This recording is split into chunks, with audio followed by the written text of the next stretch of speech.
Ladies and gentlemen, good morning. Welcome along. Here we go. It is day 5 of PDC Q-School for 2023 and day 2 of stage 2. It's been some roller coaster so far, but we are back to bring you all the action in one place from the UK and the EU. Phil Bars, Dan Simpson, and that other box. We will be joined by Liam for the first couple of hours. He's in at 11, and then the Tungsten Toff returns from 1, Dan. Is that when he's back? Is it 1 o'clock? Yeah, the Tungsten Toff's back at 1.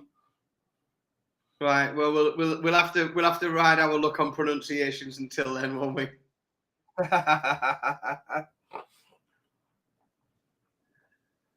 Oh well. Interesting day yesterday, but I think there's some people towards the top end of the leaderboards that I maybe didn't think would be, but by the same token, there's some people nowhere near the top of the leaderboards that I expected to be. So this is the day where we start. It's like when you if you're a football fan, you sort of say, well, the first couple of weeks of the league mean nothing. Like it doesn't matter. It means nothing where you are in the league. That's sort of where we start the day today, because those that are right up the top today, those in the top half could be in the bottom half. Those right at the bottom could be at the top, could have a card by the end of the day. So it's a really, really interesting day of things moving, and we start to form a picture of what Q-School and this order of merit is actually going to look like. Yeah, absolutely. Welcome along, chat room as well. Everyone in nice and early. Great to have you along for another day of darting action. Morning, Andrew, in as always. Jonathan, Simon is in. Jeffers is in. How are we doing, Jerry? Declan, Owen. One here as well says, before we get underway, Tom asks, what did you think of Bahrain? For me, I thought it looked very nice. I thought they've obviously done a great job of making it aesthetically look pleasing. But let's be fair, it wasn't great. So I think if you watched it on mute, you wouldn't notice a huge difference. If you took the mute off, you had to check a couple of times to make sure it worked, because it just lacked in atmosphere. I did think that I thought. Now I know that not only was it obviously a seeded occasion, but there is also a big gulf in where that seeding is. I think sometimes we see something seeded and it means we're seeing someone, from inside the top 32 playing, somewhere inside the top 64, whereas that isn't what we were seeing yesterday in terms of a seeded draw. But I thought there was some competitiveness. We saw some really good moments from the unseeded players. It was all right. It was good. It just lacks a bit in atmosphere. I think if they could find a way to inject some atmosphere into that, then good event. Like really, because like you say, it looks nice. The games were entertaining. It just lacks a bit in atmosphere for me. Yeah, it just summed it up when there was a 10 dart leg, and the atmosphere was like a wake. Yeah, it was, and that's it. Like I had it on mute at one point. We were doing some bits in the house. I took it off mute, and I wasn't sure it had come off. I wasn't sure it had worked. I was waiting for the commentators to say something. There wasn't that. When you have darts on the television and you have a big event and there's a crowd in, there is that constant background hum of noise and bustle all the time, and that's what wasn't there. It was like a school assembly. But like I said, I'm not gonna bang on it too much because I thought the actual darts was quite entertaining. Yeah. Or as entertaining as it should be anyway. Morning, Jar. Hope we are good. No, Gob's not on till 1 o'clock. Liam's in at 11. So me and Dan are just kicking things off until Liam gets here. But look, looking forward to the day. Should we have a little draw? Yeah, I haven't had a. These I guys haven't are going to dissected. these guys are going to be getting underway in the next 5 minutes or so. So the EU, for those that are having a look, the EU draw is out. The UK draw, we're probably expecting somewhere around 11:30-ish is when we'll probably start to see the draw. There's not a huge amount of, I suppose, headline opening round ties.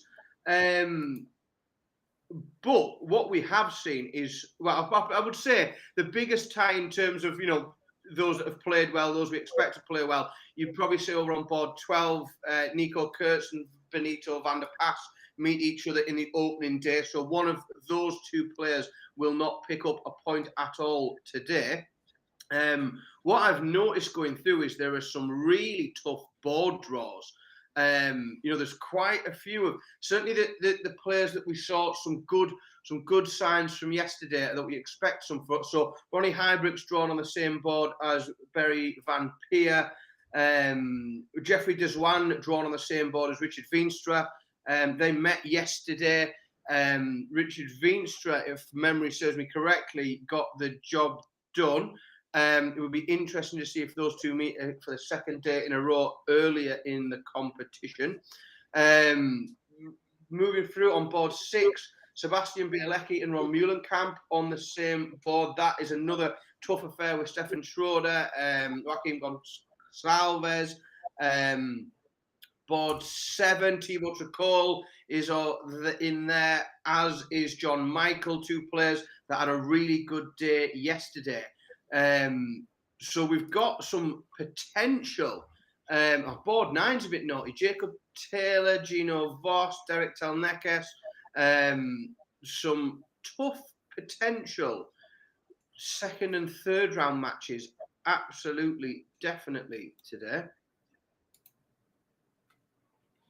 I tell you what, board 12 has got to be the board of death. So Nico Kurz and Benito van der Pas playing each other in the first round. Also on that board, Jens Ziegler, Jelle Klatten, Ricardo Perez, Stefan Siepman, Martin Vanders, Jeroen Mioch. That is a tough board 12 today. Yeah. Jack Labra had a great day yesterday. He opens on board 13 against Timu Haraju, who also had a great day yesterday. Also on that board 13, Mike Kyvenhoven, Grant Sampson, Davy Proust, and so there's some really naughty boards, to be honest, that I would not fancy playing on. It's gone early as well. We are underway before 11 o'clock. Hey, I tell you what, we are. What on board 1? What's happened there? Marcus Kessler is already 5-2 up on Jordi van der Broek. That's the mistake. That'll sort itself out in a second. But they're throwing darts. Are they practicing?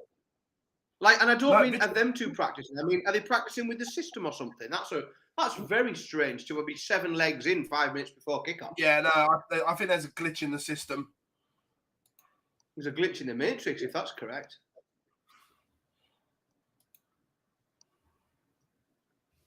It does look like we are actually underway on a couple of boards, though, where we have got games working. Richard Veenstra has took an early lead to go 1-0 up on Rainier Strum.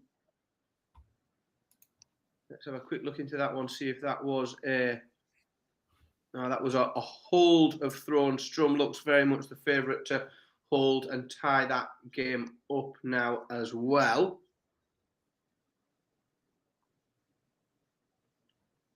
Should we wait for Liam to join us before we start talking picks for today? We can do ours and then we'll get his once he's in.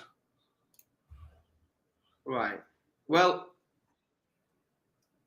as I am a man that likes to stick to my guns a little bit,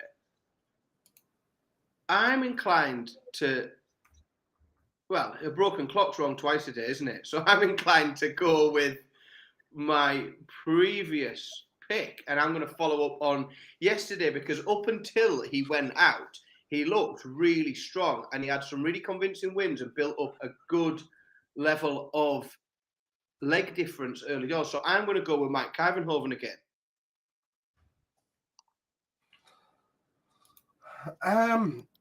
From the EU, where am I going?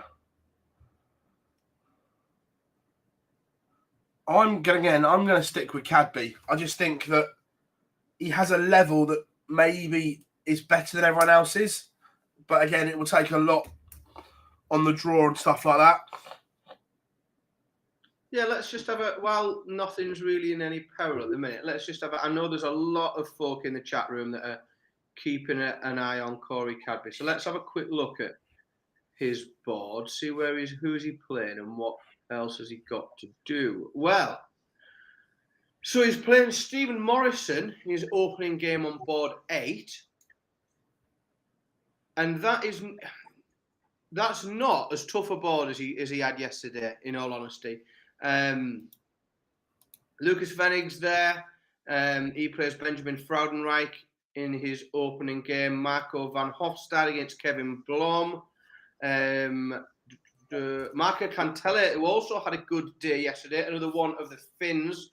So it's what I would say, though, whilst it's not a gift of a board, it's certainly not what he had to come through yesterday, and it looks very much more like a game or like a board that Corey Cadby would come through, I think.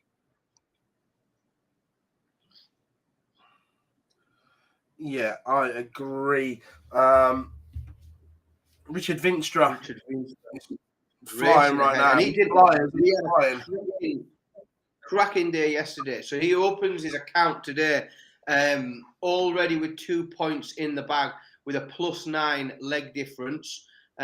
So already looking in a good position. If he can string a few wins together today, then he certainly, if he can keep building that leg difference up, he has the potential to put himself in a really good position. But as we discussed, he is going to potentially bump into Jeffrey Deswan in the next round today.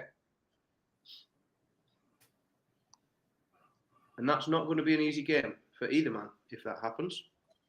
No. Not underestimating Vainik Lendl. He's a very good player, but I just think that if he gets it right, Cadby is the standout player there for me.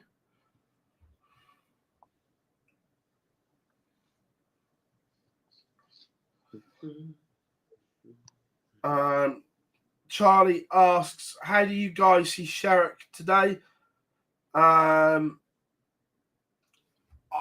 I think she'll pick up, if she can pick up a point or two, she's in a fabulous position. I think, and I'm happy to be wrong, but I think she might have, when I say have one off, I don't mean not play, but I think she might have one off today and come back really strong tomorrow. She's played an awful lot of darts in a very short space of time in order to get through to where she, and got as far as she's got, and got as far up the rankings as she has. She had to play an incredible amount of darts this week, and I just think she might be tired potentially going into today. I don't think it's a disaster if she goes out early today. Gets her feet potentially. I think one advantage that she has is the fact she lives 10 minutes from MK Stadium. So one of the rare ones that can sleep in her own bed. There is a lot to be said. Like there is, and I think we saw this year before last at Minehead. Ryan Searle had an unbelievable run to the final, and I do think there is a lot to be said on the when the pressure's on, especially certainly in high pressure situations, to be able to come home, sleep in your own bed, have your family around you. I think it can't be understated what an advantage that can be. And we do know Fallon Sherrock is, I'm not going to say she's under more pressure than others. She's certainly got a lot more attention, a lot more eyes on her, a lot more social media activity around her. There's a lot more going on for Fallon Sherrock than there is for many, many of the other players that are involved here. Right, Richard Vinstra is on a mission, bashing his way through this game, 4-0 up at the moment. He is, and he's looking the most likely to make it 5-0 up as well, isn't he? And that was a bit of a slip, that visit, leaving 130, but unless Ranier Strum can post something big here, you probably still make Veenstra, or you certainly will still make Veenstra favourite in this leg. And we spoke yesterday, Phil, about how important it is in these early games where there are no points on offer in this first round. There is nothing to be gained other than the opportunity to play more darts today and potentially win a point. What is on offer in this stage is a chance to build your leg difference up as big as you possibly can. And if you get a generous draw and you come out fast, like Veenstra is doing, then you've got the potential to really start and keep building on that base, because we know how important that could be come Sunday afternoon. Yeah, absolutely. UK starts at 12 o'clock, Ryan. She has Pilgrim round 1. Draw's not showing for me yet, unless you know something different.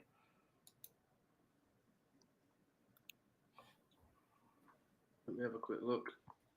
I don't think I might have to hit refresh a bunch of times, but no, I've got nothing. I don't think I've got no, unless you got some insight that I haven't got, which would be interesting to know. I played Veenstra in Canary. I seem to know loads of people. Richard Veenstra's played so many.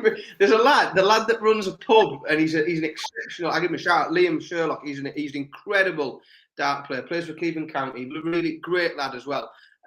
He's been beaten. I think last year he had a decent run in a couple of tournaments. Unfortunately, he was fortunate enough to meet Chris Dobie in the draw in one and Richard Veenstra in the other, but there seems to be a lot of people on Planet Darts that have been unfortunate enough to play Richard Veenstra. That's interesting. The draw is on the PDC website. Oh, the draw is now on Dart Connect. It's just gone live now. Oh my word.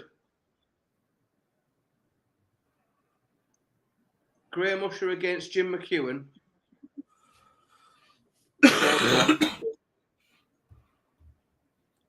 Let's see if we can pick out some highlights as I roll down. Scott Mitchell against Prakash Jiwa, board 4. Both of them looked very good yesterday.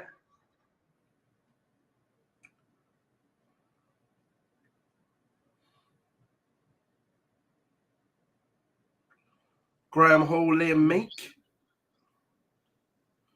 Andy Hamilton, Shane McGurk. Oh, There's some. Peter Jake, Stu Wilson. Dom Taylor, Chris Gilliland.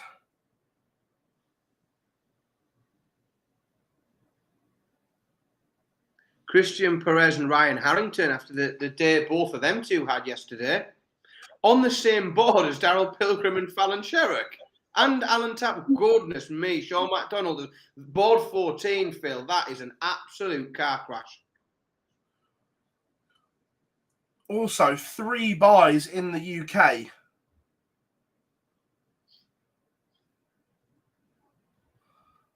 Robert Rickwood, Matt Bennett, and Jack Vince all have buys.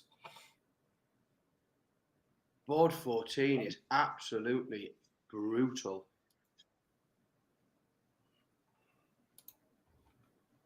Goodness me. Whoever comes out of that is going to have done an absolutely cracking job.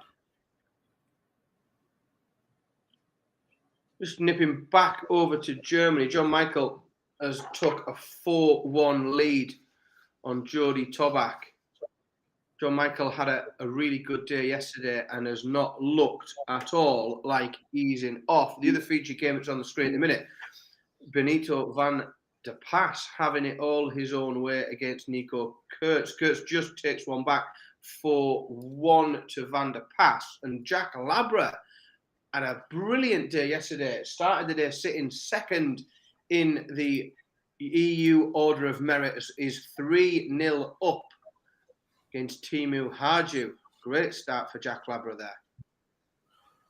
And here we are. Liam is in. How we doing, buddy? Good, lads. How we doing? All good, mate. All good. Just had a little look down through the UK draw. There's plenty of banana skins in the early rounds. Oh, some brutal games. Absolute brutal.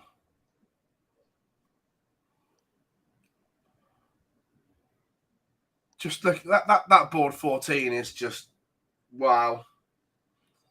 It's a nightmare. But I suppose what you can see is that whoever comes out of that board today, they're going to have done a hell of a job, and they're going to have had to play some cracking darts as well. So they're going to have to play themselves into some hellish form, because that is a really naughty draw. Yeah. At least that's the draw we've got on day 2. You imagine getting that draw on a Sunday? Oh. Yeah. Yeah, if you need a run and you get that draw, you're going to be raging. It's not good. So just a quick bit again, back over to Germany. The first result of the day, I know it was a featured game, so everybody's seen it, but Richard Veenstra 6-1 winner against Ranier Strum, which again, as I mentioned, really does do some good work in boosting Richard Veenstra's leg difference. Puts him on plus 14, which is second only to Ronnie Hybrids in leg difference at the moment, albeit with an awful lot of darts left to play. That's interesting, Andrew. David Pallett is not playing today.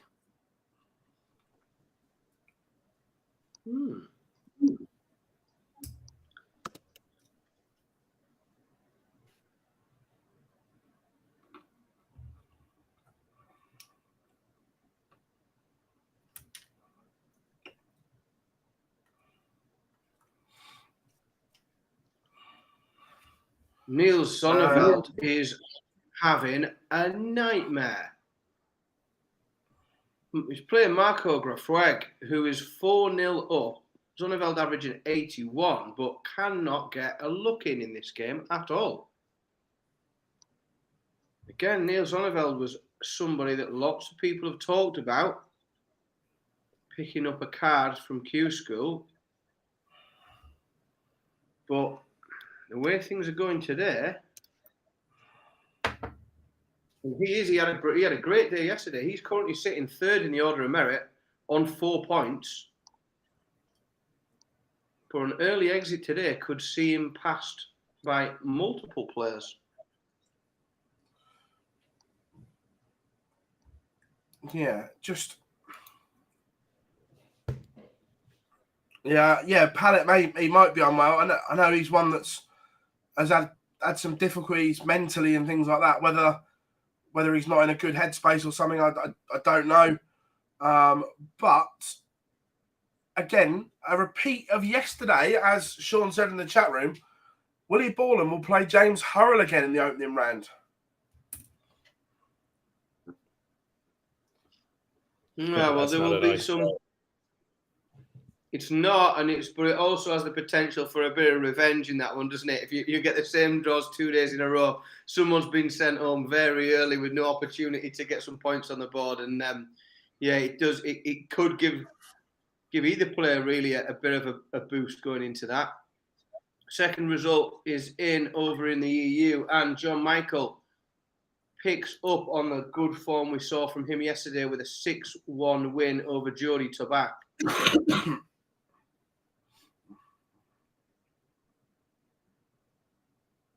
Yeah. Yeah, it's going to be interesting. That is for sure. That all eyes will be on Fallon Sherrock when she plays. That draws out really early, isn't it? Yeah. Well, they went early in the UK.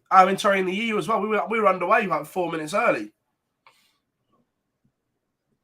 Neil Zonneveld hasn't taken out 75, and it looks like he's gonna slip further behind here. Yeah, you've got to say as well that's a missed opportunity given the form that he showed yesterday, the position that he's in the table. He's come into today on 4 points, but only with a +8 leg difference. And at 5-1 down he is now. That +8 leg difference that could be very, very important come Sunday is rapidly disappearing. Yeah, and he was actually breezing that leg. He was 75 left and a ton 80 from, is it Grafweg? Am I pronouncing that properly? Probably not. It's all right. We butcher them all the time. It's fine. You can join the club with the rest of us, mate. So he was left on 236. He had 236 when Zonneveld was left on 75, and just the 180 to put the pressure on. And obviously Zonneveld only scored 21 then, and he took it 56 out and 2. So it's really clinical. I mean, the timing, there's not much in the averages, but the timing is everything in this one. Jacob Taylor goes within 1. Another player we saw a great start from to Q-School yesterday. He's gone 5-2 up to Jan de Weert, and he seemed to be limping a little bit that game. He struggled a little bit to get into it and get going, Jacob Taylor, but he's lifted his average and now does go within 1 of the match there. Yeah. Good morning, Dan in Cork. The Joker is in. And also in the Joker residence, I see that certain Mr. Rocky's down there. Hope you are all good.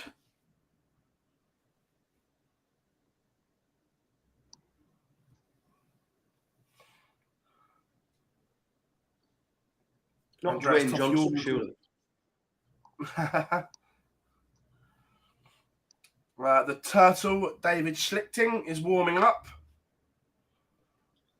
So we just had a break over on board 6 in Europe. Ron Muhlenkamp did take a little bit of getting going and warming up this morning, but seems to have found his groove a little bit. His average is picked up. He's just took a break there against Andrew Beaton and goes 4-2 ahead.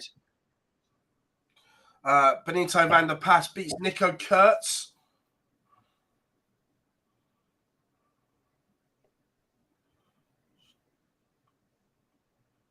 Jacob Taylor Jack Labra's got that embroiled here. Jack Labra was 3-1 up. He was 3-0 up at one point, I think, wasn't he? He's getting embroiled.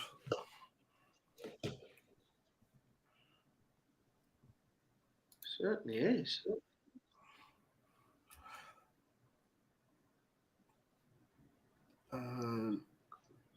So anyway, Liam, first time on Q-School today. How have you enjoyed it so far watching? I mean, we're really getting down to the business part in the final stage now, and this is the couple of days that I enjoy the most. So it's going to be really interesting today and tomorrow now to see who the big movers are going into the final day. And it could swing anyway. We've seen a couple of good runs from certain players that we're all too familiar with yesterday, but there's still a long way to go the next couple of days, and it'll be interesting to see who comes from the chasing pack in today's action. Yeah, Jeffers, Bo just chose not to enter.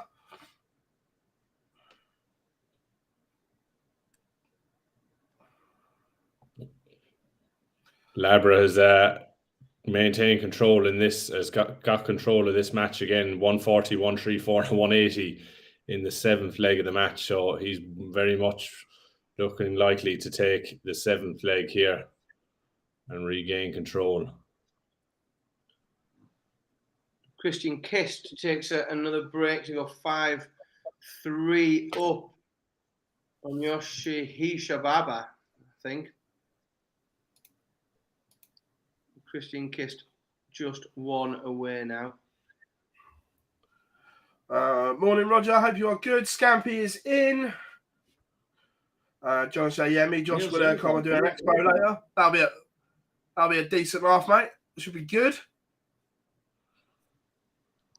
Neil Zonneveld mounting a comeback here.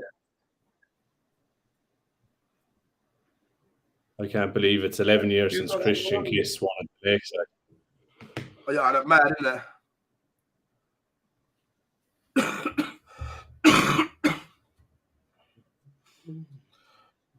Gob will be back on around 1 o'clock.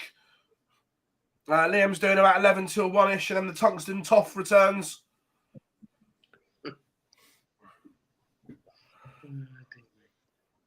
Jeffrey Deswan has made a good start. He's currently averaging 100 and he leads 2-0. Yeah.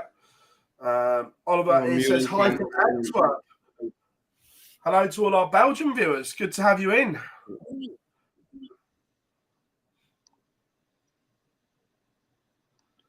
Yes, Matthew Duck updates in real time at the end of each game. Oh yeah, it is. Well, mine was a bit stuck there, but it's certainly updating at the minute. Christian Kist has 81 for the match. Also, a tidy 12 dart to win 6-3 in that match. So Christian Kist progresses to the next round. No, if Neil Zonneveld finds a big break, finds a big visit here, he's on 220. The Grafweg on 170. Zonneveld can only find 64. He had a real opportunity there if he could have found a couple of trebles to break and potentially come back from absolutely nowhere in this match.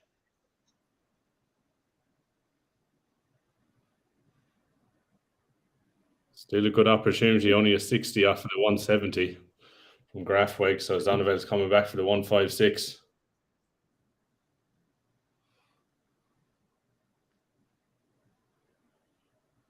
Oh, missed double 16 there, hasn't he?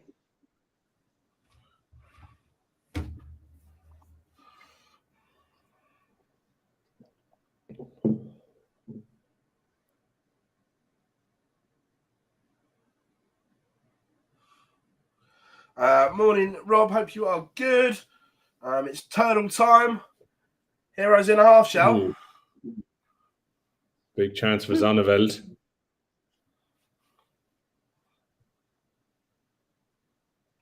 Mind you, Dan, what a cartoon that was back in the day.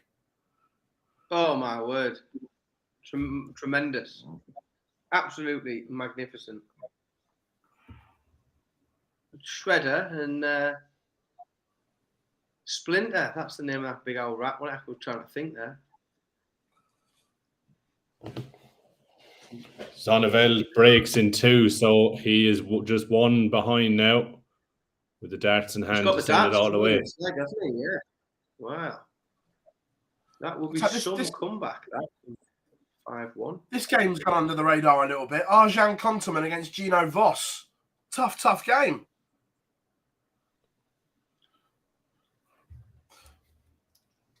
Liam, we did ours earlier and we said we'd put you on the spot. Who wins outright today in both of them? Well, you're going to have to give me a couple of minutes now to have a look. Well, while you have a think, I'll just let you know. Jack Labra 5-3 up. Whilst he looked like he was labouring a little bit, he's come out. He's left 1-2-1 after 9 darts, and he's gonna. He looks like he's missed the bull. Looks like he's missed a match start at the bull. I think Jack Labra. Had you back on 1-4-2. So if he can't get rid of this 1-4-2, then Labra will come back for 25 for the match. Hardew can't. He only hits an 81. So Jack Labra has got 3 to get rid of 25 to get off and running today after a fantastic day yesterday. He can't do it though. He's floundered a little bit with that.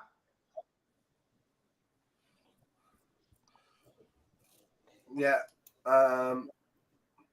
Yeah, Scampy, my pronunciations aren't too bad. I don't butcher them as bad as God makes out. Well, some of them.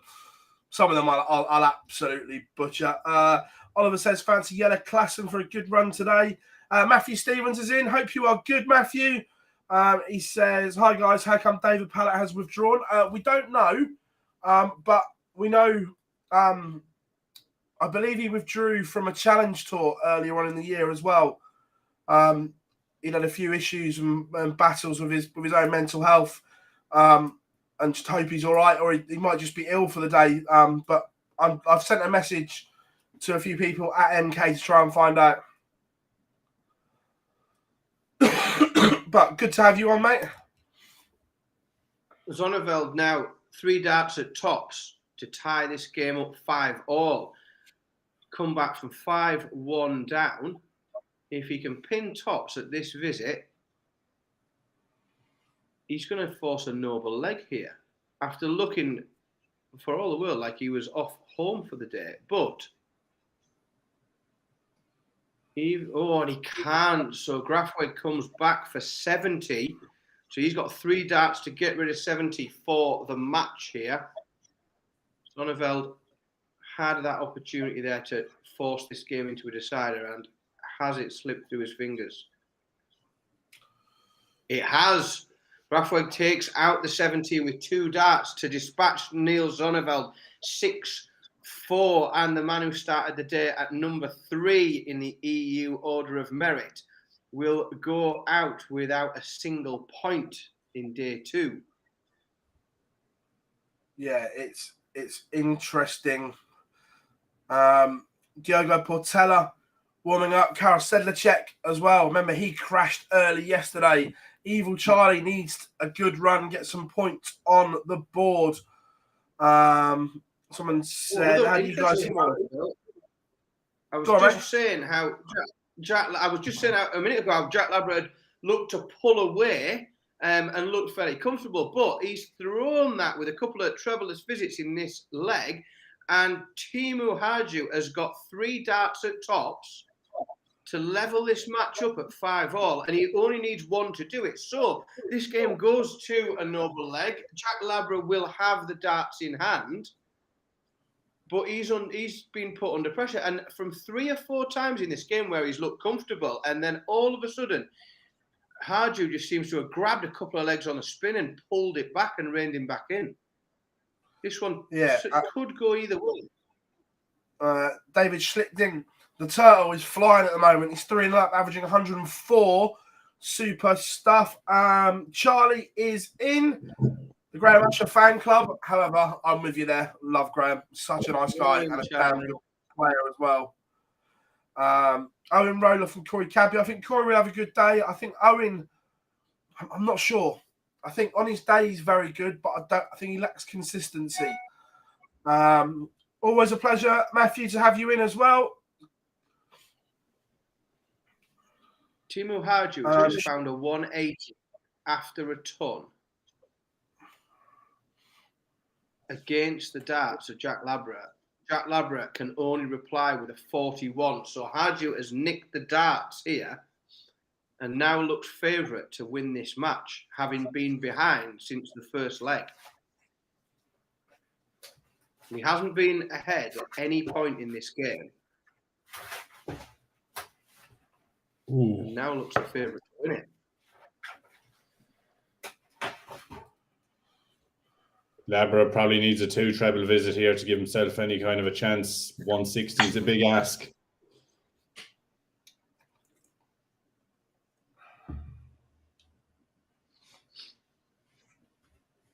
Lots of people coming in. Good morning to you all.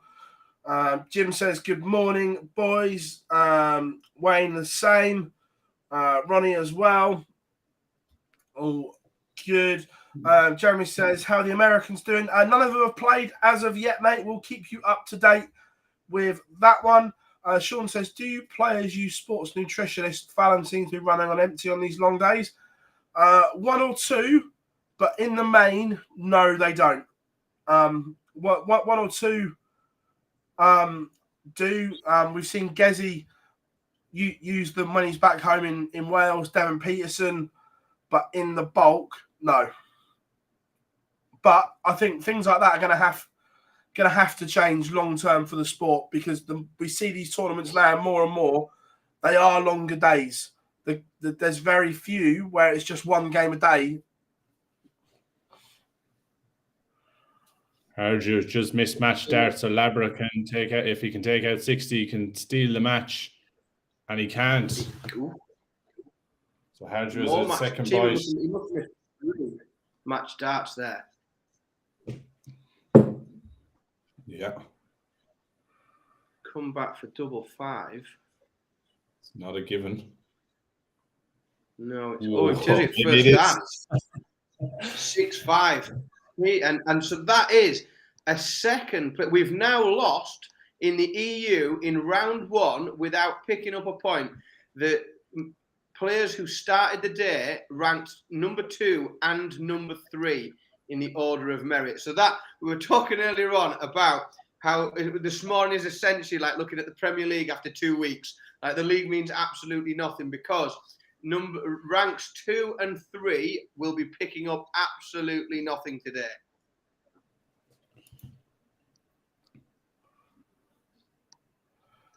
It's interesting. The thing is with the league table that you can't leave yourself too much to do. I know that we've seen these great moments, and we've seen Danny Baggish do it on the last day and come from nowhere. But you can't keep doing that. You can't keep going to the well. You just have to try and accumulate some points. Yeah, especially and just go on, Dan. Well, I was just going to say, just with those two players as well. Like, yes, they've both got 4 points on the board, but I think we know 4 points isn't going to be enough. But the leg difference as well. We talked about players building over a period of days a positive leg difference. Their leg differences have now dropped. Zonneveld's on +6 and Labra's on +8. It's not going to take a huge swing. From Veenstra, for example, is on +14. Even if he goes out in the next round, he's going to end up above those guys. They've sort of lost twice almost, and they haven't picked points up, and their leg difference has suffered as well. Yeah. I'm gonna bite the bullet and make 2 quick predictions from both the EU and the UK. So I'm gonna go with Jean Van Veen to win in the EU, and I'm gonna go with Scott Mitchell to win the UK. Scott Mitchell played some really good stuff yesterday. Played some really good stuff. We didn't pick a UK one, did we, Phil? We only did the EU. I went the same as yesterday. I went Graham Usher. Sticking to my guns. I'd be very, very surprised if Usher doesn't get a card over the course of the 4 days. I mean, we've seen a lot of them in the MODUS Super Series. It's just a really, really good player. Yeah. Well, I went for Scott Mitchell yesterday, and I probably would have gone for him today had Liam not picked him, but I'm reluctant to follow. So I am going to pick Keegan Brown today. I know averages don't win your matches, but if you look at any running average over most of the players over this next couple of days, there won't be too many higher than Mitchell, I would suspect. Just really probably unlucky that I was surprised he didn't really keep his tour card when he got it 2 years ago, but maybe he just needs a refresh. Morning, Weekly Darts Cast. Hope you are all good. Michael says, "Morning, guys. I've missed the first 4 days of Q-School coverage. Can we provide a brief update?" Right, stage 1, pretty much as expected. A couple of big casualties, especially from the EU. Massive shock that Wesley Placier didn't get through. I think that was the real shock for most of us that Placier didn't get through. And then yesterday, when it really mattered, Aaron Monk won outright in the UK. And wait a minute, who was it in the EU? I've forgotten off the top of my head. Jeffrey Spartadens. I probably just butchered that. However, he beat Ronnie Hybrex in the final, but look, Ronnie Hybrex is pretty much there. 5 points plus 22. So that was good. Also, great days yesterday for Stephen Burton, Christian Perez, Andy Hamilton, Fallon Sherrick, Graham Usher, Mark McGeaney, John Henderson, and Nick Kenny.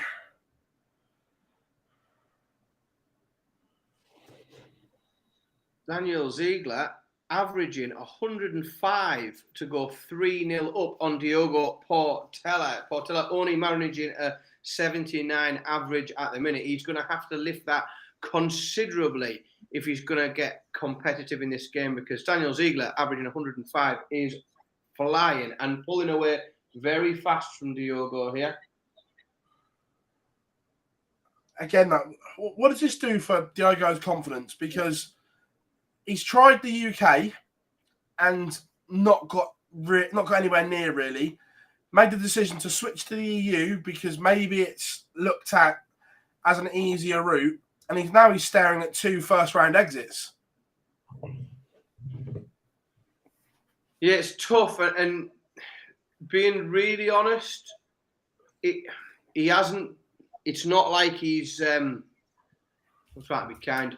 He hasn't been really competitive in those 2 first-round games either. You know, it's not like he's. You know, it's not like he's been unlucky and not quite got over the line, or like he hasn't been outplayed by a worldy performance really. He's just not really turned up. He's not played very well at all, to be completely honest. It looks like he could. He's made a good start to this leg, though. Ton 140, 140. So as I say, he's not played very well. He goes ton 140, 140, 121 after 9. Like, there you go, Diogo. There's my contribution to your game today. 6 legs on the bounce incoming. Prove me wrong. The turtle, David Schlichting, cruises through. Oh, he does it all 1-2-1. Diogo Portela. That was a bit of a tidy 12-dart leg. It what? Ton 140, 140, 121. Lovely leg that from Diogo. And that was, importantly, a break of throw. So he's got the darts in hand now to try and build his way back into this match. So not done yet, perhaps, for the Brazilian.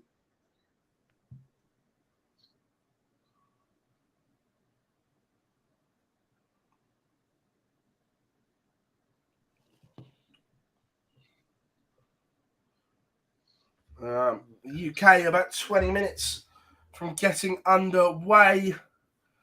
Warming up, Karol Sedlacek. Evil Charlie. Definitely see, even though we're only really through 1 full set of games on each board, we've definitely seen some, let's say, bigger or more unexpected first-round casualties today than we saw yesterday. With having Labra and Zonneveld, Nico Kurtz, like they aren't players that, based on what we've seen yesterday and earlier in the week, that we expected to be done in the first round here, really, I think.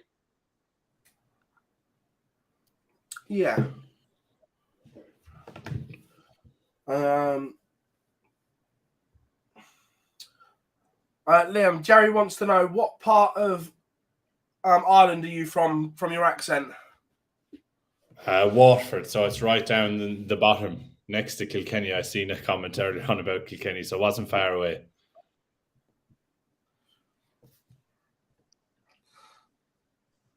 Andreas Toff Jorgensen is going all the way. He's 5 apiece.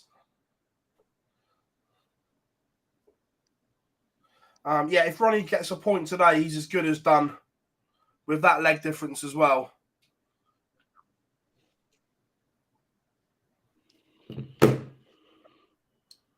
So look at what have we said? Have we said in the EU that 6 would guarantee you? Do we think, Phil? Or the modelling was 6.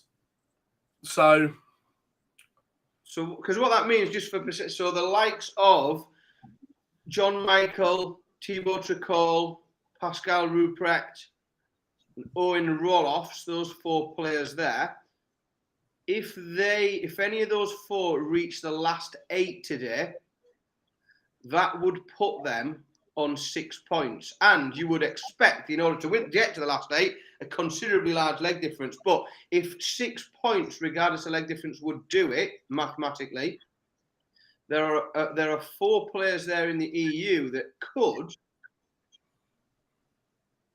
reach that magic number today just by reaching the last 8. Lendo, I thought it was lower for the EU.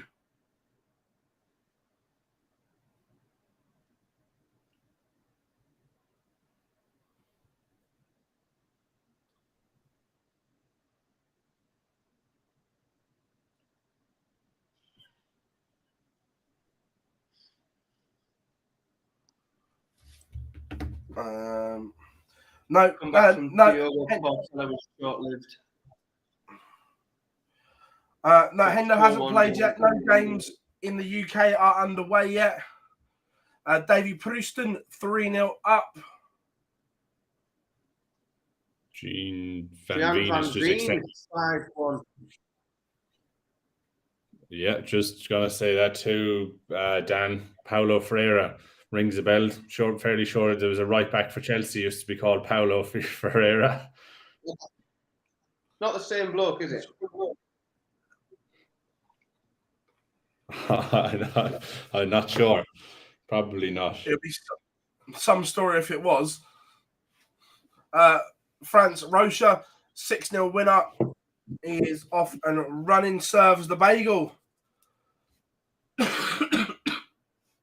Diogo Portela couldn't hold throw in the following leg, so he's now 4-1 down and staring down the. It looks like he's under serious pressure now to claw that back to avoid another first round exit.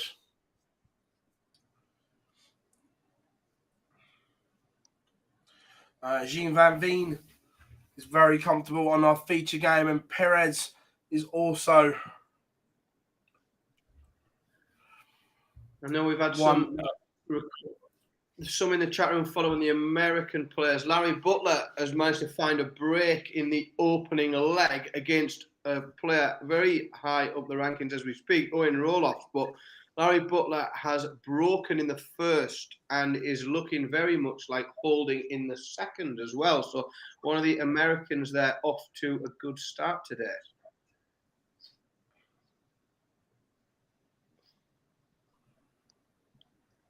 Andy Batens and Jesus Nogueira are playing out a really tight match here. Andy just 4-3 ahead at the moment.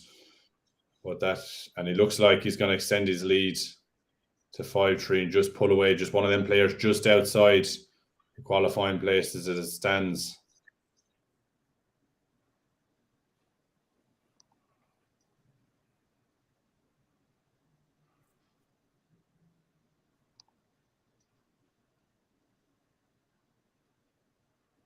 David Prouston up to 4-0 now.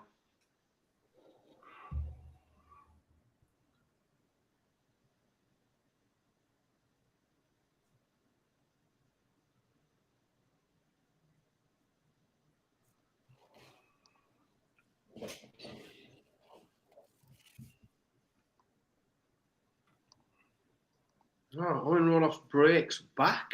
Larry Butler couldn't get the job done on throw there. That game gets levelled up 1-1.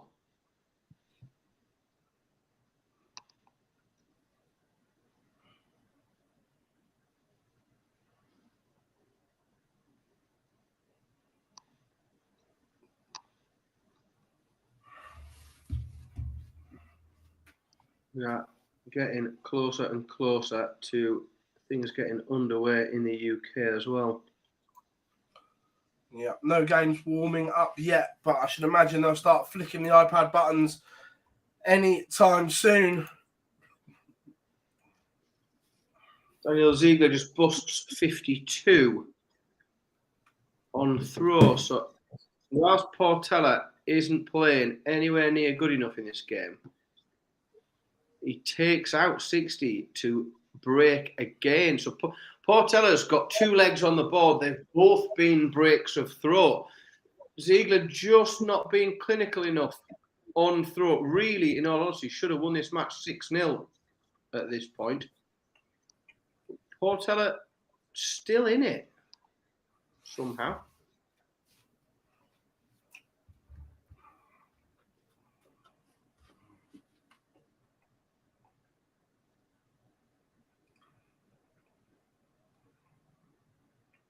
Owen Roloffs has just won a second straight leg against Larry Butler. He now leads 2-1. Karol Sedlacek also leads 2-0.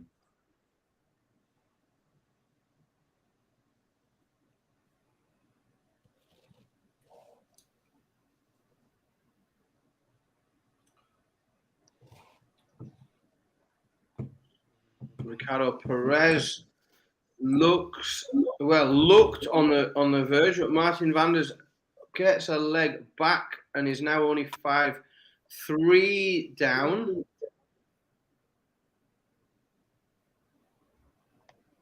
Trying to claw his way back into that game. Comfortable against Paulo Ferreira 6-2. I'm going to switch this one to Evil Charlie.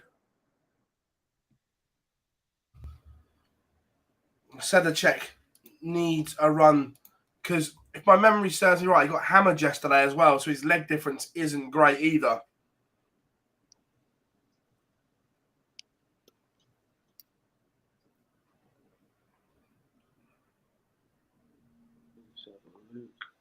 -6, so he's on no points and -6 leg difference at the minute.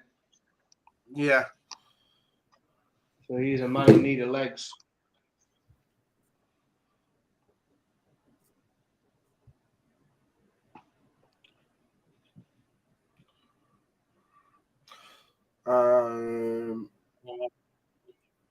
Mystery, yeah, three buys in the UK today. David Pallett is not playing.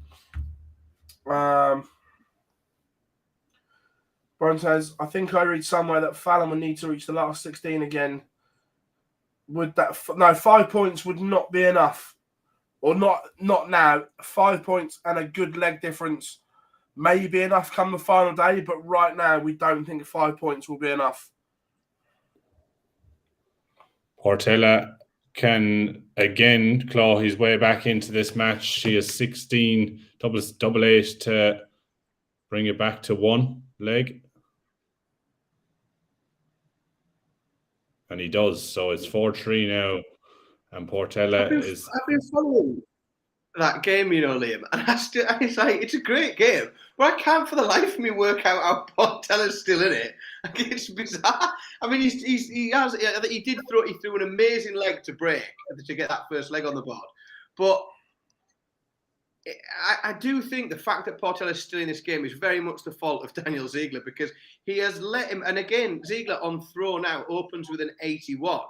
Portela can find 2 trebles, which he doesn't. He finds 82, but Ziegler just seems to have almost got there and then just can't get over the line, can he? Yeah, and look, I suppose in Q-School, we're always going to have a lot of scrappy matches that seem like they're one way and they're being clawed back. So it'd be interesting to see if Diogo Portela can actually claw this back. I mean, if he wins this leg, it'll be massive, because then it'll be back on throw and he'll have a really good chance of and the big 140 there. So he's well in this leg. It certainly is, considering Ziegler could only find a 42 before it. So he's now completely in control of the leg. I mean, great game. Really impressive stuff. Michel Torretta is within 5-2 up on Jose Marquez. As that happens, Davy Prouston gets the job done 6-1 against Fabian Stewart. Owen Roloff's now very much pulling away from Larry Butler. Decent difference in the averages. Roloff's now 4-1 ahead of the American.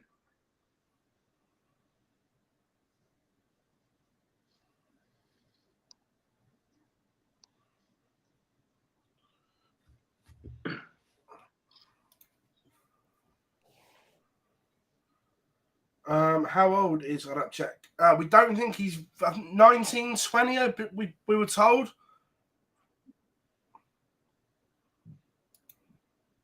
He's been a real find of Q-School so far. Yeah, he's been smashing, hasn't he? He's not scraping through either. He's playing well, isn't he? Like, he's playing some really good darts.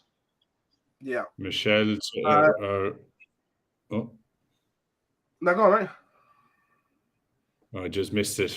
There was a result flashed up somewhere. The Italian Teresa has got the job done 6-2.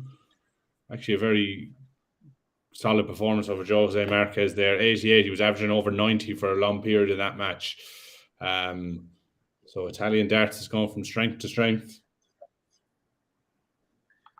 Well, yesterday was very much the day of French darts, but today could see a big difference because we've already seen one of the French players in bother.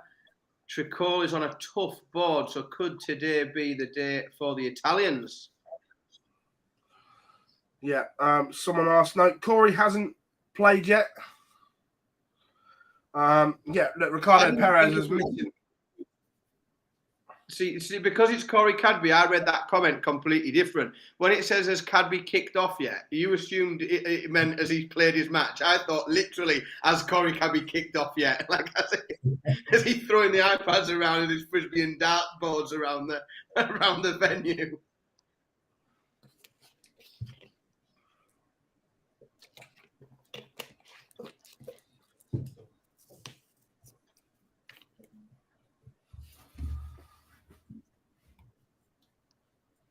Sedlacek. Just under. 5-1 up now. Evil Charlie is motoring. Just under 10 minutes till we get underway in the UK Q-School. Day 2. Yeah. Now, somehow, Diogo Portela has just levelled this game up 4-all. And he's on throw now. Now, we've talked a few, it's going back a couple of years now, to be honest, about some of the struggles Portela has had mentally with the game and the sort of the mental strength to come through situations like this. But if he comes back here from 4-1 back, that's got to show that he's got some. No, there is heads in a good space out there, isn't it, in Germany?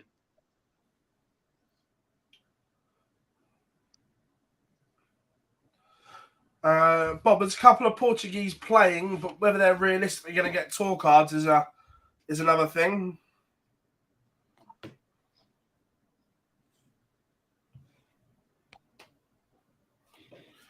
Two have already lost today. Jose Marquez and Paulo Ferreira both beaten.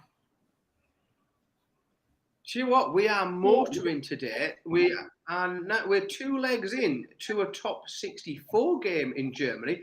Marcus Kessler and Alexander Merckx are 1 apiece on board 1. And that is in the round of 64. We are absolutely motoring through today. Yeah, Sedlacek as well has undone some of yesterday's disaster. Diogo looking strong now to potentially gain an advantage in this match. I think it's for the first time. He has 1-6-1 after 9 to go 5-4 in front. No, Sebastian Bilowetsky hasn't played yet today.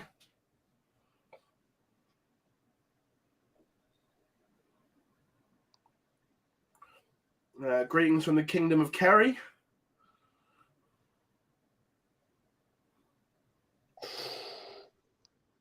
Ziegler's just hit a 177 to leave 24, so Portela needs a 104 to hold throw in this crucial 9th leg. This is not the time of the match to be broken either, is it? Ooh. I can't work out what he's done there. My maths isn't good enough. Has he missed a dart, maybe, at double 12 on the outside? Possibly, yeah.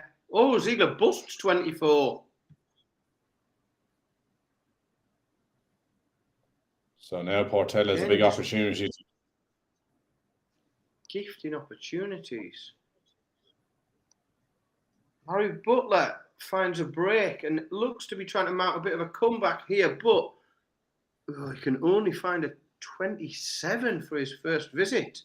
And Roloffs replies to the 27 with a 180. Portela's left 6 off of 24. So a massive left. I mean, he's done so well to get back into the match, it looks like. And it does. What goes in one for Zyglas. So that could be the writing on Portela. Really done really well to claw back and level up the match, but missed starts on throw there to take to gain an advantage in that match. And it looks like Zyglas has the darts now to win the match.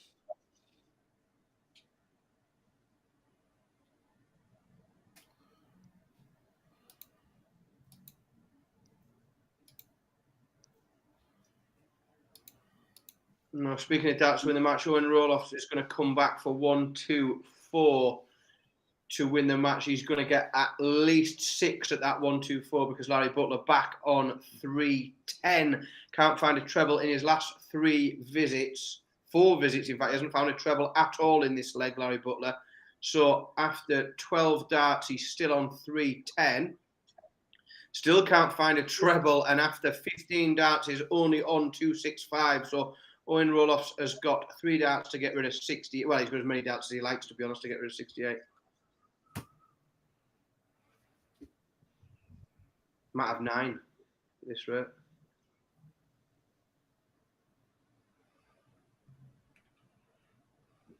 So if Roloffs doesn't take the 20, Butler is coming back for the big fish. But no, it goes.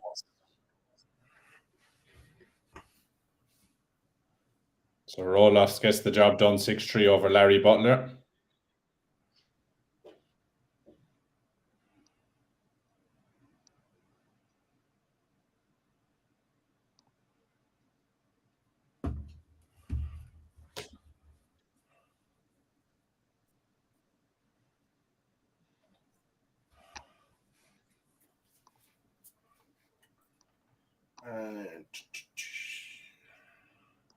Alex Spellman is warming up as well. UK is warming up. They have started to press the buttons. Pace is amazing. Double question from a couple of people. First of all, it's 1, do we think Fallon will get a card? And 2, if Fallon gets a card, how high up the rankings could she achieve? Could get a card, yeah, definitely. I think she's fairly likely to get. At the stage I'm at the minute, I would be surprised if she didn't get a card.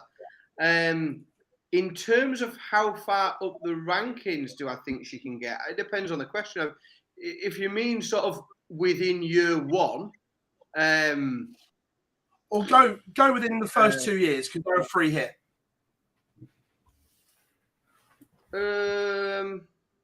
Top 64,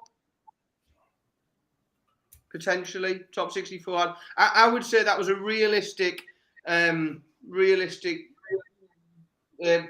I think yes, she'll get one, and I think she'll keep it after 2 years. That's sort of the level at which I think she'll be. Is I think she'll get a card and she'll keep it. Beyond that, I think she would, for me, have overachieved.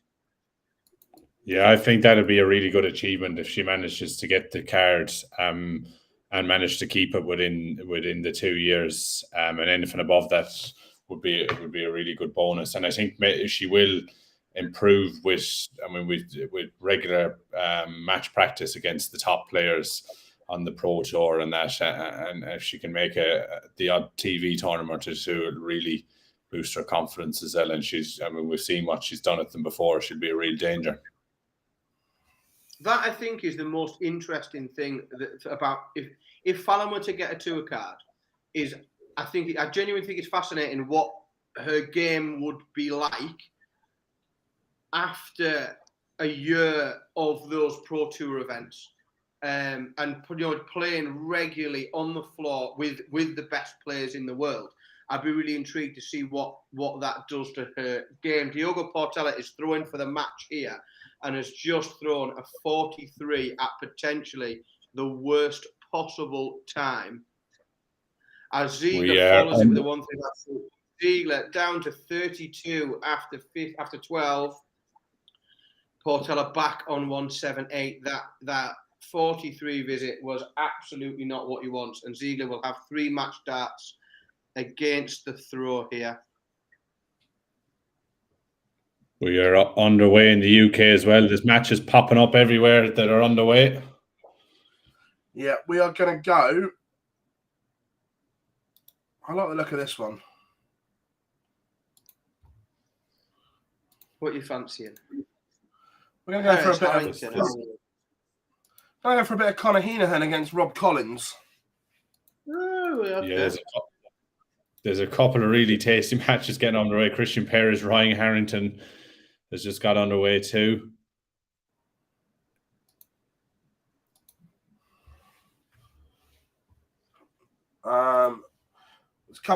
Corey Cadby is warming up, and we will switch to that once he goes live. Jumping back into the chat room.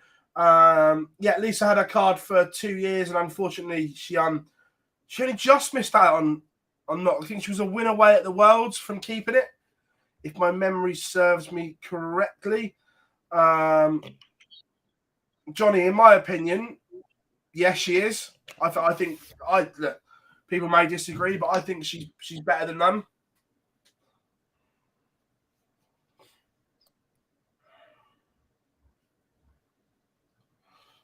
If Fallon was to win a card, she can still play in the women's series. And look, she said it herself for so long. She's at that point in her career now where she doesn't want to play against the women. She feels she plays better against the men.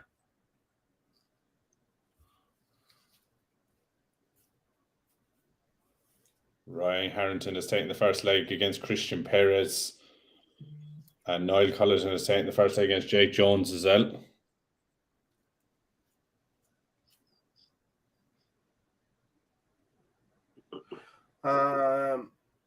Liam in the chat room, the Scottish guy playing in Europe, he's lived in France for years, so was given dispensation. Quick shout out to my pick of the day, Mike Kyvenhoven, 4-0 up. He started the day in very similar fashion yesterday. So he's come out of the blocks very fast again. Let's see if he can maintain that a bit longer today than he did yesterday.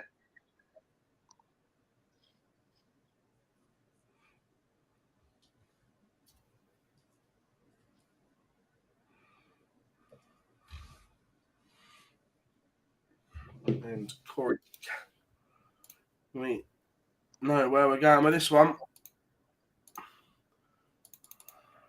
For all the Stephen Morrison fans in the chat room.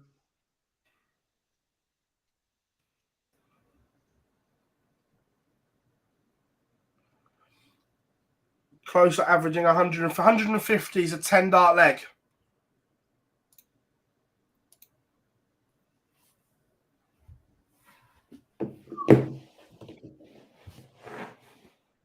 He's not let up much in the seconds. He's 2-0 up now, averaging 116.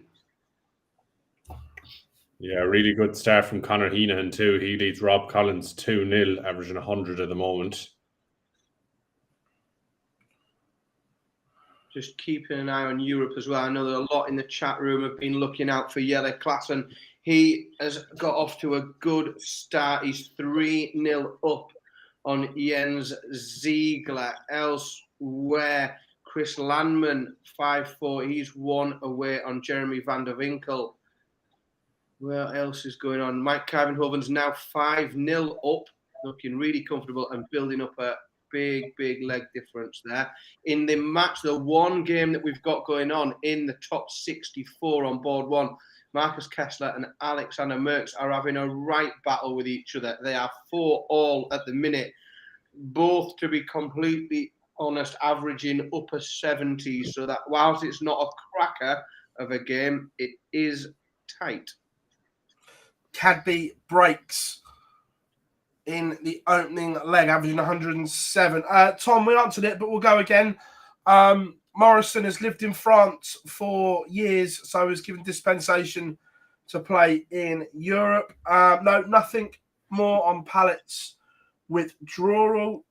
Stephen says, okay, boys, I made an idiot myself yesterday picking Sadler Chick, but I'm going again. We'll have a look who he's got next in a second for you. How can Huntley be there? The guy averaged 70 in the live league. Timing and the difference, and this kind of proves it, when people say, the live league's not TV, it is. There's a difference between playing on the floor and playing with a TV camera on. I've got a series link on it on Sky Q, so it's definitely on the TV. 100%. Yeah. But I've watched it. That's the difference. It's the pressure of playing in the lights and that. Oh, Cadby was on for the 9. Oh, ho, ho. The boy means business today.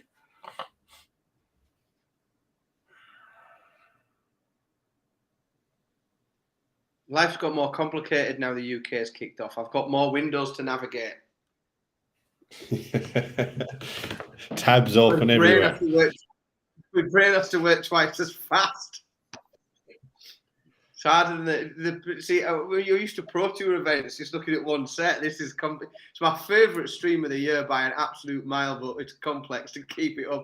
Mike Carvenhoven, just that one gets the job done 6-0. So another big boost to the leg difference in the early rounds. But important to keep remembering, these games, these first games, these rounds of 1 to 8 are not worth any points. They just give you the right to play for a point later on.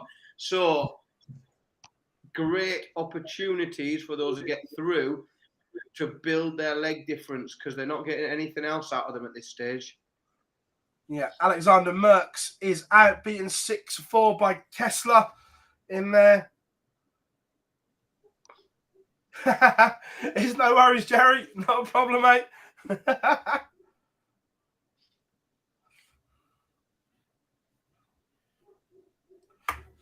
Ryan Murray leads Benjamin Johnson 3-0 in the UK Q-School at the moment. He seems to be cruising. Jake Jones has just gone 3-1 up against Niall Culleton.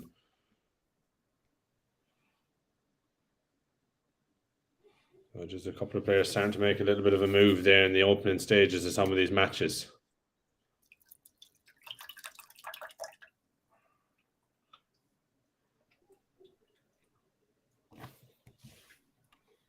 Ryan Harrington doing really well here against Christian Perez. He currently leads 2-1. He's averaging over a ton.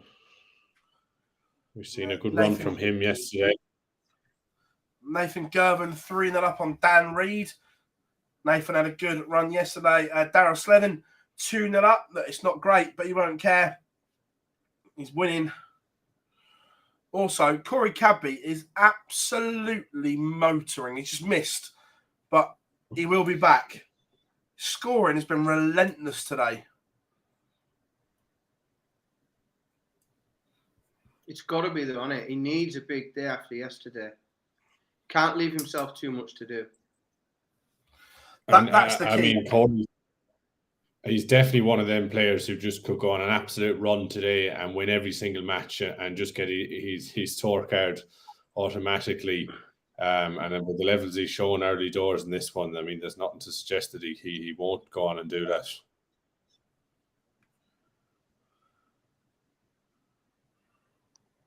Jelle Klaassen 3-1 up against Jens Ziegler. Only an 82 average, but again, it's just about getting the job done.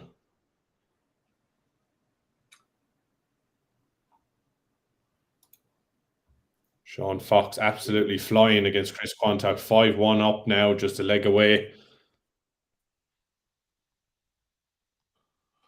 No, Stephen, Ronnie Hybrax is on board 2 next.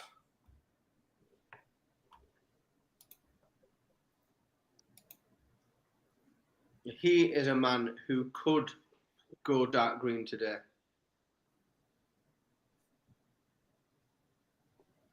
Yeah, currently sits top of the tour card race in the EU. Alex Spellman 2-1 up for our American viewers at the moment. Jacob Taylor also warming up for the North American contingent.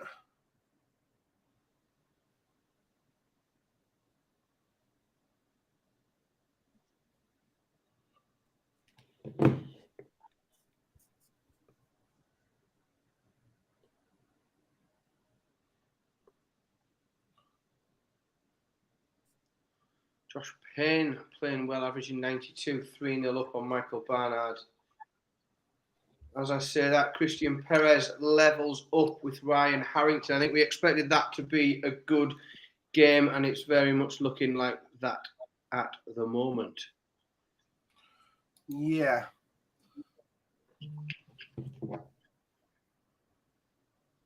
Again, Josh Payne needs to get motoring. Like we said about Corey, not leaving himself too much to do. The same for Josh Payne. Came into Q-School. A lot of people talking about him, but the defeat to Fallon yesterday in the opening round, if he doesn't get some points on the board today, could be costly. Cadby looking comfortable.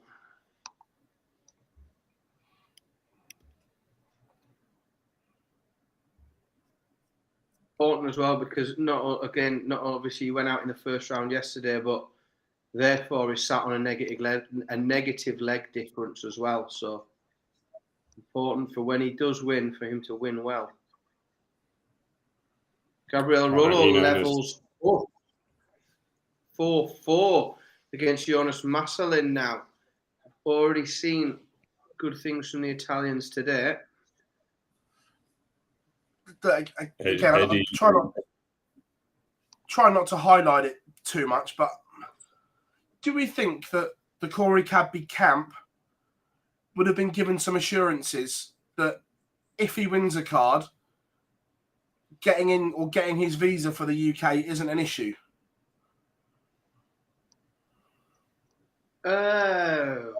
Well, my understanding of it, and I have a little bit because I used to do quite a bit of work, but it's a bit more complicated because he's not employed. If darts players were employed by somebody, then it's easy because they're just going to work visa. But he's not, is he? He's not like a PAYE, employee of an organization. Like sort of company doesn't sponsor his visa. He needs to get a work visa for. But the difficulty with doing what he does for a living is one of the reason why you get a work visa, and it often gets attached to an employer, is so that it's a boring conversation, but it's so that you can provide evidence that you're going to earn enough money to be able to live in that country. Now, the irony is, as a professional darts player, you can't provide that evidence at all. Corey Cadby can't say to the visa on the application for the visa, this is how much money I'm going to earn this year. This is going to be my salary, because nobody knows how much money he's going to earn over the next year. Now, whether there's something that he can do between his management company, his sponsors, etc., like things like that, I know it's not going to be a particularly simple process. And there's nobody, frustratingly, other than like the British consulate, who can give him those assurances. The various other organisations and promotions and sponsors and everything else can't really offer anything other than guidance. The consulate, they put a big stamp on it saying approved, a big stamp on it saying denied. Be interesting.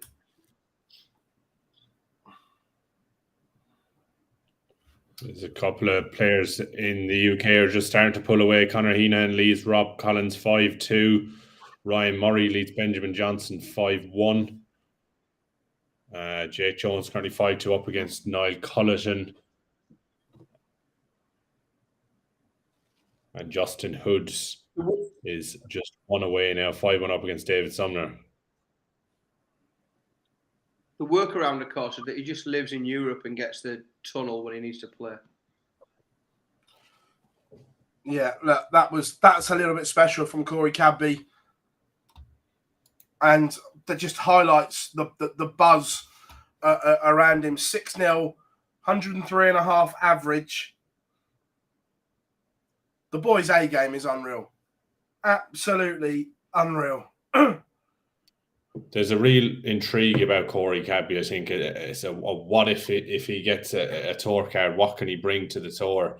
I'm sure there's a lot of people out there would love to see him on it just for the pure darting ability alone that he has, let alone some of the antics that goes with Corey Cadby. It would be great to see him get a card and be able to compete. When he won the UK Open that year, obviously the Premier League was already picked, but I am convinced that if he hadn't have gone home and not come back, he would have been in the Premier League the following year, because he was just absolute box office.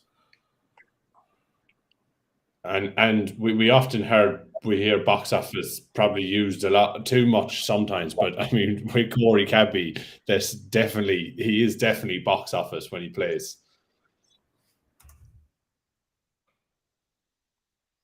Yeah.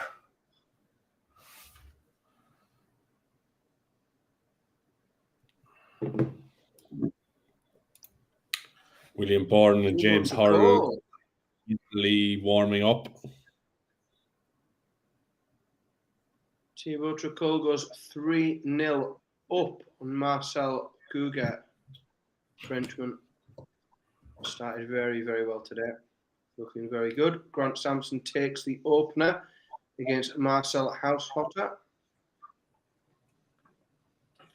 Stephen, Look on.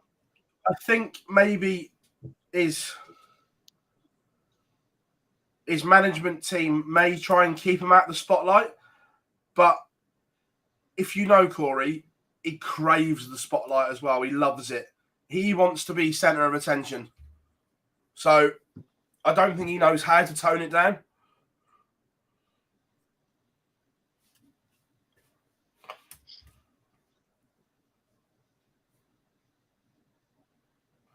Jar, I know he was in. It wasn't a question. It was he would have been in.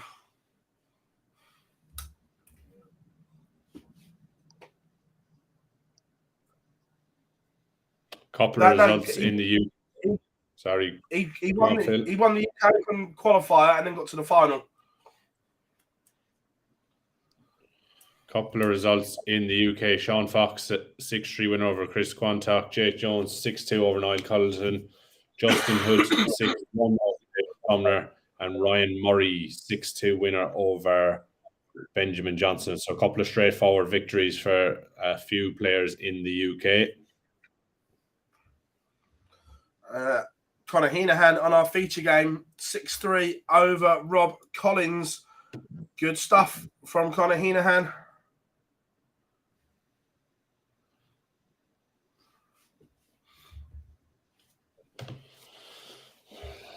Thibaut Tricol 4-0 up now, looking really comfortable.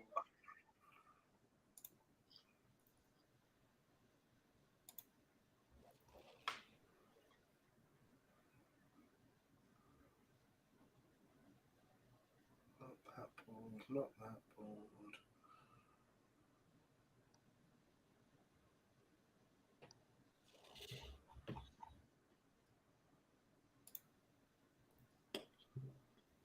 Nathan Gerb and Dan Reed for a piece.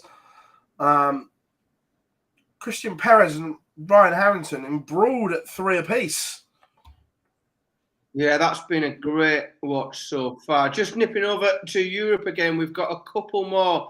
We've got Marcus Kessler already through the round of 64. Marcus Kessler in the last 32. We're underway in a couple of other top 64 matches in Europe now. Jacob Taylor 2-1 up on Ryan de Vries, and we have just kicked off Jamie Lawrence and Stefan Niles. They are underway. Nobody's got a leg on the board just yet, but motoring through in Europe. Alex Spellman gets the job done 6-1. So a big victory there for the North American.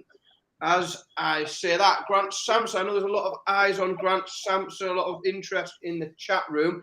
He's took an early break against Marcel Haushotter and is 2-0 up.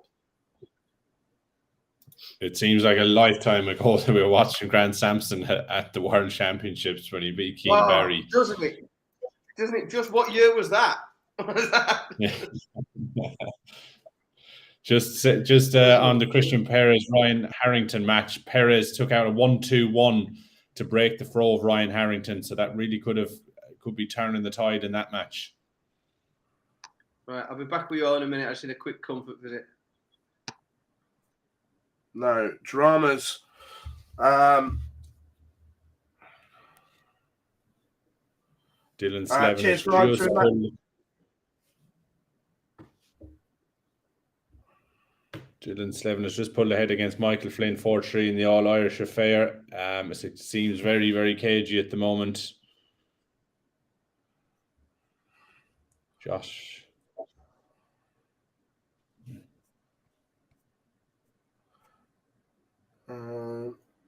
Morning. How are we all doing?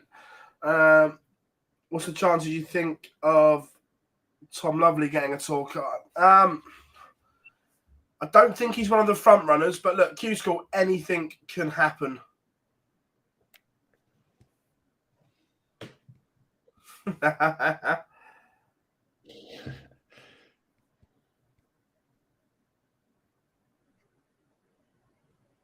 Jeffrey does one. Richard Vanstra warming up over in the EU. Massive, massive match in the last 64. Thibault Chacol has just won away against Michael Guger. 5-0 up.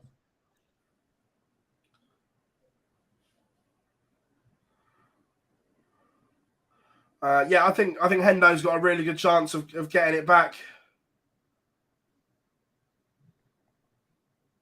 I think he's run an average over the last couple of months as a tour card always about 93, and I think if he produces that kind of running average over the next couple of days, he's definitely with a great shout. Yeah, I think so as well.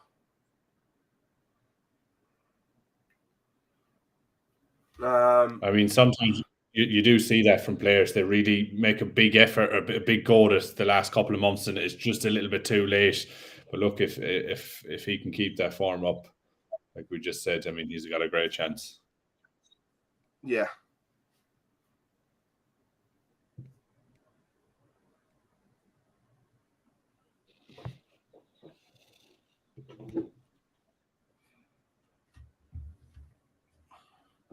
Christian Perez is in front against Ryan Harris, just leveled up, as we said, that 4 apiece. Yeah, he's not for long. So, I mean, a break's never a break until you hold the leg after, and Perez with the 1-2-1 just couldn't follow it up and hold throw in the following leg. I reckon this is going to go all the way because it's been nip and tuck.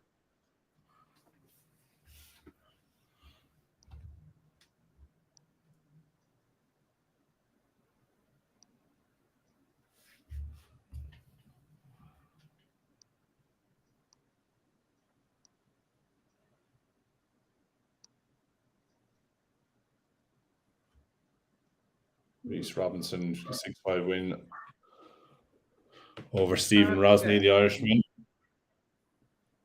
I can't quite get the live order of merit working right in darts rankings at the minute for the UK. Working right as rain for the EU, and in the UK, Nathan Girvan has just seen off Dan Reed in a last leg decider.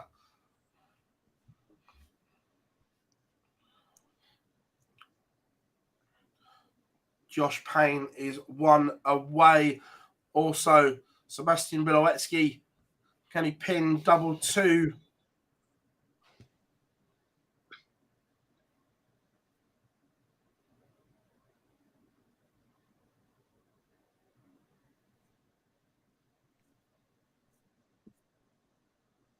Not sure if they're having internet issues. No, he can't is the answer. Barry Van Peer comes from behind 3-0 on Danny Testman. He was 3-0 down at one point, Barry Van Peer. So he's won 6 on the bounce there to get the job done on board number 2. Yes, they are, Lee.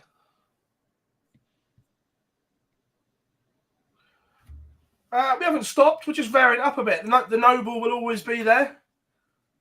It's always a noble leg. We've just got one. We've got a noble leg. Board 5, Cam Crabtree and Tom Martin are playing a noble leg.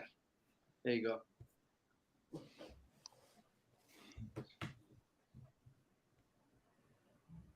Willie Borden leads James Hurl 2-1. Does Robert Thompson picks up an early break on Callum Goffin, goes 2-0 up. Another early break. Lee Evans has took a break from Kevin Thomas to go 2-0 ahead. Lewis Pride and Mike Warburton just getting underway. That could be a good game. Jamie Lawrence 3-0 up over in Germany in the top 64 with his eyes on a place in the top 32.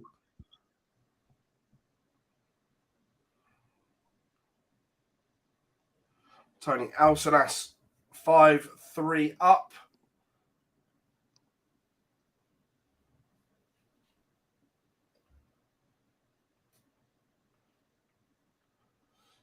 Benjamin Pratnama 1-0 up as well. Dejuan against Vinstra. What's a leg? That is from Bilowetsky. Could be.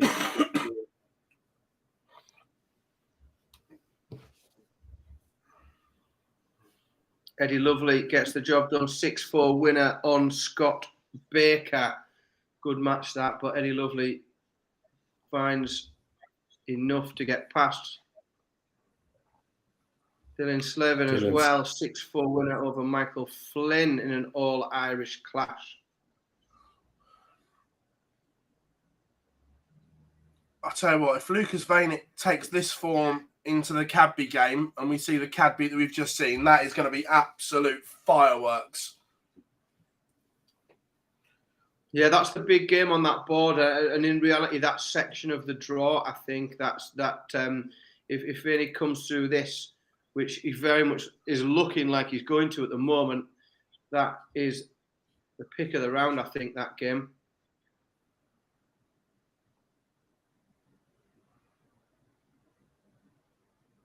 Warming up on board number 2, Ronnie Hybrick's the current leader on the order of merit. Ooh, Jeffrey just won. Has just taken out 102 to take the first leg against the throw against Richard Veenstra. Big.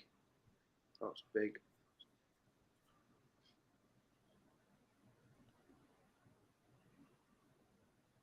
Ryan Harrington is just 1 away against Christian Perez. Perez opens up with a 58 on throw in the 10th leg, so a big chance for Harrington.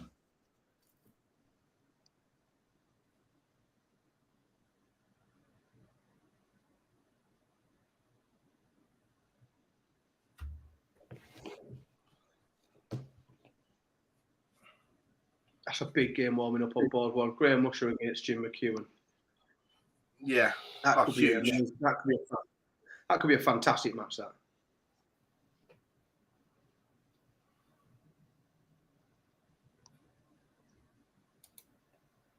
Also, is Perez against Harrington going all the way. 140 from Harrington gets into a finish first. But Christian Perez can leave 203 handy.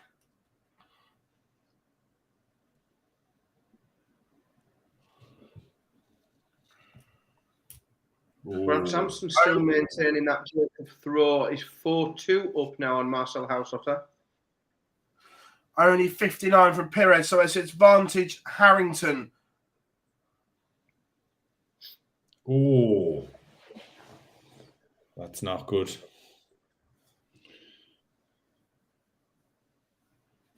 Only a 40 from Harrington. Yeah. Fallon hasn't played yet, Joe. She's got a tough game today against Daryl Pilgrim.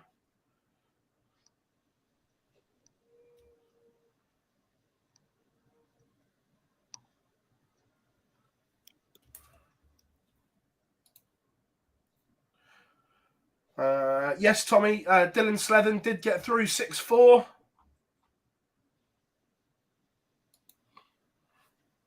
Harrington, I reckon, has missed one for the match. Yeah. Perez looking at 50 to send us all the way.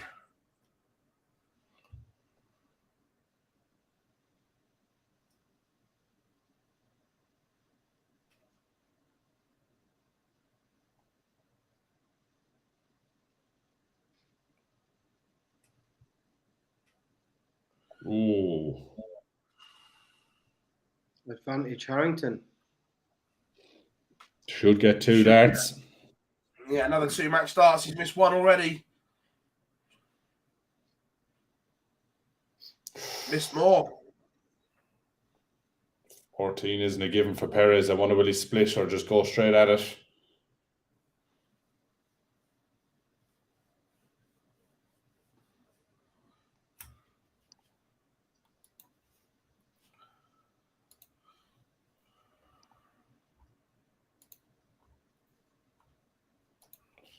Went straight at it and came inside. So Harrington's coming back for 4 for the match.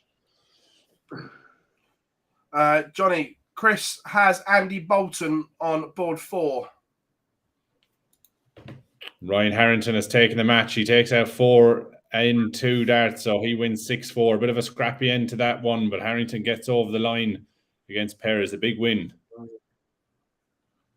Certainly is. Who's on next, thank you, boys.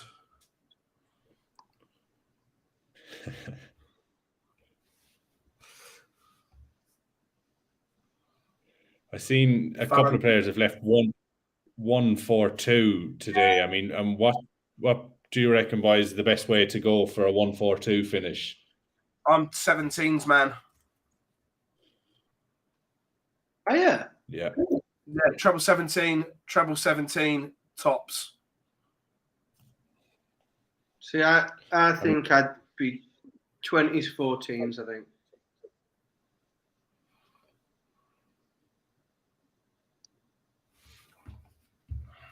Two treble 20s, double 11. Hey, no, they all work if you hit them. Yeah. Morning, Rich. Hope you are good, mate. Corey Cadby sent down a marker in the EU. 103 average, played some super stuff.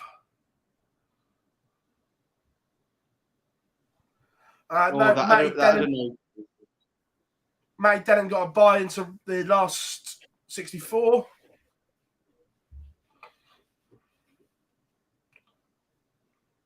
Alex Small, 5-0 up on Stephen Plumstead, averaging really well. He had a good day yesterday, Alex Small, and he's playing some great stuff today.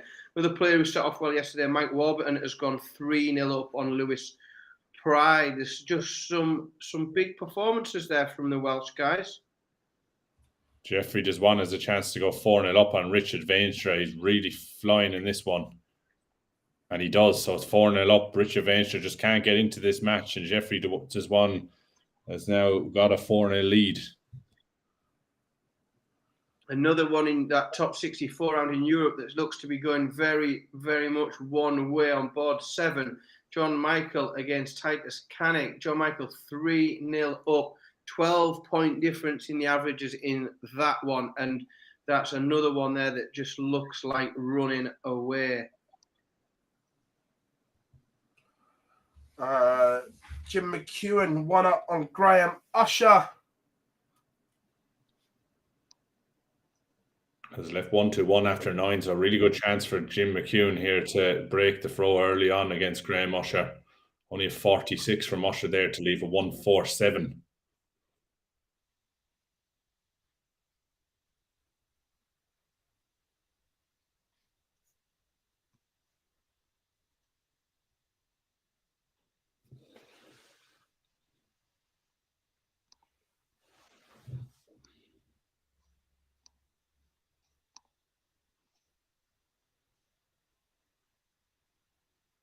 So Jim McEwen coming back for 24 to double his lead and an early break.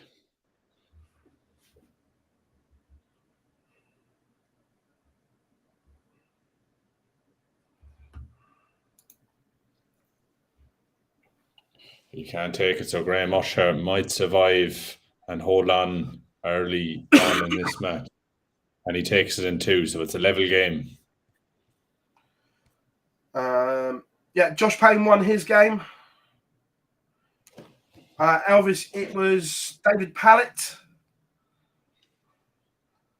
We're warming up board 14. Time for the Sherrick siren, I think.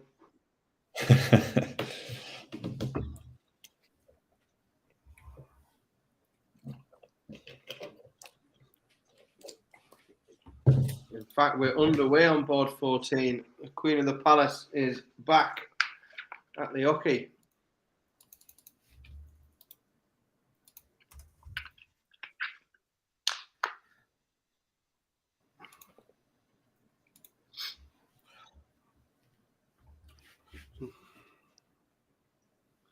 Fallon Sherrick's opening visit today of 20, not the way she will want to carry on the day. No.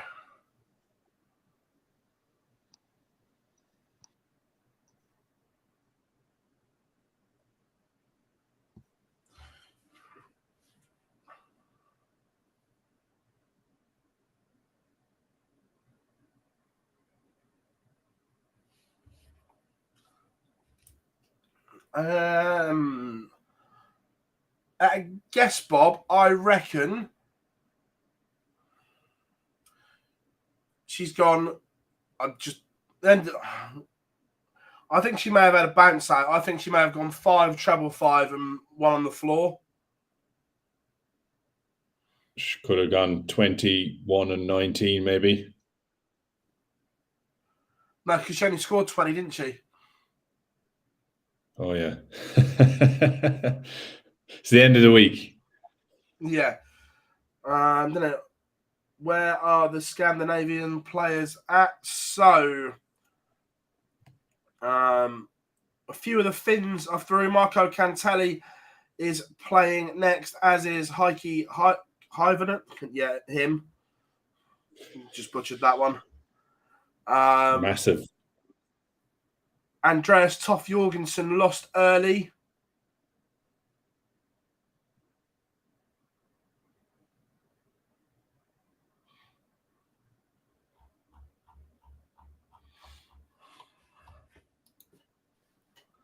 James Richardson, a 6-2 winner over John Bowles.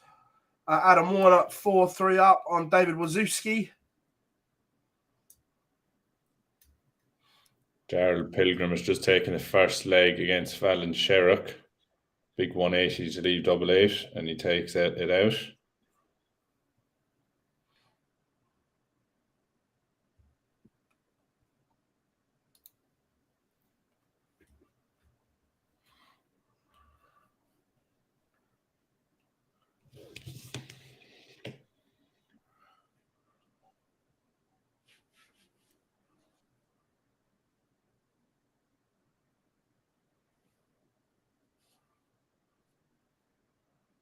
Keegan Brown, 2-1 up.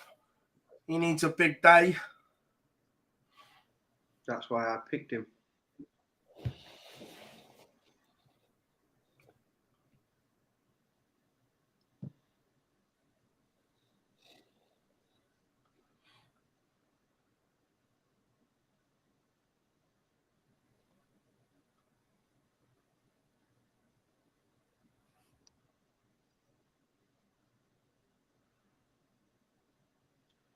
Titus Cannick fighting his way back into this one. I talked about John Michael being 3-0 up. He's got the deficit down to 3-2 now, Cannick. And he's ahead in this leg. It's an interesting game, this now. Veenstra pulling back here. Now only 4-3 to Jeffrey Deswan. And this has become more like the game we expected, I think. Meanwhile, Shane Hayward levels up with Keegan Brown. That game's now a Desmond. Oh, that's a big, big finish from Sherrick. 117 to hold throw. We were saying yesterday, Liam, that's been one of the features of her game, that it has been back.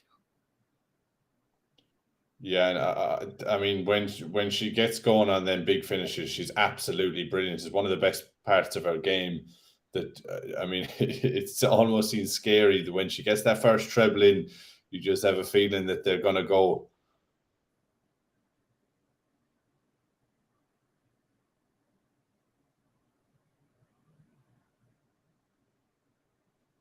Titus Canick has now tied John Michael up 3-all 3-0 down.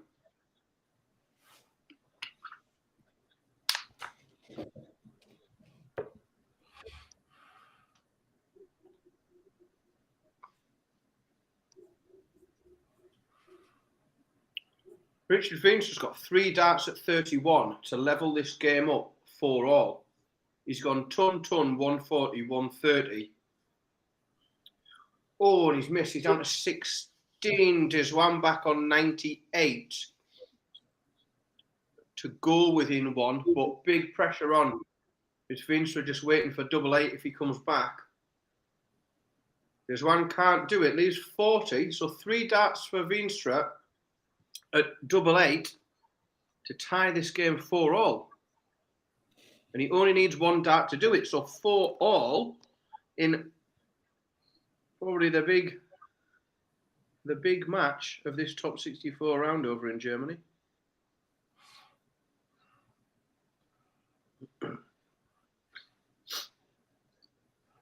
Fallon Sherrick, has the Pilgrim throw under a little bit of pressure here?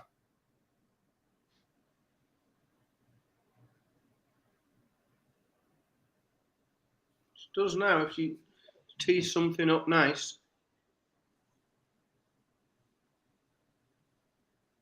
It's not bad. Yeah, this 96 has to go really. The way Sherrick's been finishing, and you would think this 96 does have to go, yeah. But she's got to take this 48 out. Has to go.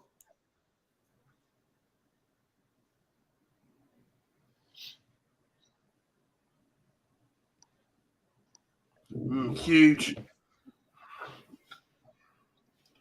missed opportunity from Fallon Sherrick. Oh, there we go. If Sherrick does manage to get through, I mean, with the look at some of the players that she played yesterday, I mean, the board that she's on today is really, really tough. I mean, nobody can have any complaints if she does manage to win her card, because there's no such thing as an easy draw. She hasn't got any really easy draws in the first couple of days here, and I'm sure there'll be another couple thrown in tomorrow and the day after. So, I mean, she'd really have to work hard to get this tour card.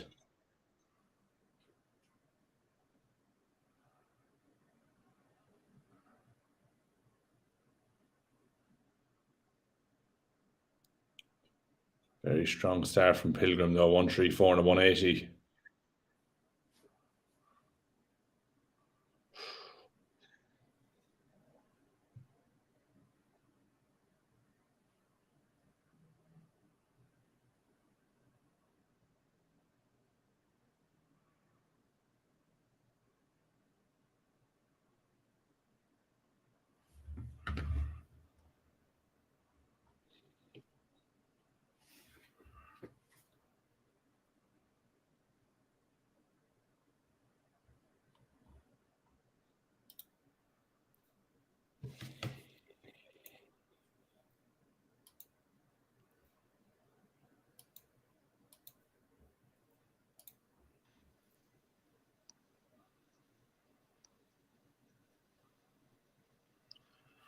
Jeffrey Deswan needs to take out 136 to stay in this match. What a turnaround that is from Richard Veenstra.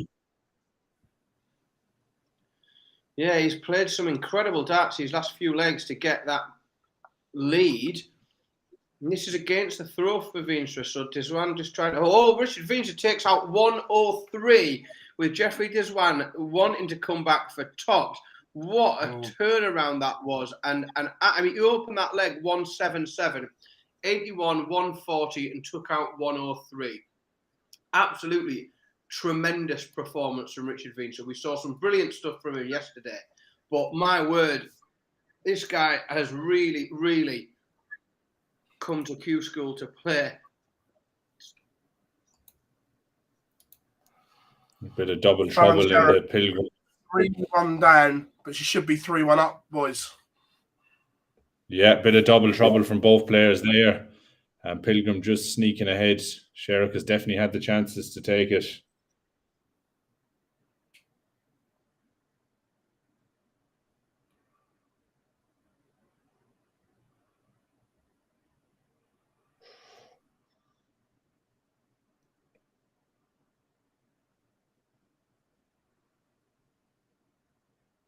Pilgrim's scoring has been very, very good in this match so far. It hasn't. Other than that 140, Fallon Sherrick's opening visits have been really lacking today. I know she opened with that 20, but that is at least 3, maybe all 4 legs where she's not found a treble on her opening visit. So one that she did, the 140, but not enough trebles early. She's always, at the minute, starting way behind in legs. She's under a big pressure now with Pilgrim 134.96 and a 180 to leave 91 after 9.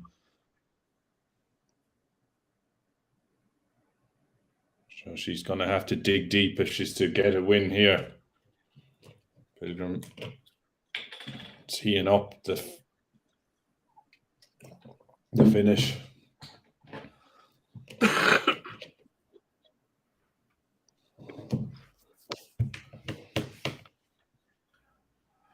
You seen Benjamin Mendy's been found not guilty on 7 of the 9 charges.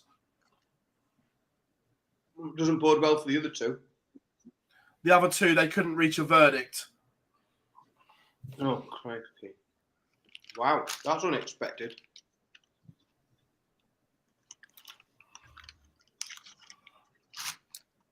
Just popped up on my own little Sky Sports notification.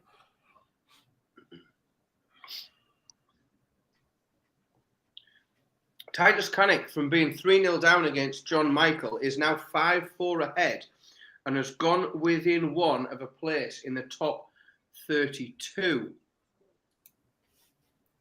Really good stuff from the poll. Yeah. This is much better now from Sherrick. Yeah, much better. But it's on throw, and she's got an awful lot of work to do in this match. Danny Lowby goes 4-1 up on Mark Challenger. Meanwhile, Keegan Brown and Shane Hayward are 4-all. That's a really tight game.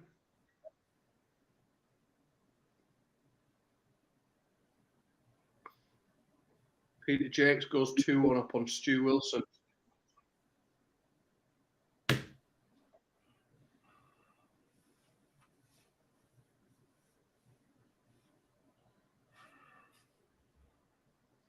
So 94 now for Sherrick to hold throw.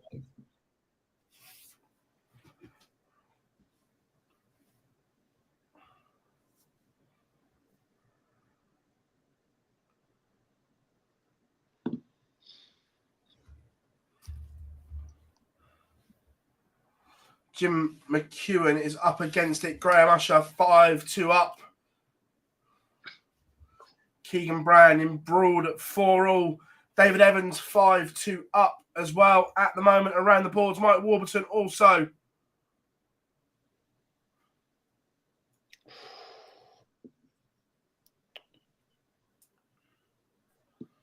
Darrell Pilgrim has double 16 and he takes it in 1, so it's a 5-1 advantage. Fallon is just missing a couple of darts at double today, and Pilgrim's really, really sweeping up and taking advantage of the couple of misses from Sherrick. It really could have gone anyway this match, but Pilgrim is just clinical. She's had chances.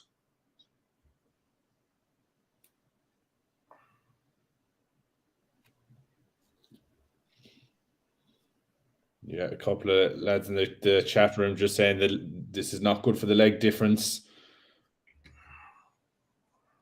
Certainly is not.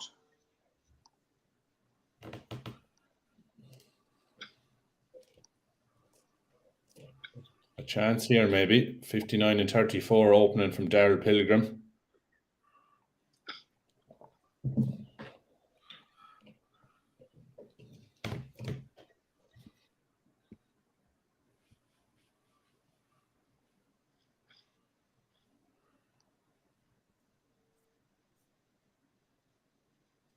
Ian Jones has beaten Gary Jackson 6-4. Not at the prettiest of matches, but he gets the job done.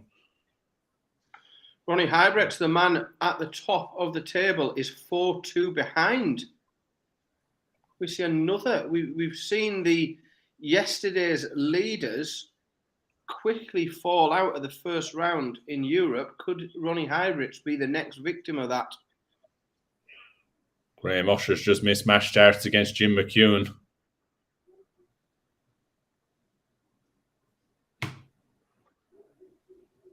And McEwen takes it, so he stops the rush.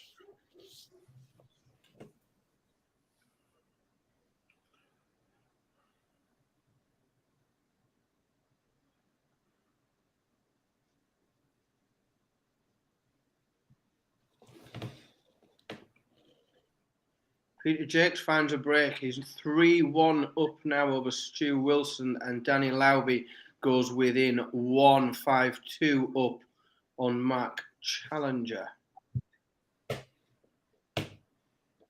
Niall says, as Willie Borland start to jet, Willie Borland lost 6-2 to James Hurrell earlier on.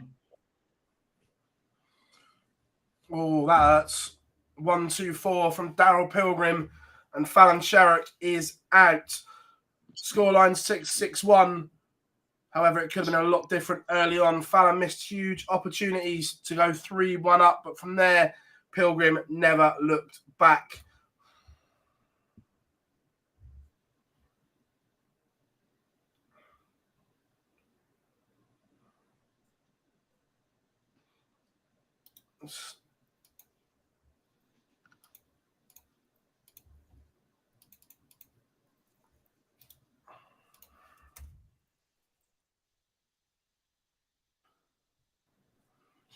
Huge couple of minutes coming up for Keegan Brown.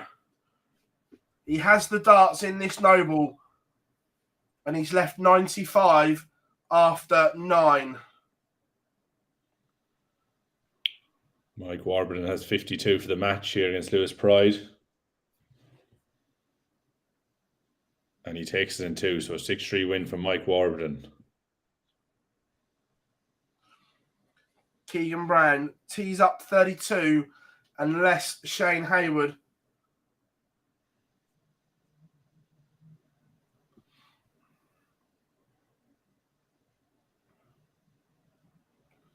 This will be massive. Doesn't go. So Keegan Brown, 3 clear darts in hand to get the job done. That's a huge result there for Keegan Brown as he marches on. That's a tough one to come through. Jim Walker has just beaten Daniel Day 6-1, a solid 90 average.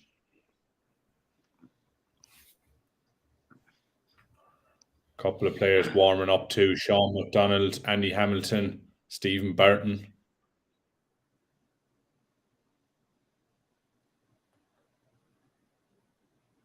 Jan van Veen averaging 105 again, 3-0 up against Mark Velgert.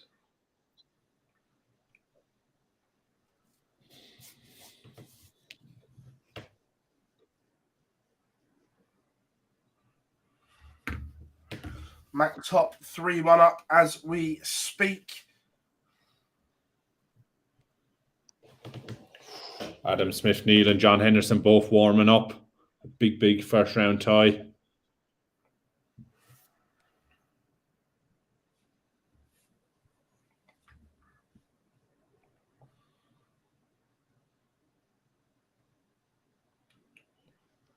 Graham Usher has gone trebleless in his first 3 visits to the board, and Jim McEwen has a big chance to level this up, and he'll have the darts if he can do in the deciding leg.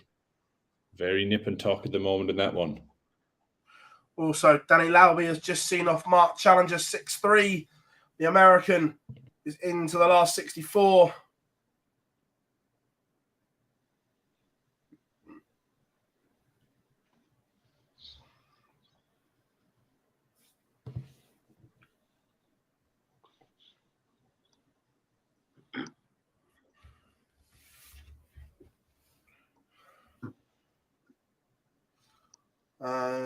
Jordan says, do we honestly see Fallon winning a tour part? Yeah, I genuinely can. She's got a better chance than most. She genuinely does have a better chance of winning one than most of the field in the UK. Ronnie Hybricks ties up. He was 4-2 behind. He's now 4-all just in these last couple of... But a couple of boards go slowly in Europe. We've got top 32 games warming up in Europe. We're not quite through all of the last 1 to 8. Max Hopp, probably the game that's first behind. He's 3-1 up on Marcel Walpen, the Swiss.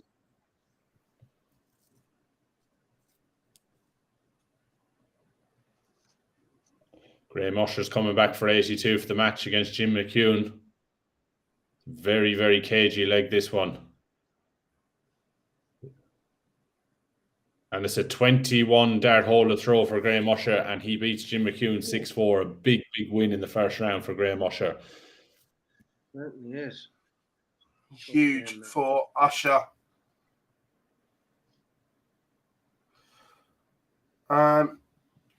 Jerry, normal visas, I agree, but sport visas work different. You look at some of the boxers that have got into the UK from America that have had horrific convictions and things like that, that unfortunately money talks, and sport visas seem a little bit easier. Sean McDonald has left 68.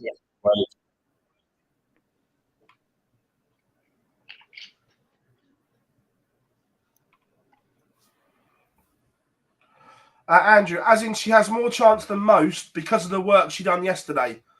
The 3 points that she's on are huge with 2 days to go. That's how she has more chance.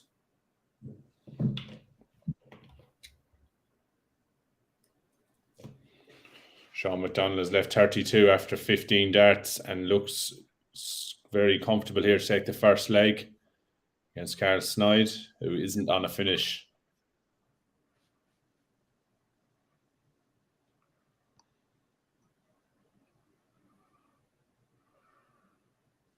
And he takes it in 2. So a good start to that match for Sean McDonald.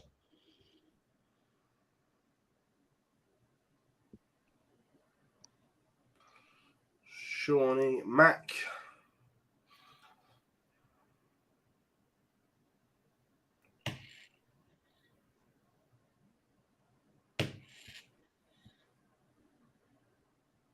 Derek Telnekas gets over the line, 6-2 win.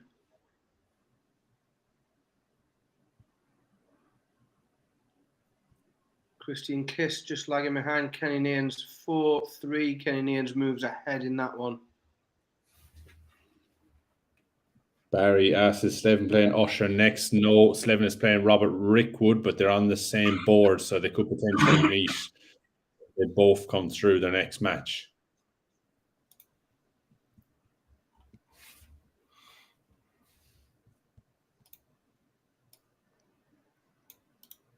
Well, Ronnie Hybrick's really up against it here.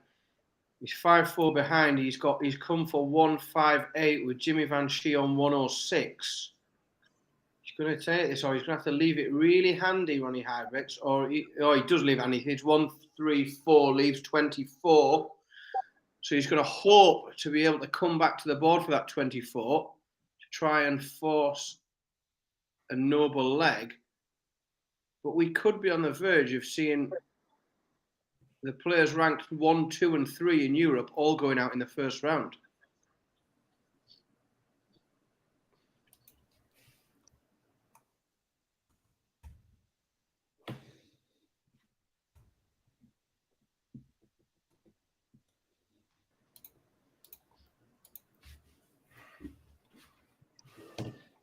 Really good chance for Shawnee Mack to double his lead and break the throw. He's left 72 after 12.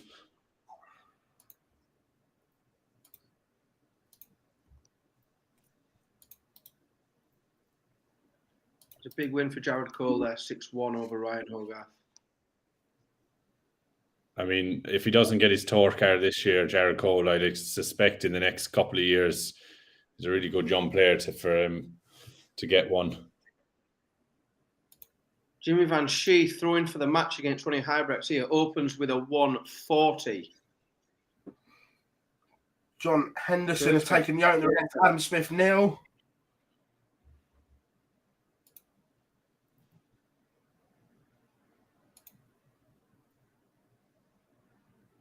Johnny Mack takes Jimmy Van Scheen back to 140 up another 140.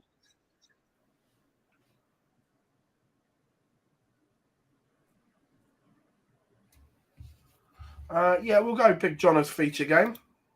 I'm good with that. Now that Jared Cole has sealed victory.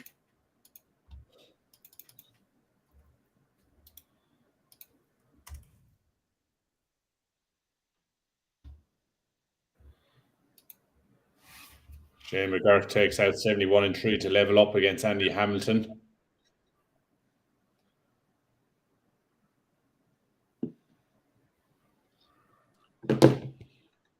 Little slip there from Van Scheen, but Ronnie Hybricks cannot find a treble, only hits 59, so still Jimmy Van Scheen looks the favourite in this leg here after two 140s to open up.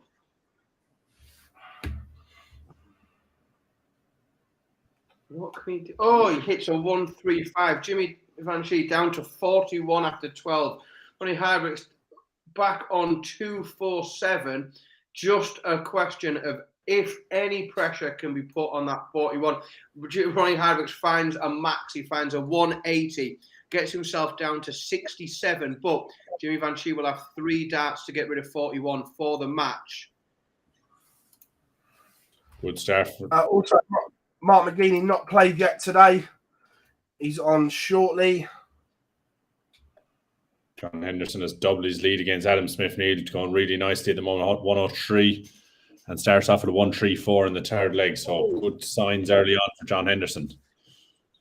Jimmy Van Scheen takes the 41 out in 3 darts. So that is Ronnie Hybricks out. In Europe, we have lost the players ranked 1st, 2nd, and 3rd on the order of merit from yesterday, all in the first round today.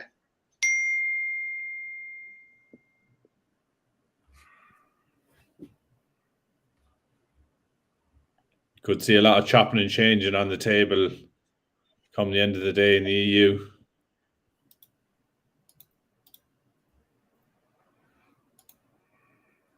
I think, well, we certainly will. Certainly with those 3 players going out. And interestingly enough, the players behind them, Andy Bartons, Richard Veenstra, Jan van Veen, they've all picked up a win and a point through to that last 32. Another win from any of those players, and we start to see some proper shuffling in that EU table.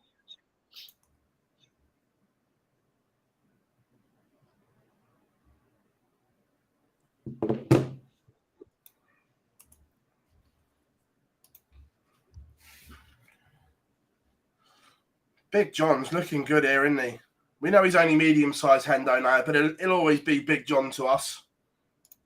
He looked good yesterday as well. Like he generally looks good, doesn't he? And he's like, in reality, like he shouldn't be in this position, should he? Really? Like he shouldn't be here. Like I made a point yesterday in that there's players that are really here not because of their ability, but they're here because of their form. Like, and he's not, like, talent-wise, John shouldn't be here, but he's here because his form dipped, and it dipped for a period of time where he couldn't catch it back up again. He couldn't reclaim what was gone. He ran out of time, really. But he's definitely playing in great. I mean, as the opener of this leg shows, he's in good form at the minute, and he's another one where I'd just be surprised if he didn't pick a card up. I would be really surprised because his level's just too good to not, even if he doesn't win a day, just to keep picking points up and getting through games. Yeah, he's absolutely flying in this leg as well.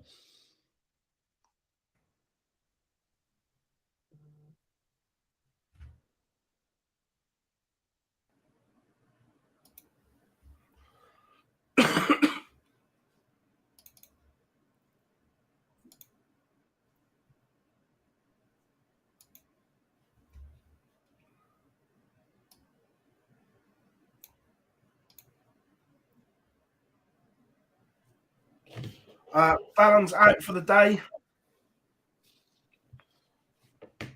Scott Mitchell warming up against Prakash Jiwa.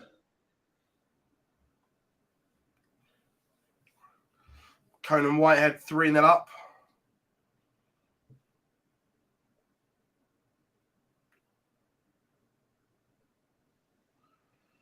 Quick question. If a player has lost their card and win it straight back, do they still... Yeah, they start from 0. Aaron, not confident at all.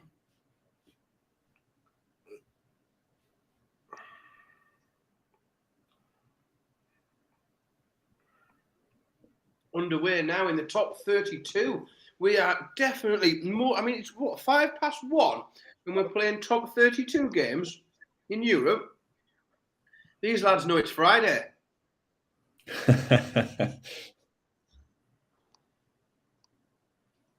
There's no money for overtime. Yeah, absolutely. They know I've got an evening planned. Jamie Lawrence and Andy Bartons are underway in that top 32 in Germany. 1-1 as it stands at the minute. So 2 players there playing for a spot in the last 16.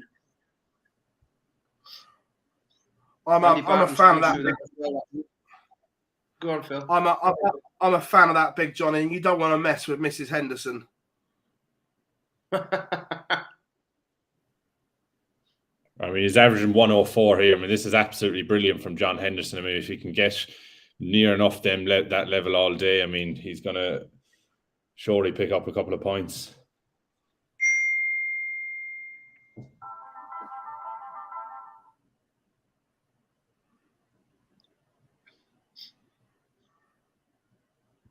Scott Mitchell and Prakash Jiwa is underway. Scott Walters 3-1 up on John Cook. Prakash Jiwa, to be honest, has played really, really good. Really well, actually, in the last few days. Yeah. Yeah, Corey is still in.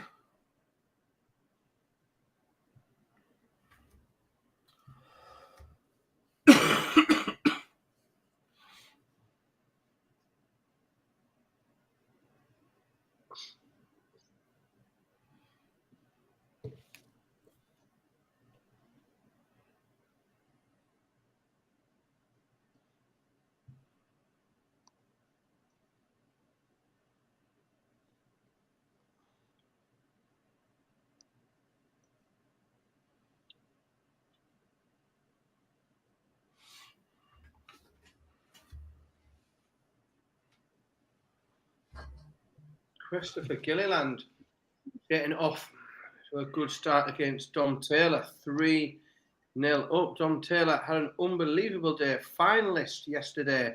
Just edged out by Aaron Monk. But another one of yesterday's big performers that isn't getting it his own way today, as he's currently 3-0 down.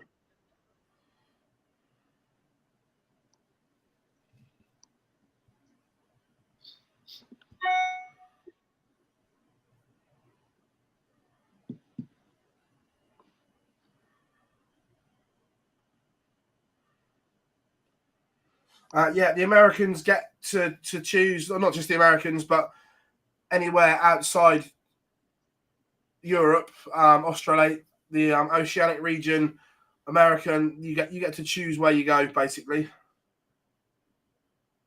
Conan Whitehead is 5-0 up against Jensen Walker, absolutely cruising in that one. Adam Smith-Needle's got a leg on the board against John Henderson, but still a massive ass to come back in that one. And Sean McDonald has just moved ahead again. Got a little bit embroiled against Carl Snyde. Still, he's regained the lead at 3-2. Andy Hampton has just gone 3-2 ahead against Shane McGurk as well.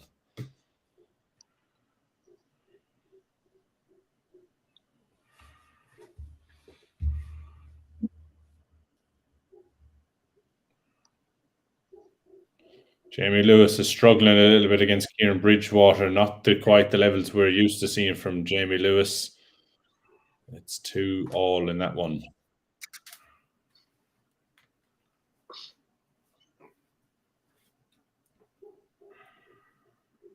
Scott Mitchell has taken the first leg against Prakash Jiwa.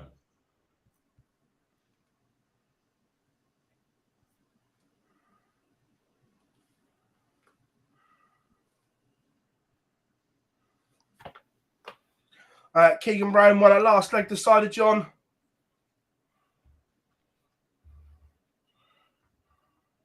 Jelle Klassen is averaging 112 or 106 now, so he's level up against Jerome Mitch.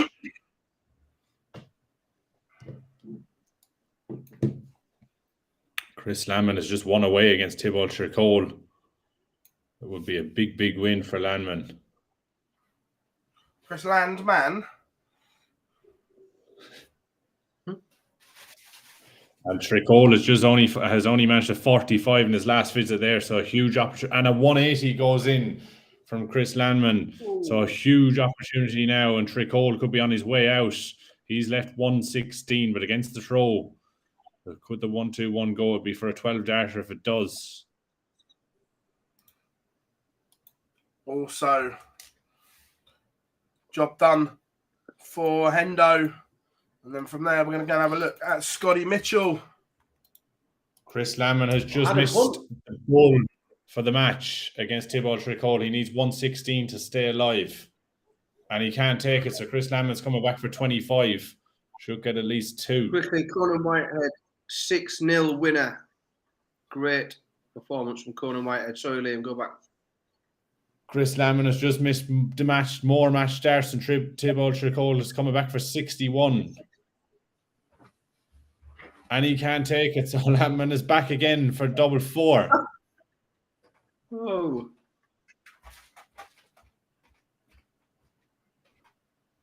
And it goes, last start in hand, so a big, big win for Chris Landman. Thibault Tricol, the Frenchman, is out.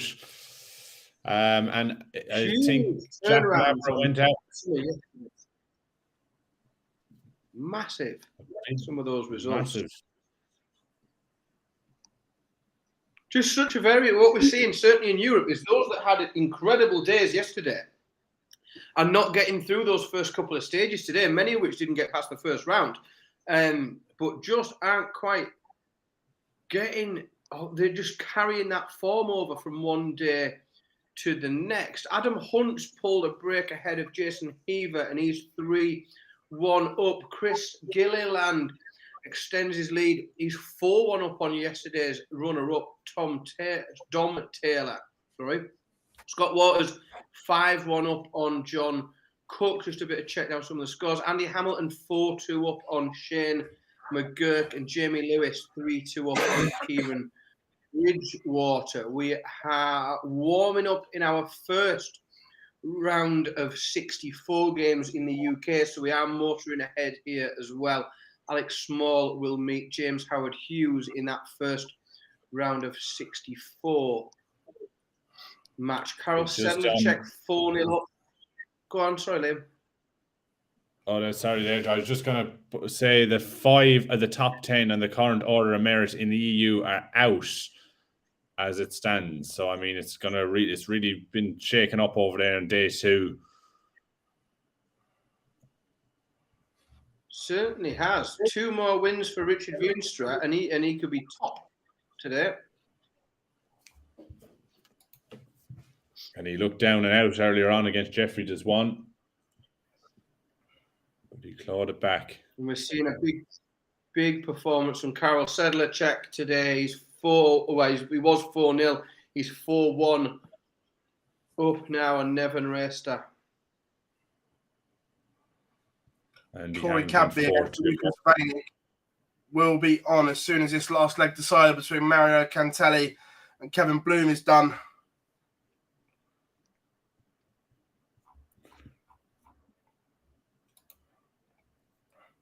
Yeah, Sedlacek not messing about today.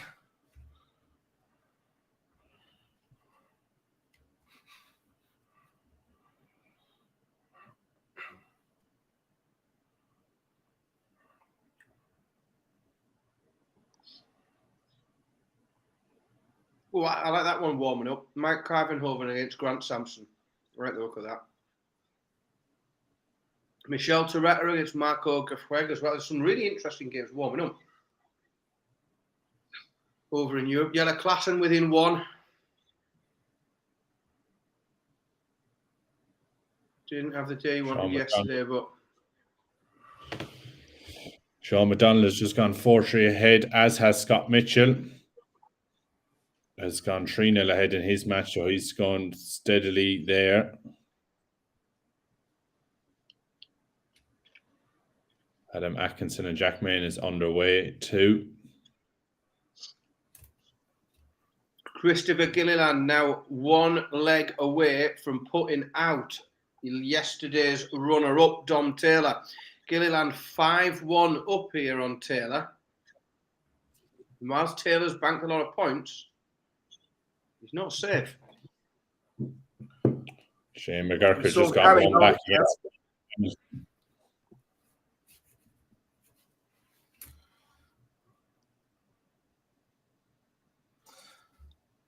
Adam Lipscomb, 6-2 winner. Andy Hamilton, 4-3 up on Shane McGurk. I'm not sure where this Jamie Lewis average has come from, but he's been solid all of Q-School. He's winning at the moment, but only averaging 70. Yeah, there's not a huge amount coming back at him from what I've seen when I've dipped into that game. And look, and he knows, look, if he can get through that game, he's the standard surely only has to go up from there. No, we will be going Corey Cadby against Lucas Vainick as a feature match, because that could be fireworks. Chris Gilliland's got to go at the big fish for the match, yeah? Leaves himself 74. So Dom Taylor's got 3 darts at tops to get a leg on the board, but that would only be a hold of throw, and he'd still be 5-2 back even if he takes it now.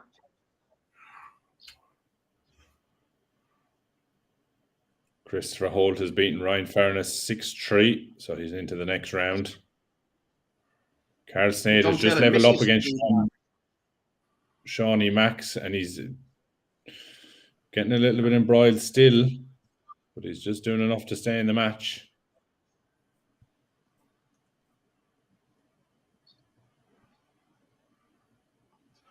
Yeah, Yellow Klassen, impressive.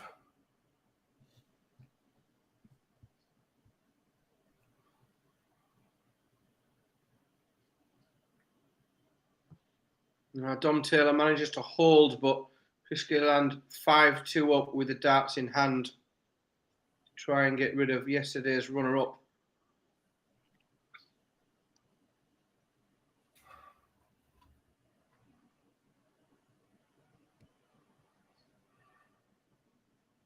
Jamie Lewis opens up at a 140 in the 9th leg of the match. It could go all the way in that one. A good start from Lewis.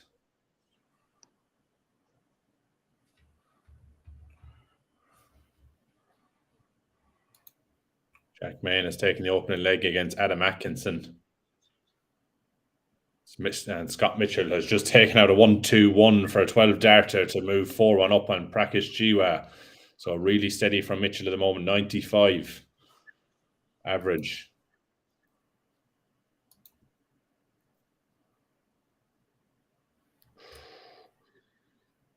Shawnee Max in a little bit of trouble here. Carl Sneyd has just thrown in a 180 against the throw, and it's 4-all at the moment. So Sean needs a big score here to get himself back into the leg. And it's another trebleless visit, the 3rd one in this leg. So all of a sudden, he's averaging 12 points better than Carl Sneyd, but he could just turn the match on his head in the crucial part of the match. He's left Shanghai after 12. Shawnee Mac needs to come back with something big here.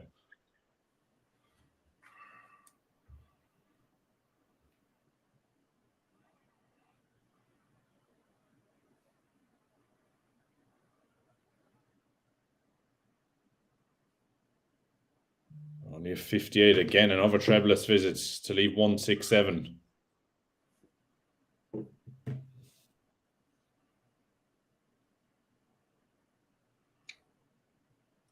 So this has to go, really.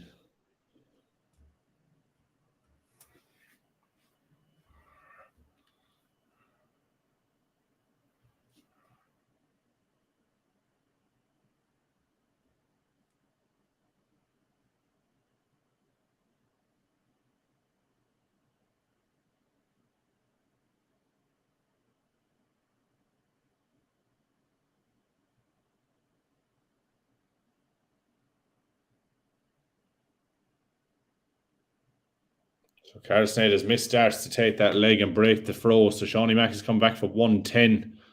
He really, really needs this now to hold throw. Sedlacek sells a 6-2 win. Evil Charlie is into the last 32.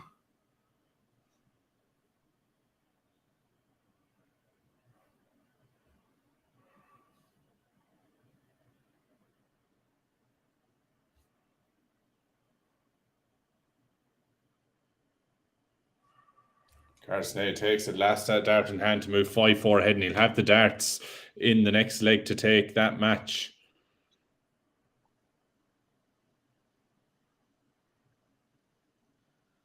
That's massive, Dom Taylor going out, you know. First round, another one of yesterday's top performers out first round. Chris Gilland played absolutely superb there to get rid of him. Really, really good. Unfortunately, Jerry, yes, he is. Any second now. Oh, Adam Hunt is within one. I always had to keep the eye on the Geordies. Heaver's got 11. He can leave top. Adam Hunt can have a go at 150 for the match, but even if he doesn't get through this leg, he will throw for the match. He's a break up here, Adam Hunt. Shane McGurk has gone 140, 97 and 180 against the throw in the 9th leg here against Andy Hamilton. He's 84 to take this leg, and he's missed a dart of the bull. So Andy Hamilton's coming back for a dart of tops.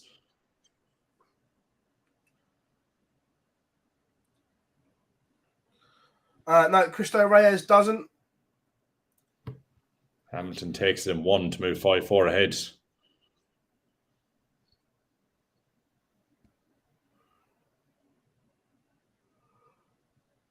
Yep, God will be on. Good reply here from Shawnee Mack, Liam. Yeah, very good. Goes 180 ton. So, I mean, he looks like he's in a good position now to level up the match and bring it all the way. I mean, he has been a much better player in this match. He's just kind of got embroiled a little bit. So he now is 1-2-1 after 9.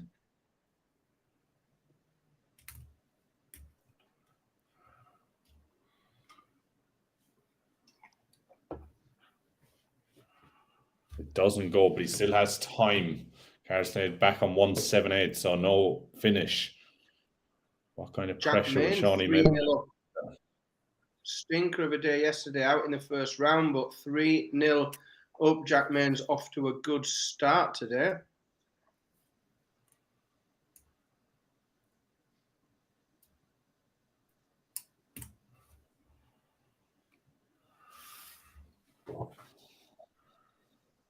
Corey Cadby takes the opener. Shawnee Mack, missed opportunity here. It doesn't want to be given. Gets away with it. Back for double A. This has to go.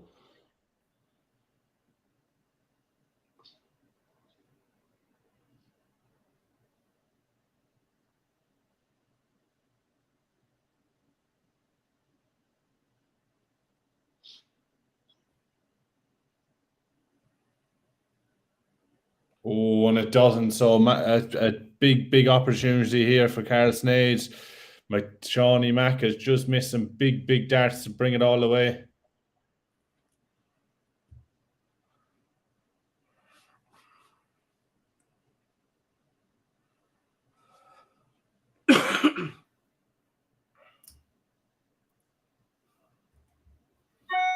But it doesn't go. So another chance for Shawnee Mack to bring it all the way here.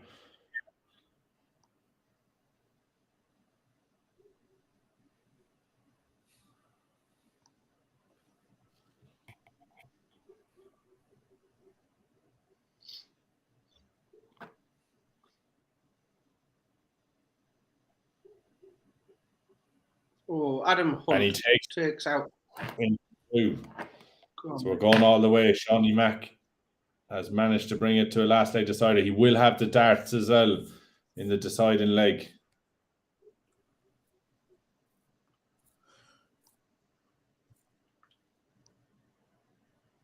Lucas Vainick has missed, but so has Cadby.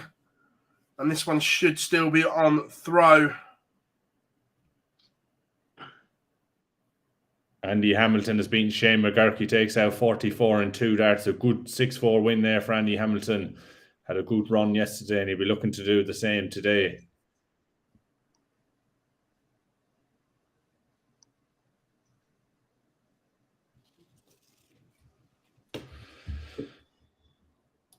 Super stuff from Scotty Dog. Should we go a little bit of Robert Rickwood against Dylan Slethen? Shawnee Mack has opened up with 2 trebleless visits. And he's under pressure here. But Carsnade can't capitalise. He's only 44 with his second visit after an opening visit of 140. So a little bit of a reprieve, but McDonald has to take advantage of this.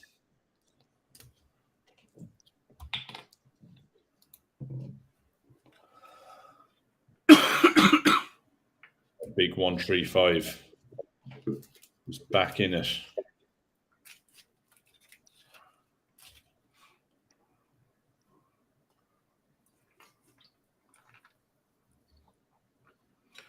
Corey Cadby is making a mess of this leg on throw. Lucas Vainick has taken the darts at 1-1. It's a mile away, isn't it? These last 3 visits, 4 visits.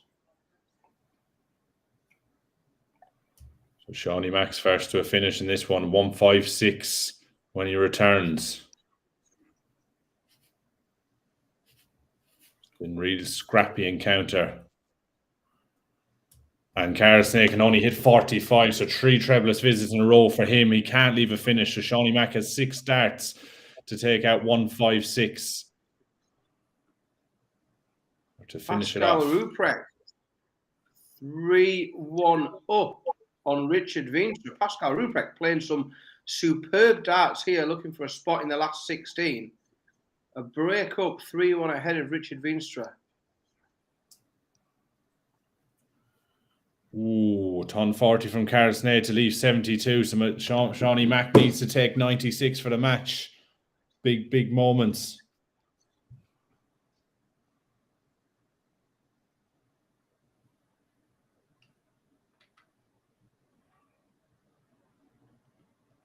And he does. Last start in the hand. So Shawnee Mack has got through a real scrappy encounter there.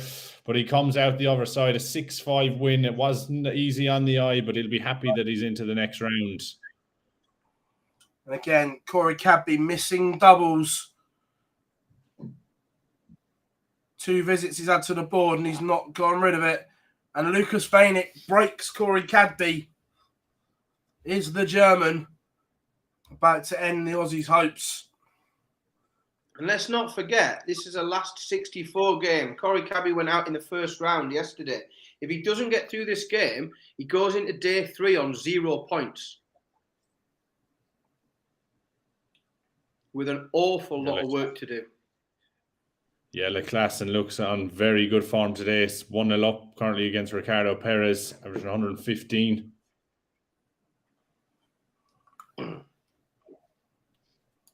And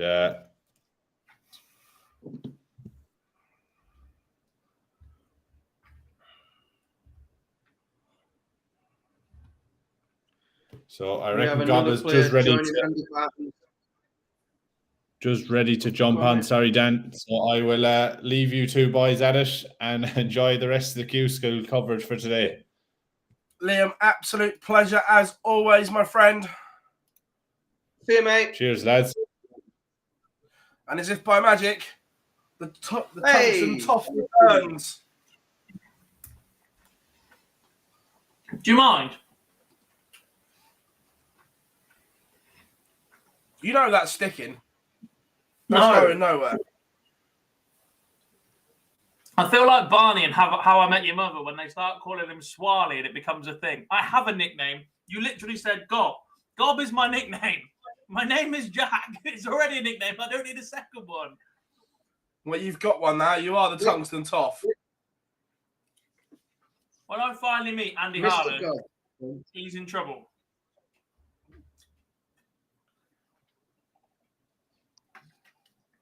Right, quick catch up. There we go. Let's go to Europe. Mike Kyvenhoven has just taken the lead 4-3 on Grant Sampson. This has been a great game so far. Kyvenhoven averaging a ton, Sampson averaging just shy of 94.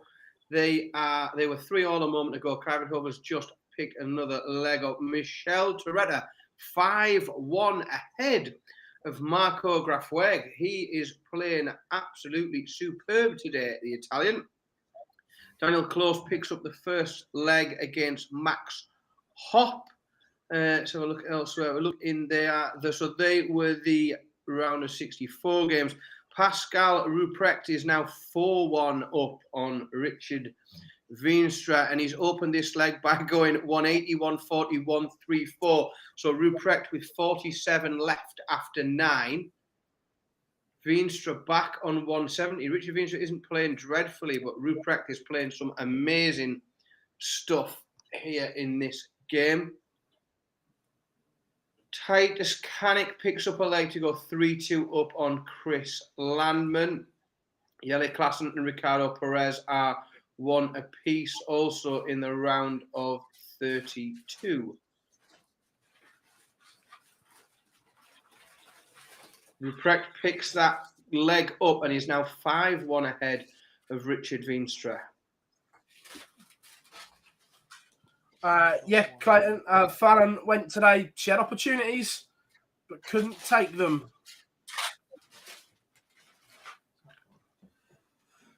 Catch me up then, folks. What we got?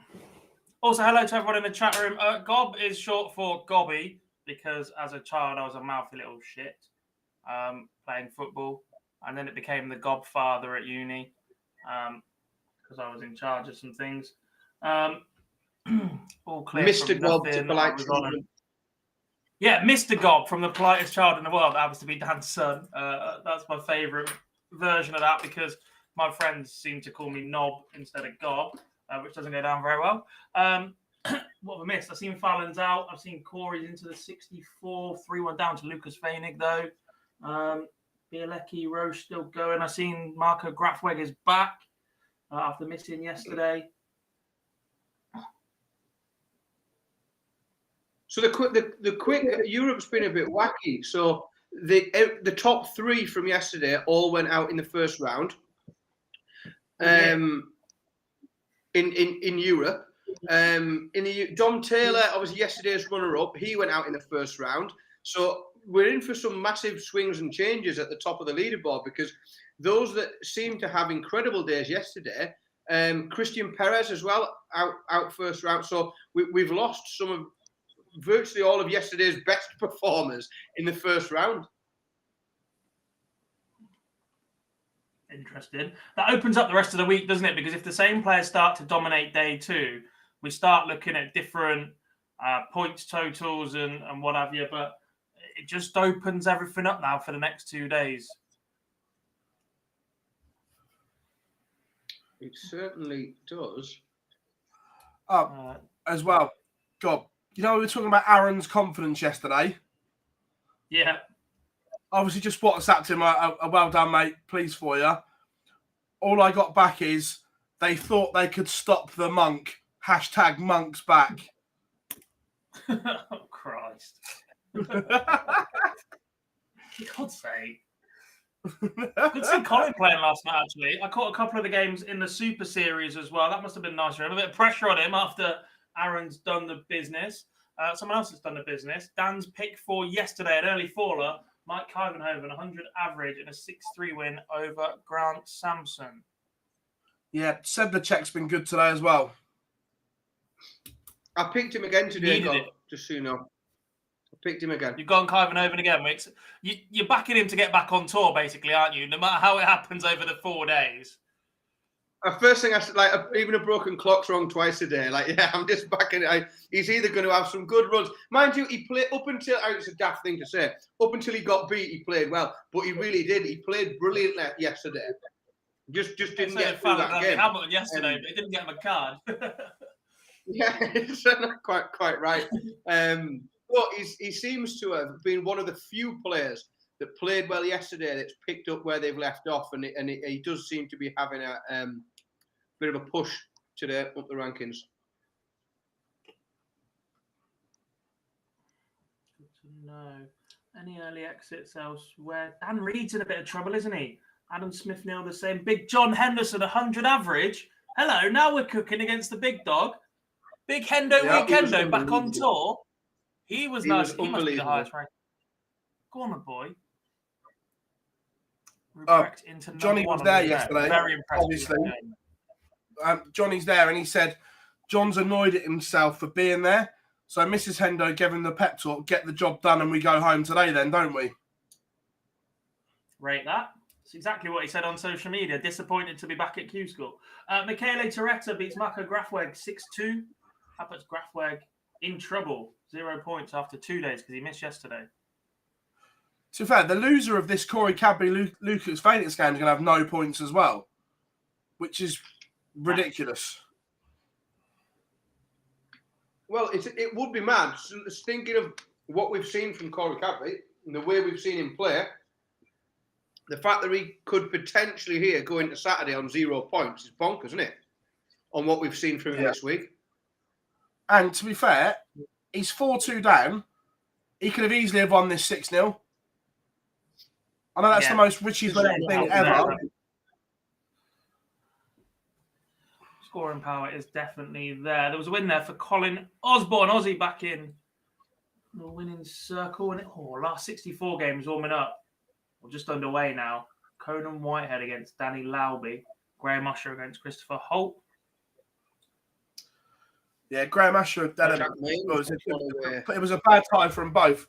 Jim McHugh and Graham Usher round one. Blech. Yeah. Remind me not to share TikToks on Twitter again. It's going absolutely mad. Have you seen it this morning? Yeah. The two Aussie comms lads, they usually do cricket and other big sports. They've done the Mardle clip. I was like, oh, these two are amazing. And it's just gone ridiculous on my socials. So.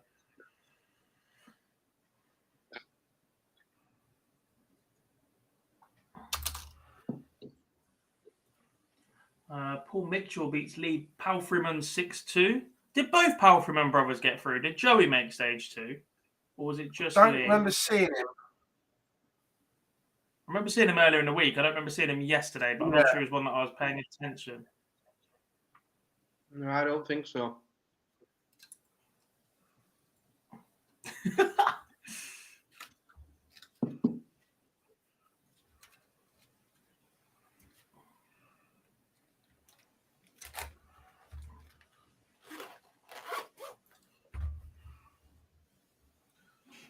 Justin Hood was 4-3 up on James Richardson. Didn't play that well last weekend. Jack Mains just missed 3 match starts and been broken by Adam Atkinson. He was looking good, Jack Main, until that it just seemed to fall apart a bit at the back end of that leg.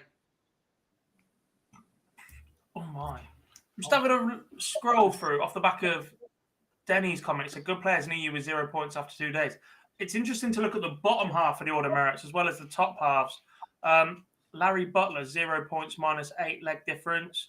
I've just seen Nico Kurtz, 0 points, -8 leg difference. Freudenreich's down at the bottom. He beat Cadby in stage 1. Schumacher's in there. Vleghert.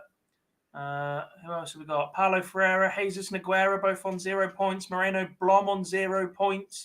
Grant Sampson, 0 points. Thomas Hudek, 0 points. Diego Portela, 0 points. Alexander Merck, 0 points. John Desramu, 0 points. Denny Carter, 0 points.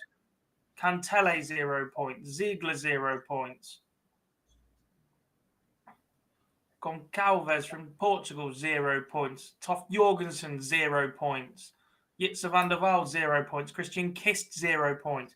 Gino Voss, Patrick Matt, no points on the board for any of those Corey players. Cadby was going to have to win 3 legs straight here. And again, he had an opportunity in that leg. Lucas Vainick comes back last, dart in hand. Nico Kurtz was a little bit unlucky today. He played better than we'd seen. Who did he lose to? It was someone half decent.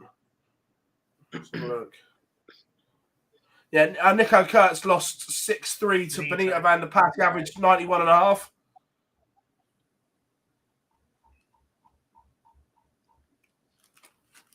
Barry Van Peer wins 6-0 against Jimmy Van Schie. Barry Van Peer's having a very good day today, actually. Yeah. Big wins he's posted.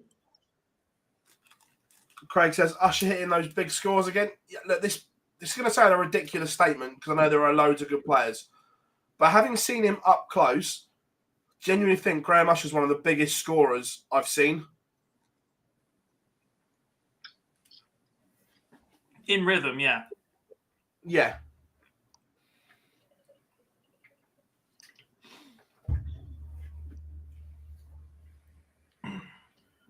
Oh, Adam Atkinson for second leg in a row takes out another big checkout. He checks out 92 to pull it back to 5-4. Jack Main with the darts in hand, 5-4 up, throwing for the game here. But Adam Atkinson won 3 legs on the spin, and Jack Main can only open with a 60. If Atkinson can find a couple of trebles, he's going to look very much in the driving seat to force this to a noble leg. Karol Sedlacek slips 3 behind. Roy van der Grijden goes 3-0 up against Karol Sedlacek, who's looked superb so far today, up to this point. Yeah, Jerry, the issue is that we spoke about earlier that without a tour card, I'm not sure what his visa status is.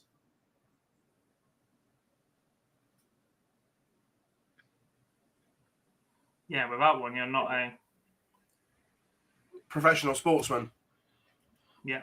Chris Landman adds his name to the list of European players through to the last 16. He joins Pascal Ruprecht, Andy Bartons and Derek Tel-Neckers.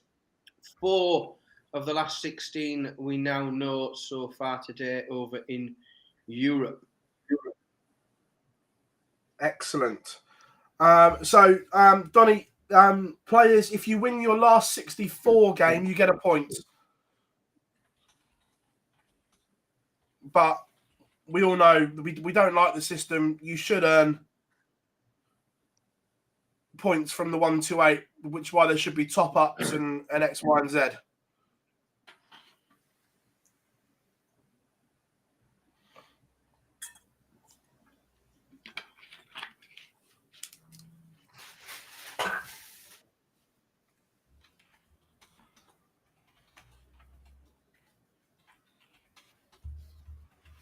Jack Main gets the job done. 6-4 takes out. He finds a max and follows it with a 116 checkout. Good last leg there under a bit of pressure, Jack Main, but really seemed to find his composure at the end. Certainly slipping that max in and then taking out the ton plus checkout. He hasn't looked, didn't look great yesterday. But that's a that's huge from Corey Cadby. He breaks back with a 1-2-4. Huge. Oh. 140 is not a bad way to open either.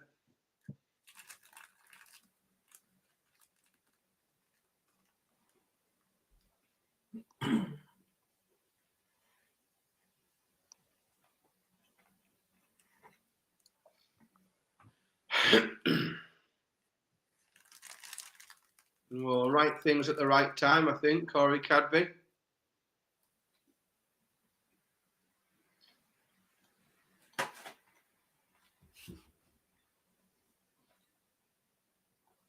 $120 screams bounce out as well. Or treble 1 on a switch, but that'll hurt. Well, it depends how much he gets punished, doesn't it, really? Yeah. to win in Europe from Patrick Tringler, by the way, beat David Venken 6-4. Both the Finnish boys taking big beatings. All of them. Kantele, Haivanen, and Timu Haju. Jonas Masselin still in?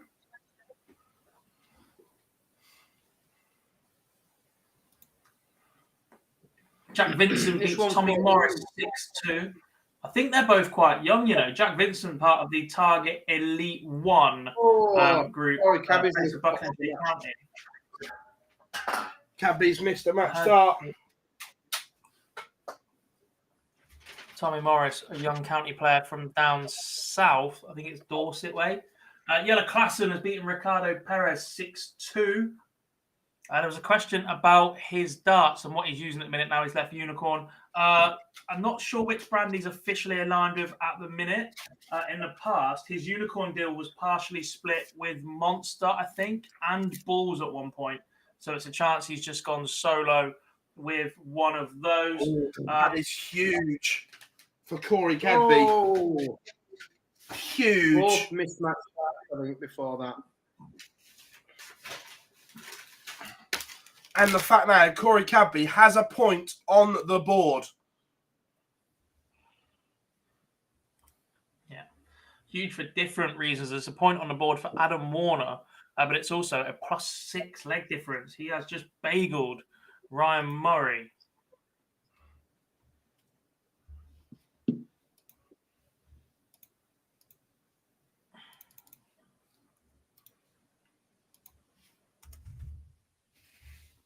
Max Hopp looks on the verge of defeat. Daniel Close 5-2 up in what is the last round of 64 game over in Europe. They're motoring through things over there. Field becoming very, very narrow now.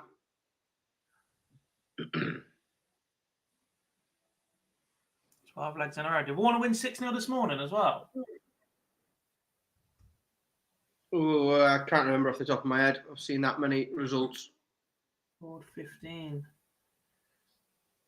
Or did he just win 6 straight from 3-0 down against Wazowski? That's his +9. Yesterday it was actually on 0 leg difference at the end of the day. Evil Charlie's in a bit of bother here, boys. What's that? Evil Charlie's in a bit of bother here. 4-2 down. Oh. If you were Ronnie Hybrex, would you play the weekend? Yeah, 100%. Yeah, he's only on 5 points. You're a last 64 win away from 6 points, which is basically there. Maybe even 2 wins and 7. You've got to back yourself in this situation. If you're protecting against leg difference after day one, in case you take a battering, you're not ready for the pro ranks anyway, even at 58 or whatever that Ronnie is. Daniel Closer dispatches Max Hopp 6-2. The maximizer is gone. I'd like to see Daniel Closer on tour. The averages he's put up this week, when we've seen him at Euro tours and in the Super League as well, I think he's steady enough.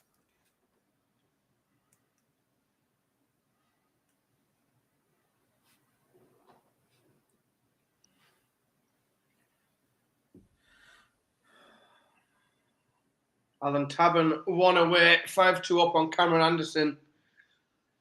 And he gets the job done. 6-2, Alan Tabben wins. And I think that is potentially the last round of 128 game in the UK. We have just got round of 64 games. Now, that's a potentially good game warming up. On board 5, David Evans against Jamie Lewis. Both had a good day so far.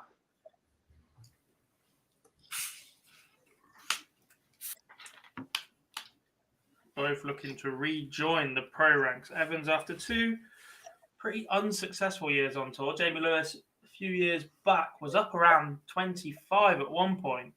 And then he had that run to the World Semis. Sedlacek breaks back, but he's going to have to find another break of throw.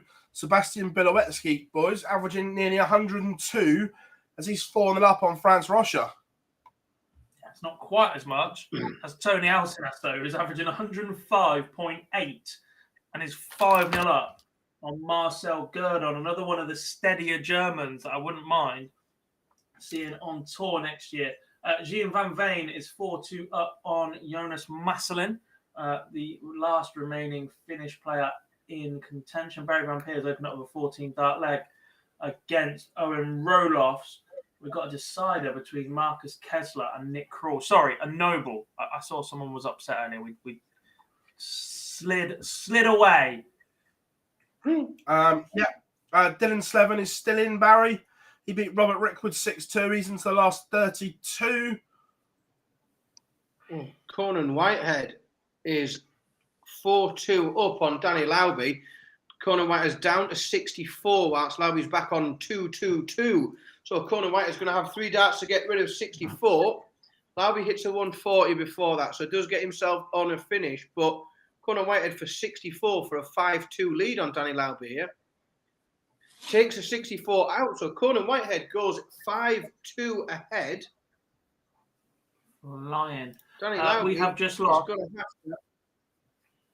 on, Dan. We've just lost James Horrell 6-4 to Jake Jones, and there was a loss for Christopher Holt 6-2 to Graham Usher. 2 very solid performances in the victory there. I think Mike Warburton against Andy Hamilton deserves a feature game. Alcinas gets the job done 6-0 over Marcel Gerdon. 102 average he finishes with, as Kessler wins the decider against Crowell. Crowell. We have a noble between Mike Huntley and Lee Evans. Alfie, Wesley Placier is out of Q-School.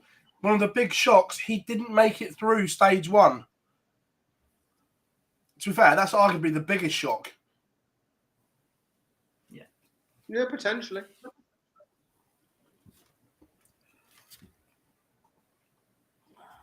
It's because it's final. Everything else that's been a shock in the last 2 days, it's not final. Everyone's got another go Saturday or another go Sunday. When with the Wesley Placier going out, that's it. Done. Bye. Tra.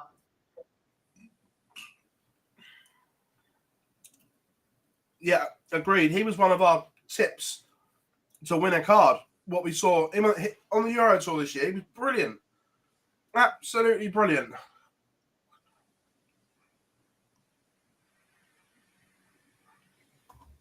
Speaking of tip to win a card, Mike Carvenhoven down to 1-2-1 after 9. He's 2-1 up, which includes a break over Davy Prouston. I tell you, Sedlacek from 4-2 down has been absolutely outstanding. Evil Charlie takes the 1-2-1 out. 12 dart leg. Lovely. Is motoring. That's Carvenhoven 3-1 up now after a 12 dart leg. Gian van Veen is 1 away, 5-2. Karel Sedlacek's fought his way back into this match with Roy van der Grijden. It's 4-4 in that one.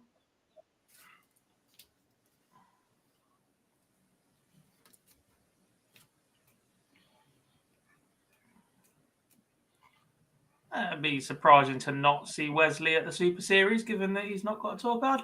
How's Hendo doing? He won his first game 6-0. We haven't seen him play again in this. He's on 16. I think he'll on after Gervin versus Chris Bird. He'll take on Paul Mitchell.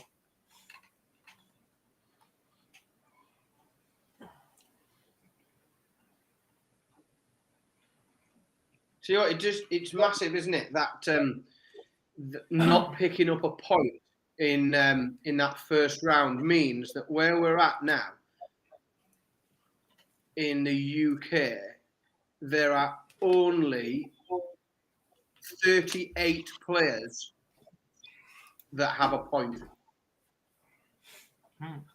Is that it? 38 players out of 125 have a point.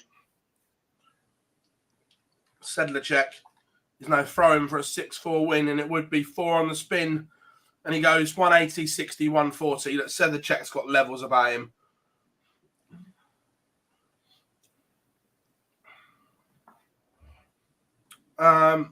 Also, Kellett for the Super Series. I'd be up for that.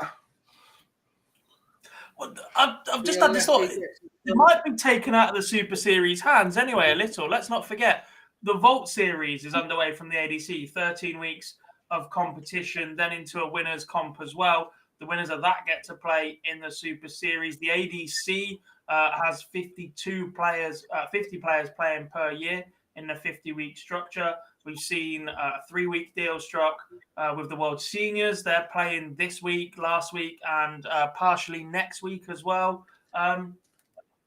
It might not be the Super Series making some of these decisions. These players can go and force their hands almost. Results everywhere, though. Lee Evans beats Michael Huntley 6-5. Michael Huntley, one of the seniors players that has qualified for the Circus Tavern. Karel Sedlacek, a 6-4 winner. And there was also a win for Jean Van Veen, a 6-2 victor over Jonas Masselin. Hey, I'm going there, you know. I've made a decision. I've booked it. Well, I haven't booked anything other than my day off work. I'm going to Circus Tavern. I've never been before. Yes! See you there, Dan. I can't resist that. I can't resist that Friday. It's just too good. The evening session. Pat Taylor does it's too good. And so what I'm going to do, I'm going to travel Thursday after work, and I'm going to do Friday afternoon and evening, then come back Saturday. So I'm going to do all day Friday. I'm going to drag my mate with me, and we're going to do that. Too right. I'm very much looking forward to it.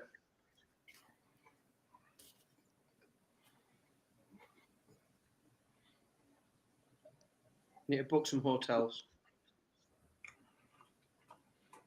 It's a Premier Inn in either direction. I said hotel, not hostel. Right.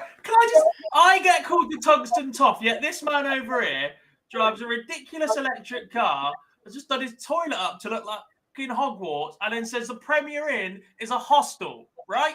Come on. I couldn't believe, you know, he called you a toff earlier whilst I was drinking San Pellegrino. I thought, I've got off lightly, you know, like properly. All of this, because my last employers, it might have been the ones before that, sent me a Christmas box with the tiniest bottle of cheap wine you've ever seen in your life.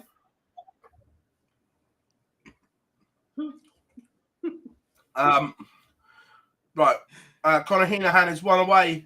He's 5-4 up against Thomas Lovely. Eddie Lovely and Keegan Brown 1-1. Not the best of games. Not going to try and hide it. Ian Jones 4-2 up on Reese Hayden. Wayne Jones 4-0 up on Chris Gilliland.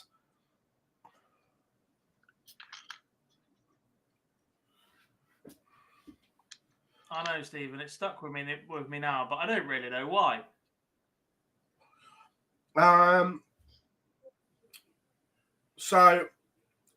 Andrew, Darren just took some time away from darts. He had some stuff going on in his personal life, but I saw a picture on his Instagram. I think that he picked him up again. So fingers crossed we'll see him back. Who's that? Darren Beveridge. Oh, yeah.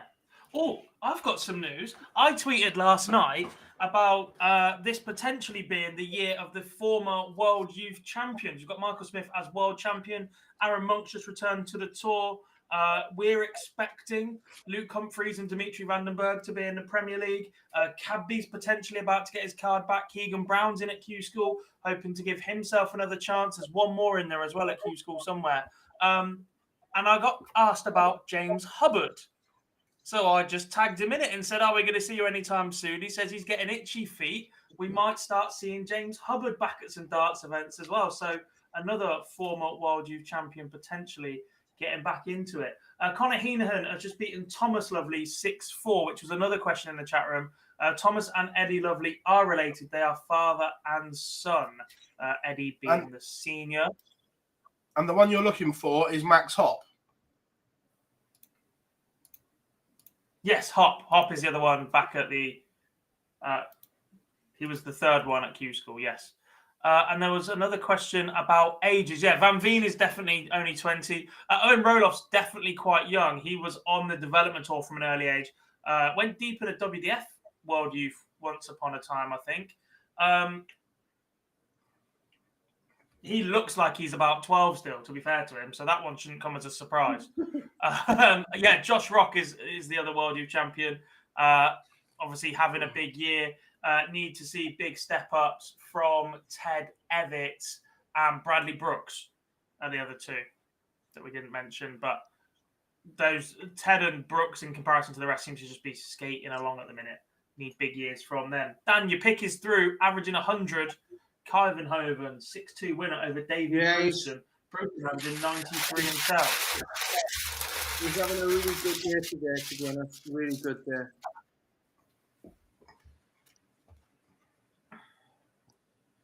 That does as well, puts him up to 4 points.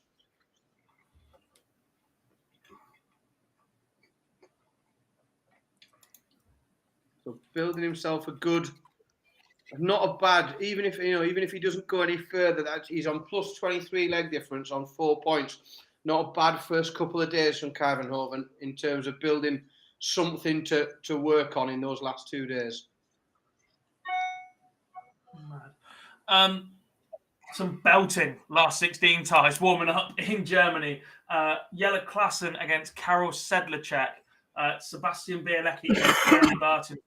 Van Veen against the very much unknown Pascal Ruprecht before this week. From what we understand about him, which isn't a lot, is that he's been playing about 15 months. First popped up at an event around June last year, and is cracking on to be here at Q-School. I understand that he's top of the order of merit. Numbers have been steady. Yeah, that is about it. A bit harsh on Ted and Bradley, given half the list at Q-School. Yeah, I get that, Tom. It was more that they're in the spotlight right now. I guess is where I was going. Actually, a different class. I didn't open the wrapper. I crumpled it up. Shocking. I mean, he's already eaten it. Exactly.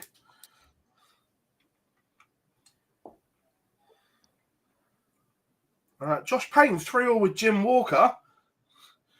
Oh, Daniel Klaus. That must be 10 darts. 1-0 up, averaging 150. Against Michelle Toretta, who's averaging 138.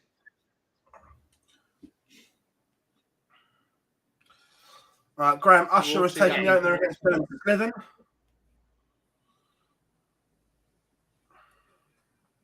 Am I an Everton fan? Yeah, looks it.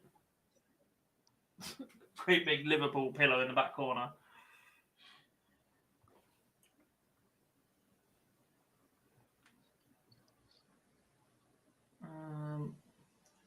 Last 32 game underway between Usher and Slevin, and Usher banged in a ton plus average so far. I think following Roloff against Barry Van Peer. Can anyone not see Graham Usher getting a card now? If he wins this game, can anyone see him not getting one? With at least a plus 12. And it's more the way he's playing. He just looks so good as well. Who will he take on? 64 board 2. Payne or Walker? I mean, that'll be a tough tie. Payne or Walker or someone else. That's going to be the big thing for him now. Payne and Walker are playing. He still has to wait for Scott Walters against Lee Budgeon as well. Then they've got to play. Then he'll play the winner of that. He's going to have about an hour wait again from here. Corey Cadby giving himself lots to do again here. It's carving out chances as well. It's just, I genuinely think that Q-School may have come too early for Corey. However, the signs, what he's doing with no match practice is remarkable.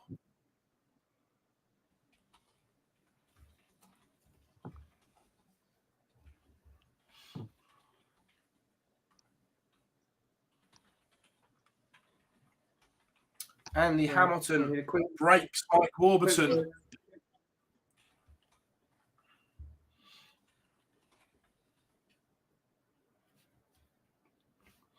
Jared Cole was forced a decider. He looked down and out in this one.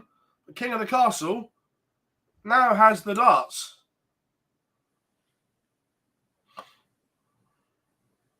Close has had 2 10-dart legs. Currently leads Michele Toretta 2-1. Mental. Van Veen and Ruprecht get underway. We'll also see Kessler versus Owen Roloffs. Graham Usher averaging 109. Now leads Dylan Slevin 3-0 as we've got some 64 games warming up. We get 32 to join them. Alex Small against Conan Whitehead. Colin Osborne against Peter Hudson underway. Paul Mitchell, John Henderson. Hendo's second game of the day coming up very shortly.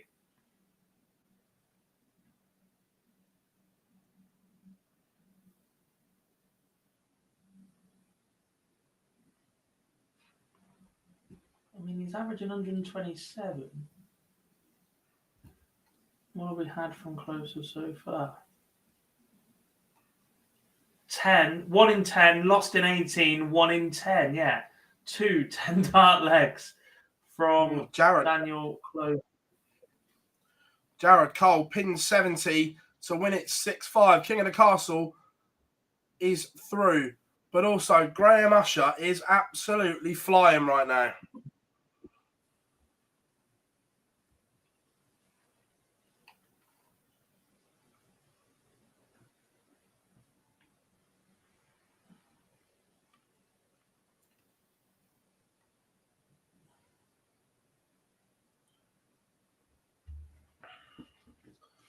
Scott Mitchell levels it up. I believe the highest average of the day so far is Cadby's winning average in the first round, 103.6.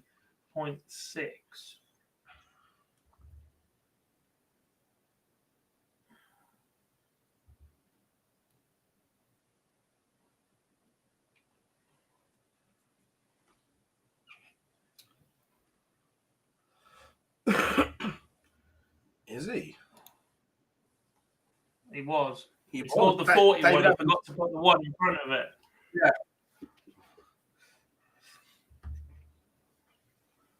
Yeah. Keegan Brown 4-2 up now on Eddie Lovely. Yes, Tom. Yes, Tom. It's a bit. There's a whatever it is in the player's contract that the PDC World Champion has the Sky Sports logo on their shirt for the year. Dropped him a cheeky tweet last night. Say it looks good on him.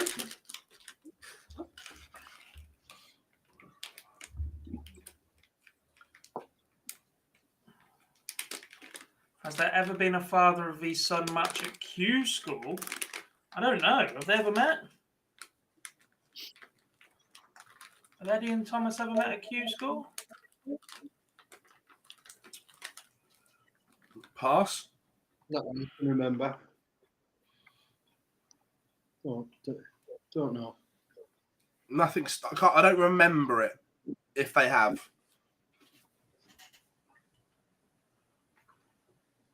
John Brown and Steve Brown definitely haven't met at Q-School. We've seen James Richardson banging a 9 against Josh.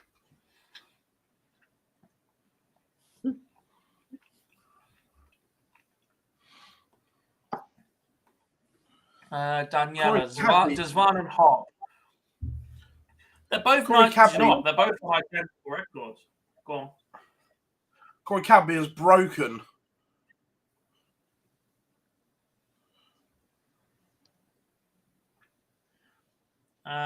Question on Dazvan and Max Hop's hopes of returning to the tour. They're both on 2 points plus 5 and have won 31 legs. Identical records.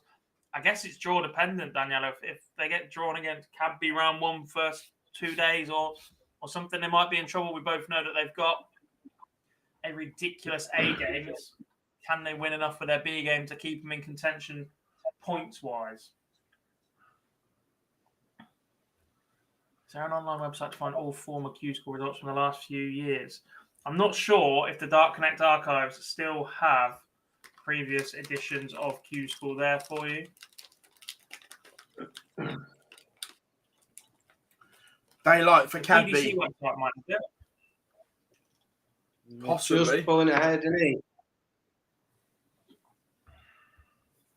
Pascal Graham, Ruprecht takes the opener against Jan van Veen. 1-0. And Andy Bartons finds an early break to go 2-0 up against Sebastian Bialecki, averaging 111 at 2-0 up. Andy Bartons. Andy Bartons is having a stonker of a day today. He's playing some superb darts. Yeah, the question was around Daryl Pilgrim. He's in action at the moment. He trails Ryan Harrington 5-3.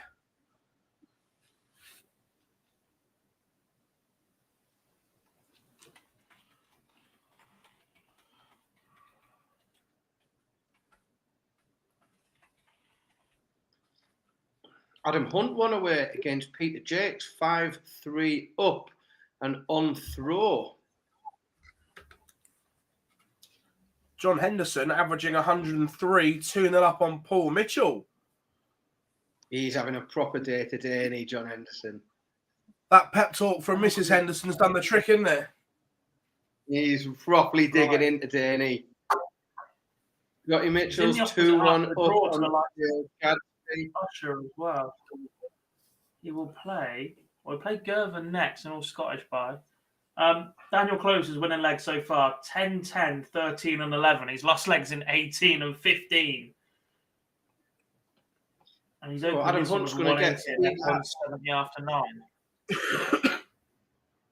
Adam Hunt's going to get at least 3 darts at tops for the match. If Peter Jakes back on 146, going to get at least 3 to get rid of 40 points for a 6-3 win. Keegan Brown is one away from the last 32. Graham Usher now leads the order of merit as well. 5 points plus 16. The gambler is timing his run. Bialecki gets one back against Bartons, who had won the first 2 legs in just 27 darts. Closer goes one away against Toretta, maintaining 120 average.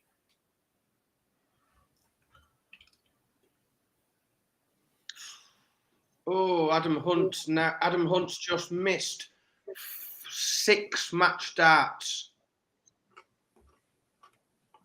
And Peter Jakes now has the throw at 5-4 down. He is Peter Jakes, but he's got the throw to try and force a noble leg. But Adam Hunt's missed 6 match darts.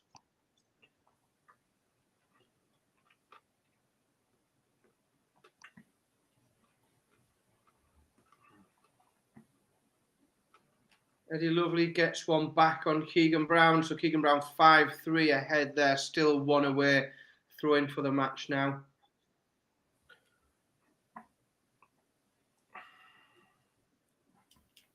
Yeah, Fallon not there. She was beaten first round by Daryl Pilgrim.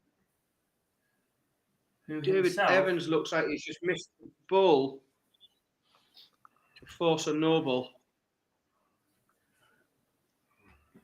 Evans has got to get rid of 25. Lewis back on 98.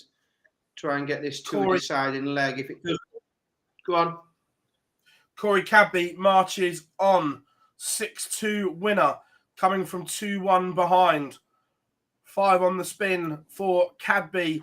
And from there, we're going to go straight to this game because this is a blockbuster as well. Karel Sedlacek against Jelle Klassen. Just in the UK, we have got a noble leg between David Evans and Jamie Lewis. Lewis has got the darts, but he can only find an 80 with his first visit. David Evans follows it up with a 140. If Lewis doesn't find 2 trebles here, then Evans is going to have pinched the darts and will be, well, Lewis finds at 140, so still 60 points ahead with Evans coming to the hockey, but this is swinging from one side to the other very, very quickly. Yeah, there's a question about Fallon, by the way. She was beaten in round 1 by Daryl Pilgrim. Pilgrim reached the final MODUS Super Series Champions Week. Beaten himself by Ryan Harrington in the last 64. Hendo still flying, 4-0 up on Paul Mitchell. We've got a decider between Peter Jakes and Adam Hunt, 2 players looking to return to the tour. We have Scott Mitchell 3-1 up on Dale Cadby despite having a lower average. Keegan Brown 5-3 up on Eddie Lovely. Josh Payne 1 away against Jim Walker.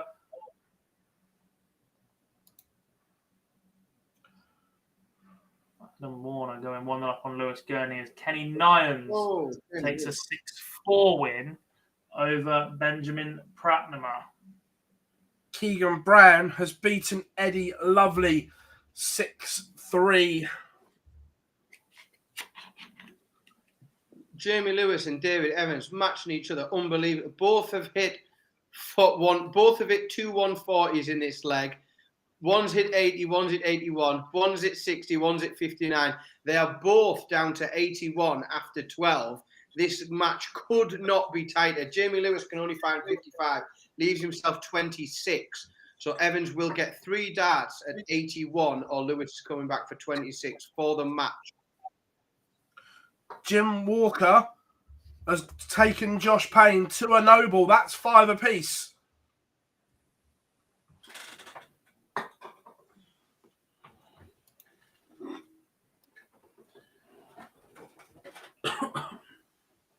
Oh, David Evans can't get it done either. So Jamie Lewis has got 3 darts at 26 to win this game. Daniel Closer finishes with an average of 111. Jamie Lewis wins. So David Evans not picking any points up today, going out in the round of 64. We were talking about this is one of the big changes that needs to happen for Q-School. That there needs to be points, because if you win a game, you should get a point. Is the thing. You've got lots of players.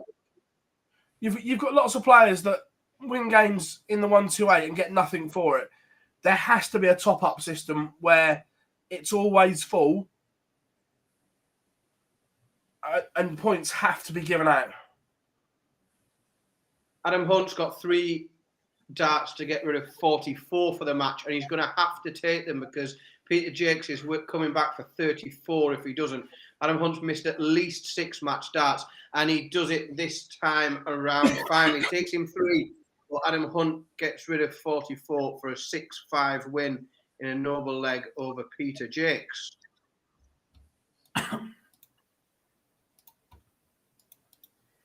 Pascal Ruprecht, whatever he has had for his breakfast, I would like some of that, please. Guess. You probably don't.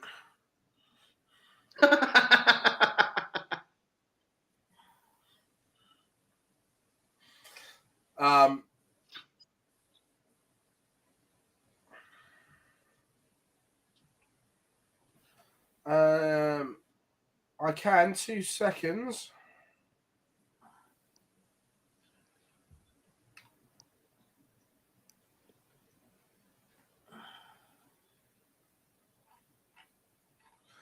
Sadly, Robert is pointless.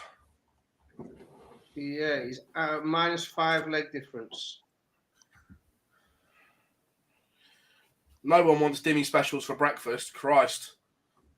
Goodness me. It's a heavy start.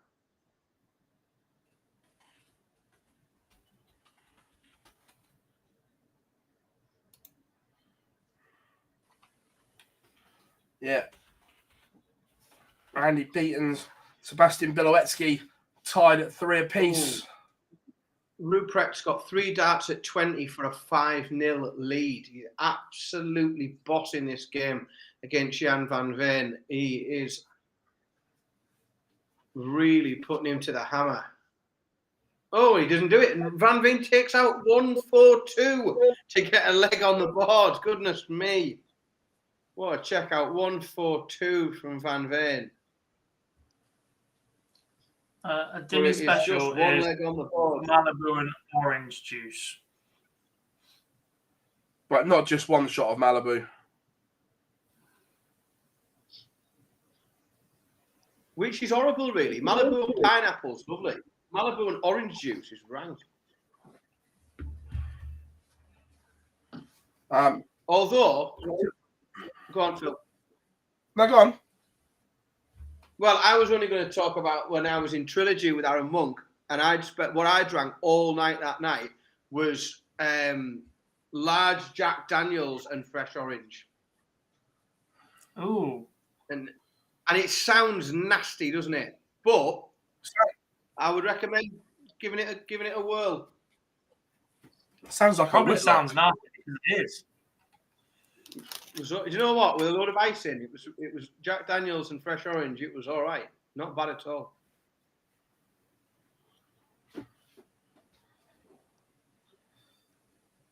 But it'll do the trick. There's a reason JD and orange is a crime. It certainly felt like it the next day. Goodness me. Well, that's your first mistake for going out with Aaron. Well, yeah, I was the afternoon session the next day. Just sat rocking with a bottle of water in the Winter Gardens.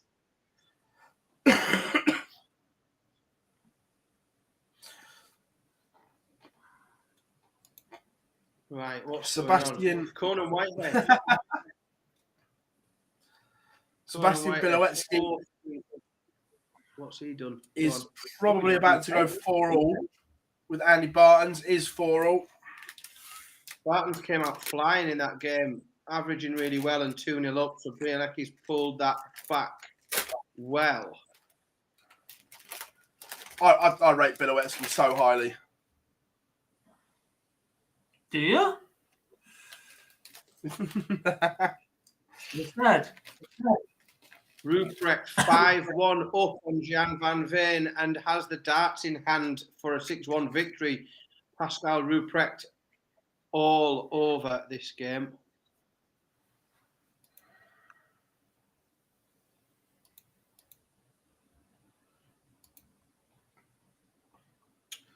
Peter Hudson 3-2 up on Colin Osborne. Again, Hudson's one of those players, we spoke about it yesterday, Gob, that he just forever yo-yos, wins his card for 2 years, loses it, wins his card for 2 years, loses it. Yeah, I can't remember who else we said that, but they called them the Norwich. Yeah, he's firmly in that bracket.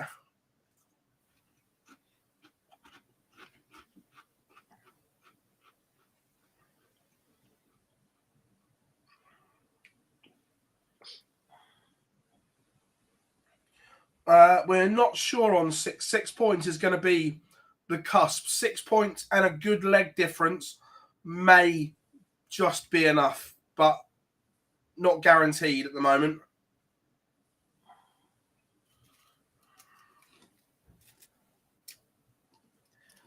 Any North Americans left? We lost No. Taylor, we lost Spellman, we lost Butler, and we lost Danny Lowby. No. Yeah. Go back to sleep, Anthony. Wake up again tomorrow and try again. We've got no North Americans, we've got no Canadians, we've got no South Americans, we've got nobody left. We've hardly got anybody left. Anyway, Jacob Taylor went out in the 64 as well.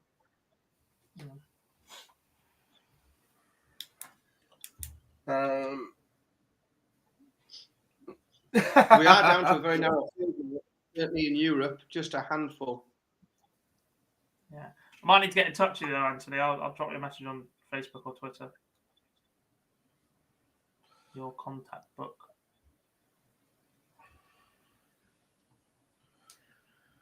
Yeah, Danny was unlucky. Jan van Veen. Come on, Phil.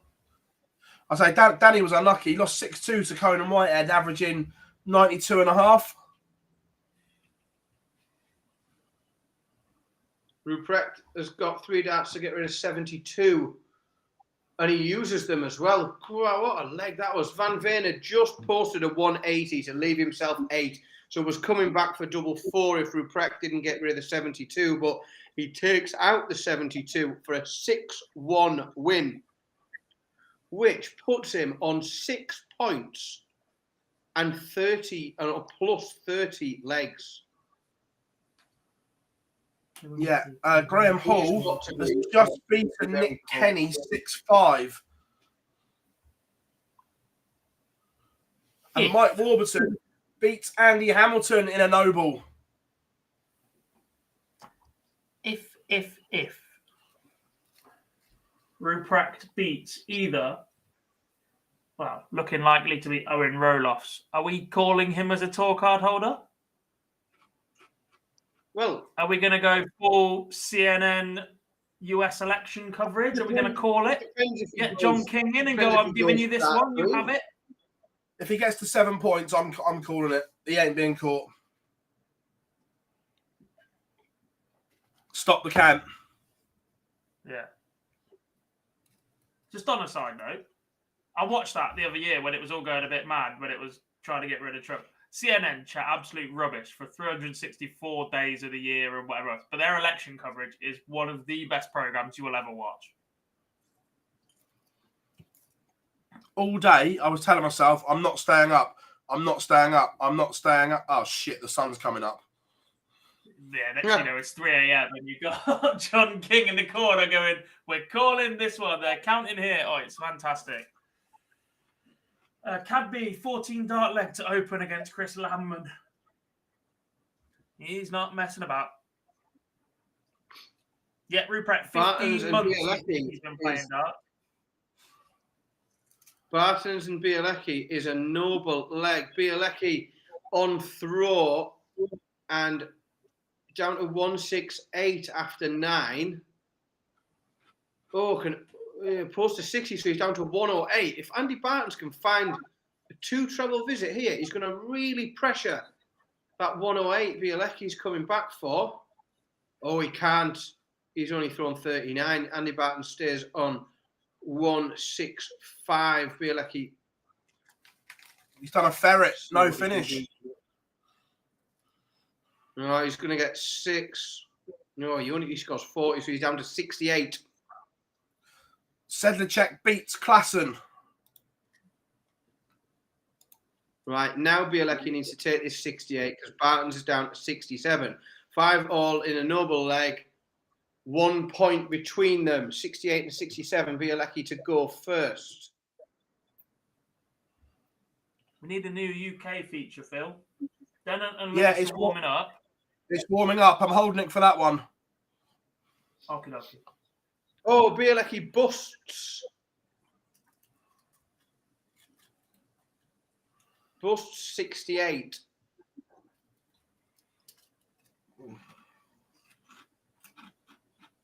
Left with 50. How can he have done that? Doesn't make any sense. Maths doesn't add up.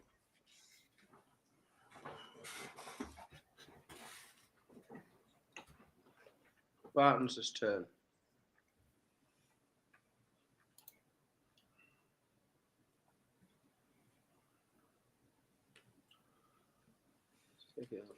Cadby doubles his lead.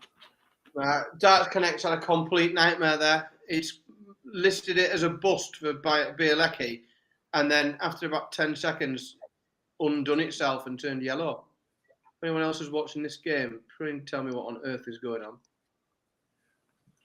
So do we know is Bilowetsky won or not? Still showed it's 5 all on the main. Someone's pressed the wrong button somewhere. Yeah, it looks like. So Bielecki's got no points left in this round. He's on 0. And now it's ticked over. It's fine. They must have had to press undo, and then someone's had it on. Anyway, Sebastian Bielecki has won. Took out 56 with 3 darts in the last leg. Sorry about that, folks, but it wasn't me. It was the absurd... Classic shaggy hit from the noughties. It's what trash. It's a terrible time for grieving. It's a terrible time for grieving round here because the nightclub that I spent every Thursday in all through the noughties has been knocked down this week in Middlesbrough. Oh. So it's a devastating. You know, like when a piece of your youth is just like crumbling, and it's just a building site. It's a devastating thing that the corner house in Middlesbrough is no longer on the corner. There is no corner anymore. Was it a proper sticky carpet club as well? Like a proper noughties nightclub? Like Isn't every sweatbox, nightclub? filthy, horrible, vile place, like rank. Mm-hmm. A few results for you. Scott Mitchell beats Dale Gadsby 6-4. Woo! Only because I know Dale. We had a result for the bastard Adam Warner 6-2 victory over Lewis Gurney. There was one other result as well. Was it Jared Cole? No, he's still playing. Jack Main beating Stephen Burton. Cadby now 2-1 up. We've got the first leg on the board for Daniel Closer, and Dirk Telnikez takes opener against Kenny Nyans. Sedlacek, Białecki, Ruprecht, Roloffs. Yeah, cool. Also, just looking at things, Shawnee Mack 4-0 up right now. He survived a huge scare, but the order of merit now is looking interesting. So Nathan Gervin is now into the green. Ryan Harrington now in green. Conan Whitehead now in green. Andy Hamilton, but he is out. John Henderson still in green. And Graham Usher is clear. Well, not clear, but if he wins his next one, he'll be a point clear at the top. He's ahead of Dom Taylor on leg difference.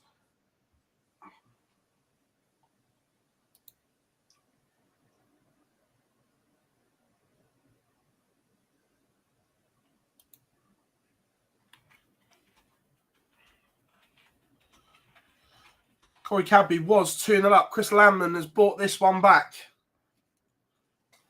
Chris Landman's had a really good couple of days as well, hasn't he? He's been playing some really good darts. He's a very streaky player. When he's on, he's very good, but when he's off, he's pony. It's the pace, isn't it? He's rapid. Yeah. We saw that in the Super Series. When he was on, it was brilliant. But when he was off, it was like everyone duck. Jamie Lewis breaks early against Matty Dennant, 2-0 up, averaging 111. Shawnee Mack takes a fifth leg on the spin, 5-0 up. Not a lot coming back at him from Alan Tabben.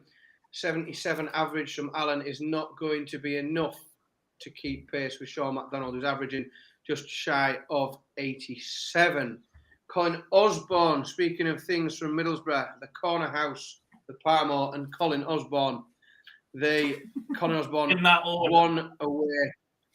What was that? Yeah, in that order. Yeah. We've Colin got a Osborne, sign at no. darts. From when we went to Leicester, the boys picked up a load. We've taken them back to our local league. We've just bought a flag and everything for the Vodka Wednesday League. It's absolutely ridiculous. But one of them says Westlife, Jason Donovan, and Dua Lipa in that order. Just holding it up behind players playing. You know what? I wouldn't argue with it either. It's not. I don't think it's wrong. What was the order again? Westlife, Jason Donovan, and then Dua Lipa, who is our unofficial mascot. I'd switch it. I'd switch the top two around. You put Donovan The up lad the that top with wrote it Jason is a Donovan. Westlife fan. Oh, too many broken hearts from back in the 90s was just unreal.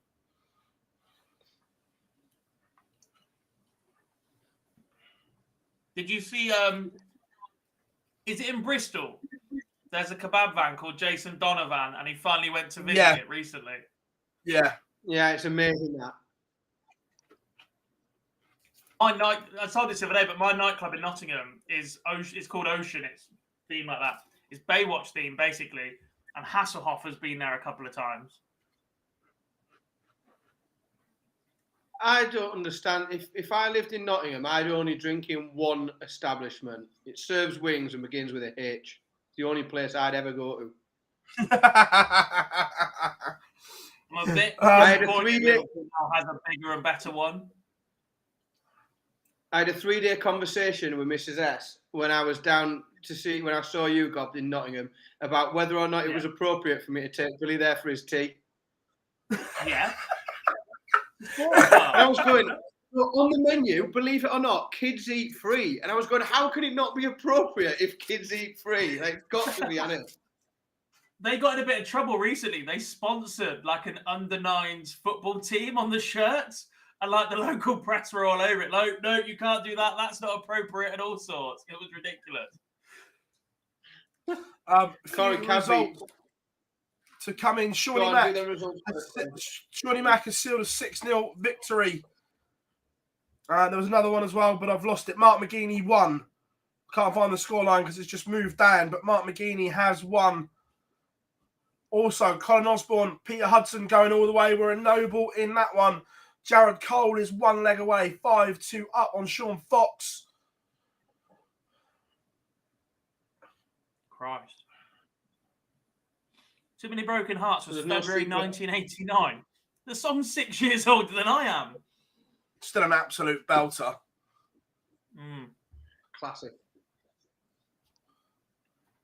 It's that time of the year, isn't it, where you get those. These were number ones. These songs turned 20 years old or 30 years old this year.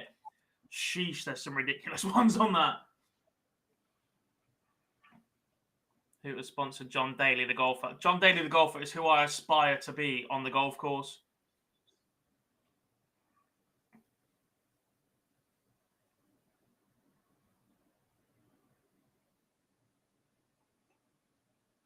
Corey Cadby really kicking into gear now, isn't he? Sorry, Helen. See you later then, John. Enjoy your afternoon. You got to break it up. Yeah. We've got to talk non-darts at some point. Adam Hunt on the move today, you know. Like, he's 3-1 up here over Jake Jones. He's got 83 left. I mean, he's left himself with tops now. Jake Jones back on 141. So if Jones doesn't take this 141 out, Adam Hunt's going to get 3 darts at tops. He's going to put him 4-1 up. Jones doesn't take that out. So Hunt's got 3 darts to get rid of this 40. And like, potentially, if he gets through this game, 4-1 up, you've got to fancy him to do so. He doesn't seem to have played well enough to be through to the last 16, but he's obviously winning. He seems to be winning matches without playing particularly well, which, if it works, it works. And he does. He's 4-1 up. He will take on the winner of Jack Vincent or Mike Warburton. A lot of people mentioned the fact Rolos and Ruprecht are warming up. If memory serves me rightly, they held the quarterfinal games in Germany yesterday to start at the same time. Yeah, they held the top 8 for ages, didn't they? Yeah. And Jared they'd have Cole somewhat of a wait as well. Over Sean Fox. Not the best game, but a result for King of the Castle. Afternoon, Preston. How are you? No, I didn't watch any of the snooker, unfortunately, Stephen. I've not caught a single pot this week, unless I've seen it on Twitter. Peter Hudson beats Colin Osborne 6-5. Is Ronnie still fighting with Sean Murphy? Probably. Every time I look, they seem to be having a go at each other. I don't want to go upset at people with my opinions on Sean Murphy. This leg's just dropped a bit between Cadby and Landman, hasn't it? But Cadby's almost got the job done. If he finds a big visit, just needs to close it out now, doesn't he, really, Cadby?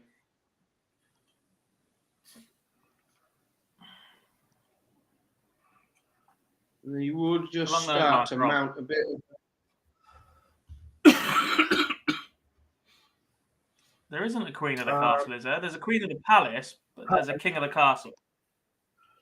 Robbie, so Keegan Brown will play Mark McGeeney next in the last 32. And I think Gilliland lost last round. 2 seconds. Yeah, lost to Wayne Jones.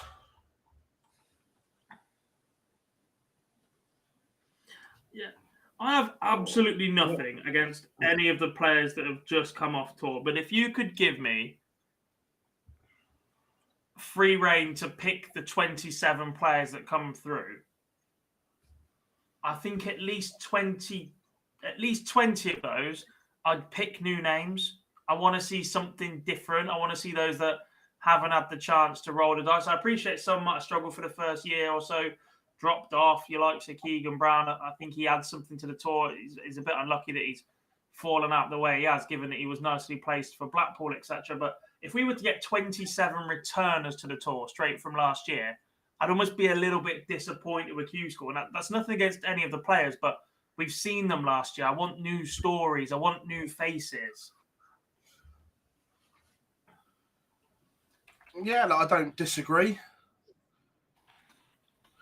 But this happened last year, didn't it? That there were a few that we were like, how have they won their card back? I know they've obviously they've won, but it's like how? Well, how was Adam Hunt 5-1 up, averaging 80? I mean, the easy answer is that Jake Jones is averaging 73, but you know what I mean. Yeah. Yeah, some are COVID casualty. That's what I said, that I wouldn't pick all 27 brand new. Like Scott Mitchell is one that was a little bit of a COVID casualty from right at the start of his, and he was so close on the cusp to dropping off that you think if he'd had that extra 2 weekends that he missed out on, there's a chance that he wouldn't be back at Q-School. And Keegan Brown, a decent run this year, helped the NHS during COVID and lockdown.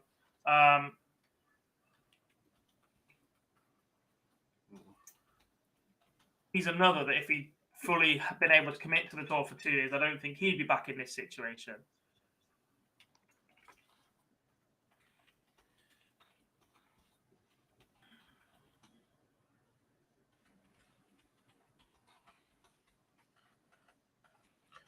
Can we put Hendo Gerwin as a feature game after the Lewis game? Yeah, absolutely. Yeah, Tam, because you asked so nicely. We love that. Yes, of course we can, sir. Well, I'll tell you what, I'm feeling a lot better about my Kyvenhoven pick today than I was yesterday, you know. Not just because he's 3-1 up, but just looking at the draw and the way things are working out. Yeah, averaging a shade under 97, 3-1 up, 2 rounds away from basically securing his spot. Yeah. I wonder why, Dan. Also number 4 on the order of merit so far. I feel much better about it because he's still in the tournament. That's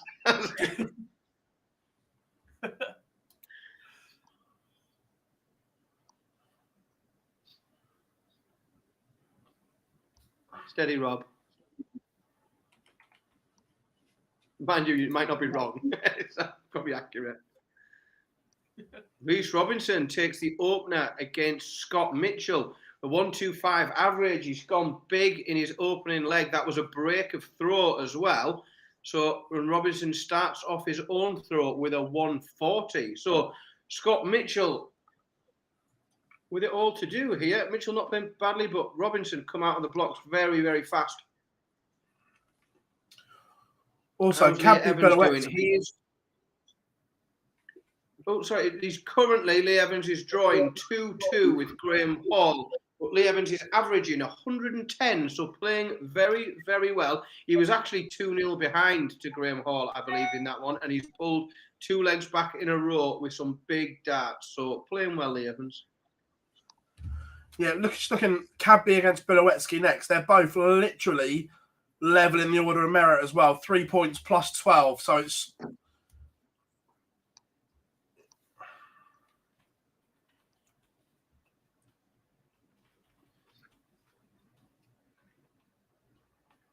Yeah, we're just starting to see a bit of a spread of in those order of merits, aren't we? Where those few that have had a couple of good days in a row are just starting to put a bit of distance, those bigger numbers at the top.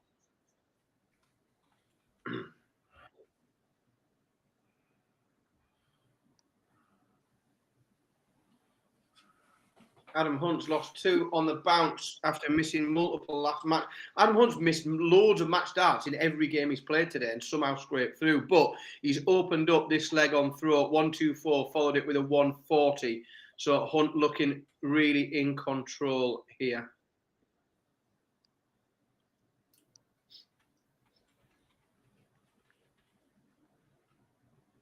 Lee Evans has lifted his average up now to 115 as he goes 3-2 ahead of Graham Hall. As he does that, Jack Main takes a break from Ian Jones, and Jack Main is 2-0 up.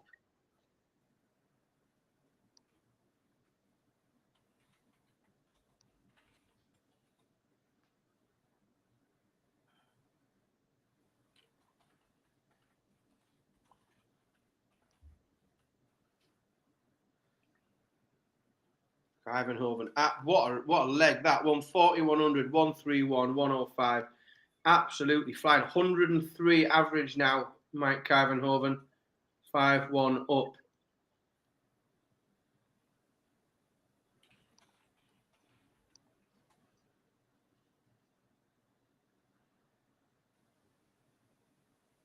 Hello, Boise. Good afternoon. Mr. Lee, Mr. Lee, Mr. Lee, Mr. Lee, Mr. Lee. Do Josh Payne and Chris Gillan both look like getting cards? Not at the moment.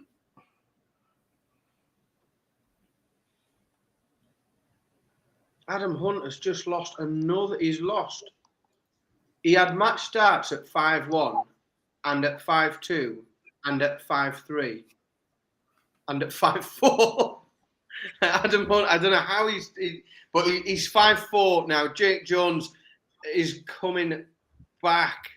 Neither of them find a treble, but if Adam Hunt doesn't get this done here and break Jones, then this is going to a noble leg.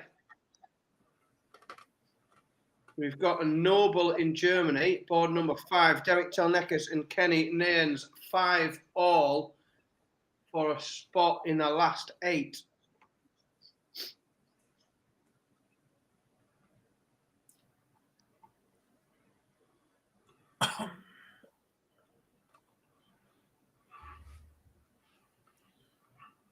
How's Cadby looking? He's still going. He'll take on Bielecki in the last 8.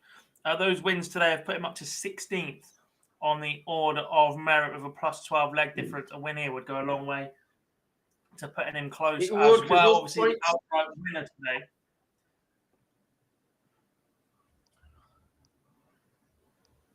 Oh, they've hidden those points are big. I don't know. At the minute, it feels like I feel like 3 points is a mile away. 4 points is almost there. Like I don't know. It's just that point difference feels like a lot. It feels like and I think maybe because it takes you 3 wins to get there, it's to get to earning a couple of points. It just feels like a big difference between 3 points and 4 points at the minute. Yeah. There's your pick. 6-1 win, 100 average. I think you might be right about Kyvenhoven, Dan. Yeah, you know, what can I say? Clever lad. Mind you, I'm quite optimistic as well, because what's the story on my other pick? Is he back on yet? Keegan Brown. My pick in the UK, Keegan Brown, 1-all against Mark McGeaney, averaging 90. Keegan's looked really good today, so I'm quite optimistic about both my picks at the minute in both tournaments. Jake Jones has got 3 darts to get rid of 24 to somehow, from 5-1 behind and having faced 143 match darts, level it up, but he can't do that. So Adam Hunt will again get match darts. He's got 3, and he does finally gets rid of 56 in 2 darts. Adam Hunt wins 6-4. We have a representative of Newcastle through to the next round. Why, aye, man. John Henderson Geordie in the last 6 games, I'm very happy about. 3-1 up on Nathan Girvan. This would be a huge result for Hendo. This would put him on 4 points.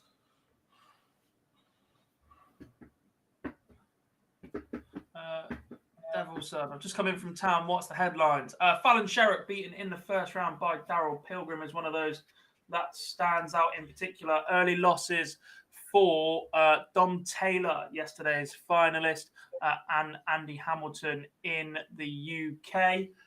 In Germany, we are one match away from completing the last 8 lineup. Daniel Closer, the German, currently leads Tony Alcinas 5-2. So one leg away in that one. Then we will see Owen Roloff take on the young German surprise story of Q-School, Pascal Ruprecht. Sebastian Białowski will take on Corey Cadby. It'll be Kenny Nyans against Karol Sedlacek. And Mike Kivenhoven will take on either Daniel Closer or Tony Alcinas. Early losses in Germany for yesterday's finalist, Ronnie Hybrex. We've also seen Andy Bartons fall, Jacques Labra making the last 4 yesterday. He was an early exit as well. Thibaut Tricol falling comfortably early too. Don't mean to be tricky, but Adam Hunt is from Chesterley Street, County Durham. Well, you're all the same. No, Well, see, do you know what? As someone, I'm County Durham, and I'm even further south of that. I'm someone who has, even as a Newcastle fan, but I travel anywhere in the world, and people say I'm a Geordie. Like I like to throw the ring round all of us. We're all in it together. Yeah.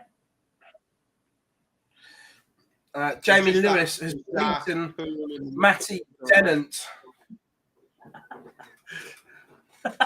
I've just got myself dropped for next Wednesday because my skipper's from that end of the woods as well. It's like, if I go on holiday, though, I'll have to say I'm from Oxford because no one knows where anything else is. And even then, if people are that oblivious to it, they think Oxford is London. It is, isn't it? No. Is it not? You should know. You're already 40 minutes away. Daniel Closer wraps up the last 8 in Germany. The last 8 lineup, sorry. A 6-2 victory over Tony Alcinas.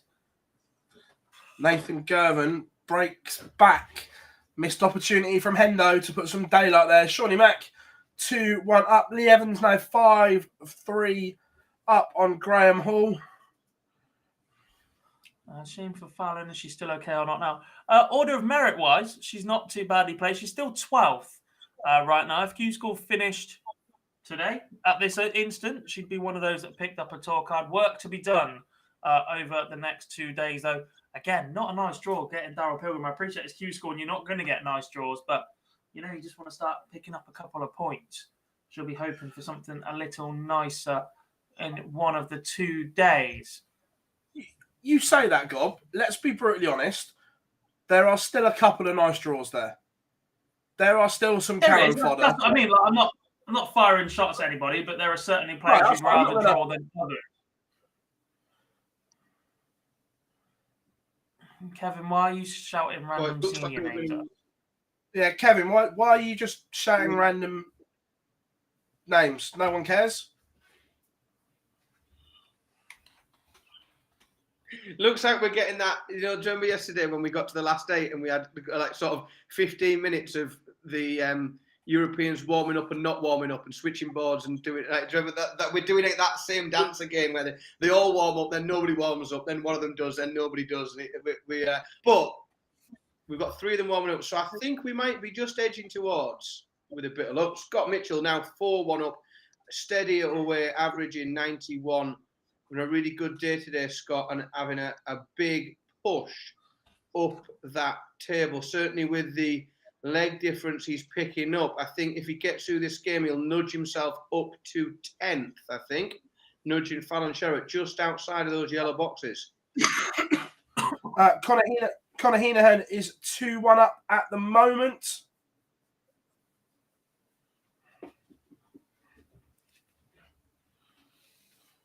I have no idea what that means, Excalibur. Close enough. I do miss Arvo. Bring him back. Come on. Who wants some? Have they finished building the Kassam yet? No, they never will. They'll move before they put a 4th stand there. Yeah.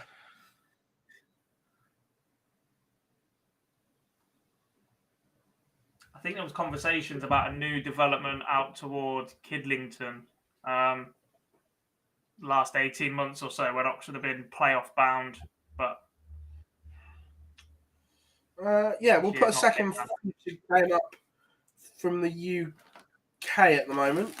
What do we want as the second one until EU gets back underway? We better go something that's near and a finish then. Scott Mitchell, 4-1 up. Yeah. Actually, the chance those two legs take longer than something else. Lee Evans, Graham Hall, 5-4. To be fair, Evans is the same pace as Mitchell, slow, so it's not much difference.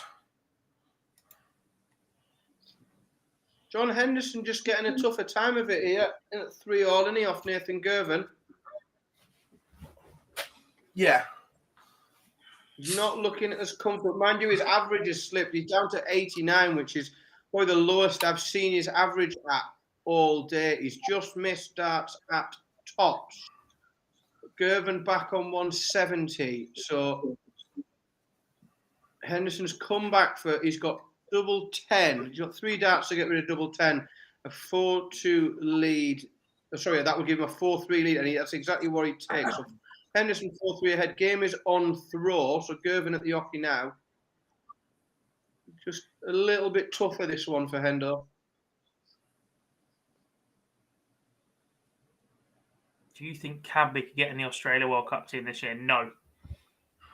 No, nowhere near. I think Whitlock's still just too consistent and he's not catching Heta, despite the fact Heta's number 1. Not this year, however. Not this year, but 2-3 years, yes. Oh, 2 years' time, with the way tour, Simon is inevitably going to step back a bit, yes. But if it's not this year,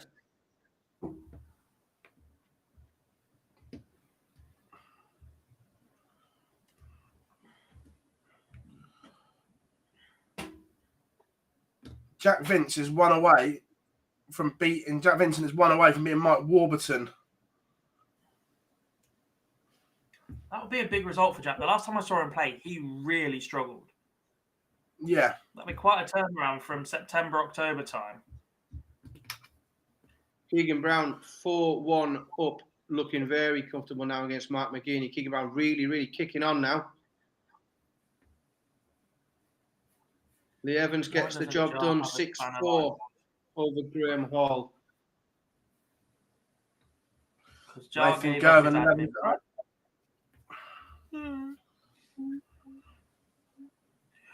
Muffin Man. It's not a shame because I get to see him in Reading in a few weeks. And which means we might see him at the tavern. Bradley Brooks still have his card. Yeah, just. I think that has to be the next step for them. I think a different class. Their own venue, the PDC having their own venue to host Tour, Development Tour, Challenge Tour, Q-School. If it's multi-function as a venue, hotel on site, bar, venue, whatever, you can turn it into their awards venue and all sorts. You could even if it was a matchroom venue, a matchroom venue, so they can whack the snooker in there for a couple of events. They can put the Champions League snooker in there, as well as qualifiers instead of having to go into Ponds Forge and whatever else. And you can put smaller boxing shows in there, almost like your better temping bowling as well. You could get the bowling in there. You could sneak the Mosconi in there, maybe.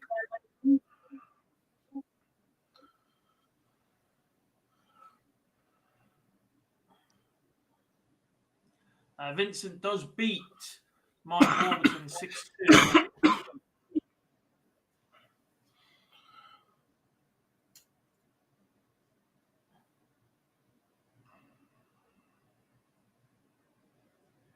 Fishomania and a lake outside, yeah. Bahrain played to a finish today. It is. Ooh, good point. 4 o'clock start, is it? Yes.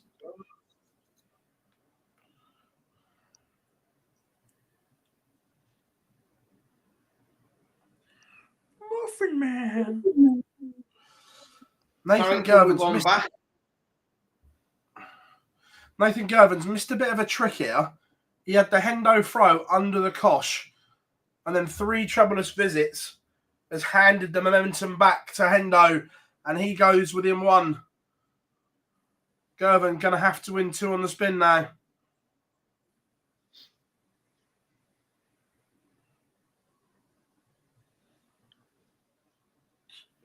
All turned around. Jack Main was comfortably ahead with Ian Jones, and Jack Main has made hard work of every match he's played, even all the ones he's won. Just pins a 117 to put him in front, 100 points in front, but it's going to be only a hold to throw.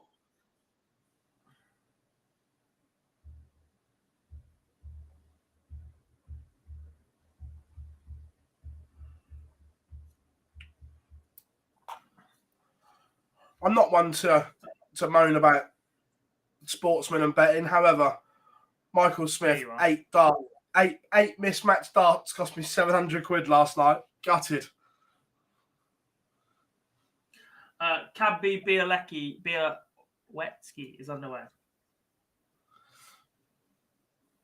Surely Hendo hasn't scored 2 there. What a boy.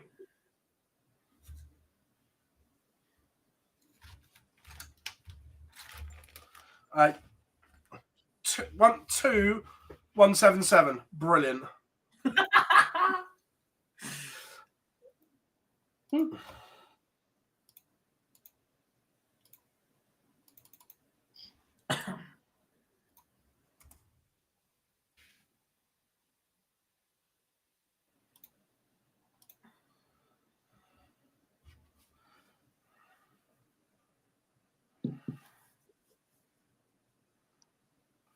No, why does that? Oh, Jesus. Yeah, Johnny, I did the Michael Smith and Johnny Clayton 6-0 double.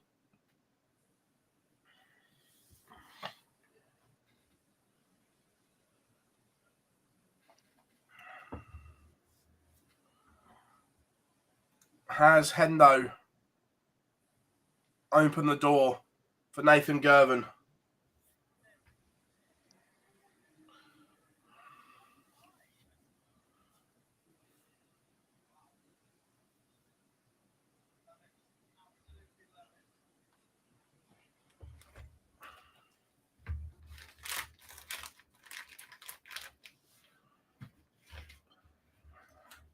Oh, what a visit from Gervin.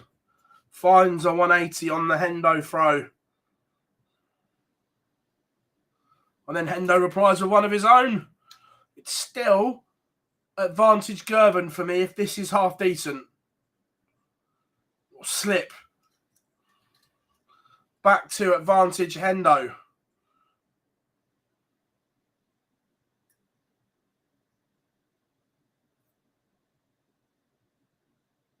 Huge visit from Big John Henderson. Both down to 2 darters. Hendo will have first go at 76. What have you got, John? He's missed a dart at tops for the match. Nathan Gervin coming back for 80.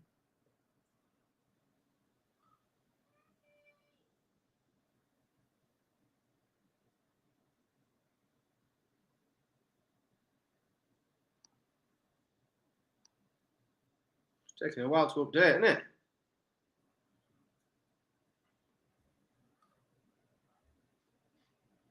That says to me he's either pulled one into the wrong bed or had blocked tops and was moving over trying to find an angle. Corey Cadby 2-0 up, averaging 116. He's at it again. Oh, Hendo's missed 3 darts. Oh.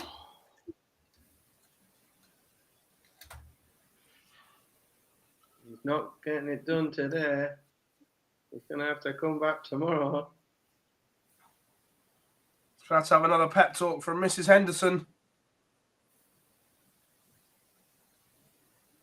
He certainly is.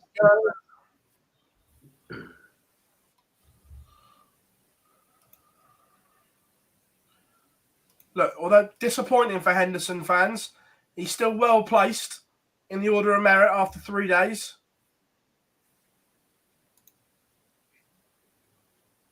Yeah, he certainly is. That leaves him 7th with a plus 18 leg difference. 3 points, which is a very good base to build from. Jack Main's just missed 6 starts at double to break, and is now behind 5-4 to Ian Jones. I think we should double box for your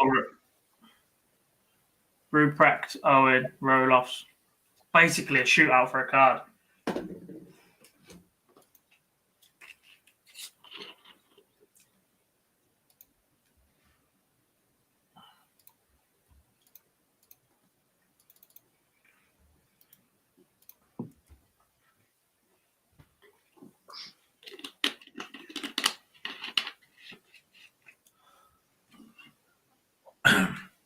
We do owe a double to the Euro as well. I love Nathan to bits. I'm just not sure if he's ready for a tour card yet. I think another year doing what he's been doing may be better for him in the long run. Look, he's not going to turn it down if he wins one, but I just think for his career and his development, another year doing what he's done this year may be more beneficial.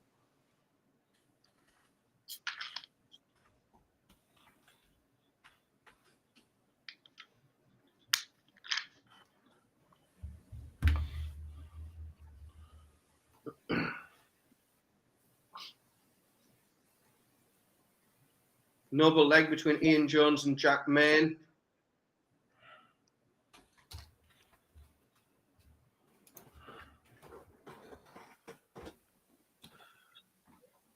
They were 2 players that were the lowest ranked still left in the tournament. So really important for those 2 players to get through this Noble leg, because it could very, very much make the difference between a huge uphill battle and having something to build on in the next couple of days. Ian Jones has the throw, but can only hit 54 with his opening visit. Jack Main, though, doesn't punish and only finds a 58. So 2 treble-less visits for these 2. Very, very nervous times, because this is a much, much needed point for both players. Jones only a 41 with his second visit. Gervin's 20.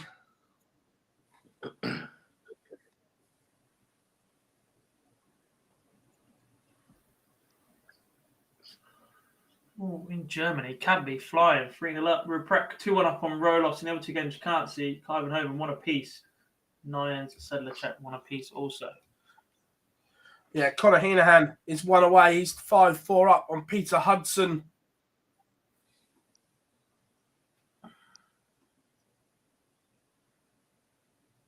Are we relatively comfortable that this game between Roloffs and Ruprecht is a straight shootout for a tour card? Yeah. The winner goes on to 7 points. Yeah, it's highly unlikely they get caught from that point.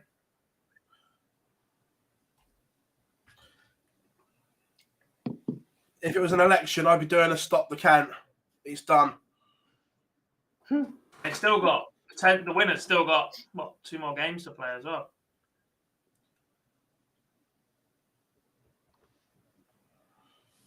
Peter Hudson sends us. This Noble leg between Jones and Main was a catastrophe. We had visits of 41, 41, 42, 26, and then all of a sudden, from nowhere, Jack Main slips in a 180 against the throw to get himself down to 32, with Ian Jones back on 183. So we'll see how much pressure Jones can put on that 32. But regardless of what Jones does here, Jack Main's going to get 3 match. Jones gets down to 78. Jack Main 3 match starts to get rid of 32. He does it in 2. Jack Main is victorious over Ian Jones, 6-5 to Jack Main. We're in a noble between Conor Heenahan and Peter Hudson. Heenahan has the darts and he's kicked off 125, 140, 97. So he's 139 after 9. And Peter Hudson's not in the same neighbourhood. Super last leg from Conor Heenahan.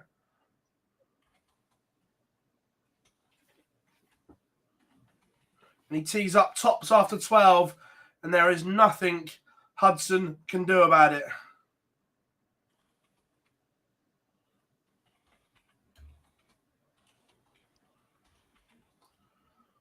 Tops for Conor.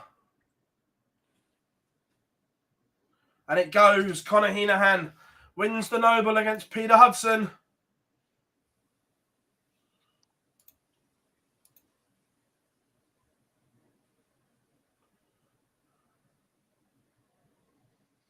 Just getting underway in another top 16 match. Jared Cole against Scott Mitchell. That could potentially be a superb game. As that one's getting started, Jamie Lewis takes a third leg on the bounce.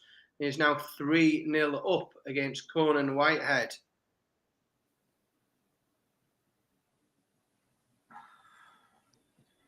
Cadby flying, 102 average.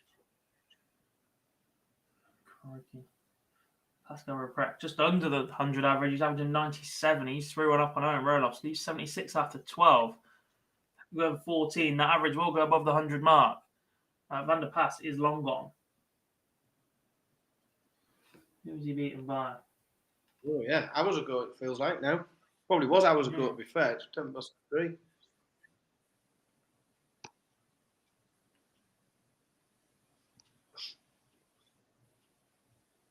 Where's his name gone? You know, you should just search. Be like, no, I will do this myself. He was beaten 6-3 by Ricardo Perez in the round of 64, so didn't pick up a single point for his play today. How many points now is that for Conor Heenahan? Shelling pieces for Corey Cadby. 2 points now for Heenahan and a +3 leg difference. How's Sedlacek's average looking? 92. The leg difference that Cadby's building up is huge. What's Cadby's average? He's still averaging 98 as he has gone 5-1 up on Białecki.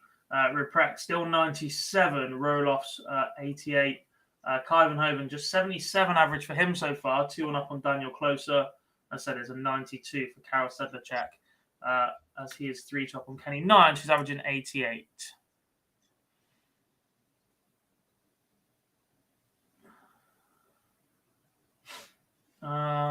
Barry Van Peer. How did Barry get on? He beat Danny Tesman 6-3 in the 128. Then he beat Jimmy Van Schie 6-0 in the 64, averaging 101. Then he averaged 91 in a 6-3 loss to Owen Roloffs. Jared Cole has taken the opener against Scotty Mitchell. Jamie Lewis is 4-0 up on Conan Whitehead. Corey Cadby has a semi. He's a 6-1 winner over Sebastian Białecki. Finishes with 100 average. Oh. Shouldn't make a man of my age laugh like that. I shouldn't be childish enough. That would tickle me in the way that it did, but my word. Spent all weekend reporting on the fact Corey's out instead of, which has got just as many connotations, but. Yeah. Can I get that on a T-shirt? This is not someone's art shop somewhere. Corey Cadby has a semi. How do we get that on a T-shirt? Phil, when you get this online darts merch going, we can have that on a T-shirt and a hoodie. It's a bit like when Alex Small played Lee Cox at the Super Series, isn't it? Yeah.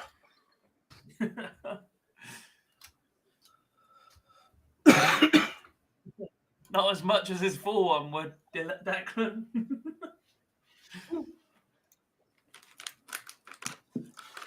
Corey Cadby moves up into the green on the order of merit.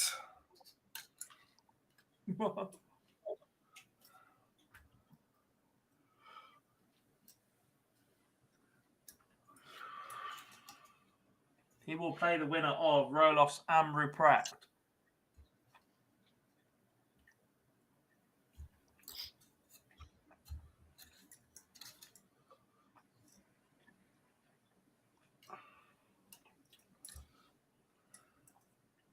I was there when Tony O'Shea said that. I was creasing.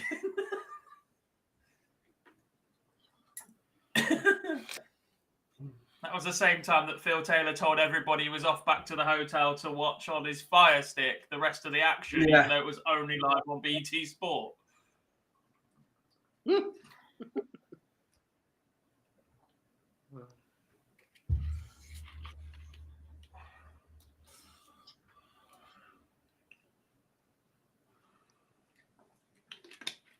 Mitchell levels up. Jamie Lewis, absolutely flying. 5-0, one away from getting the job done.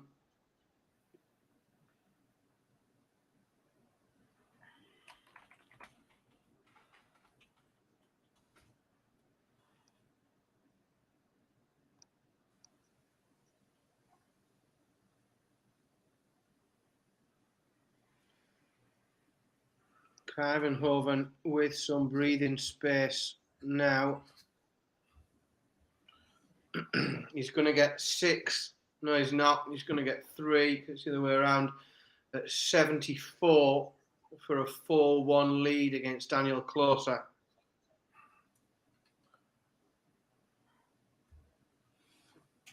Oh, is it, Joe? I don't know. The only BT Sport app I've ever used was your login, so...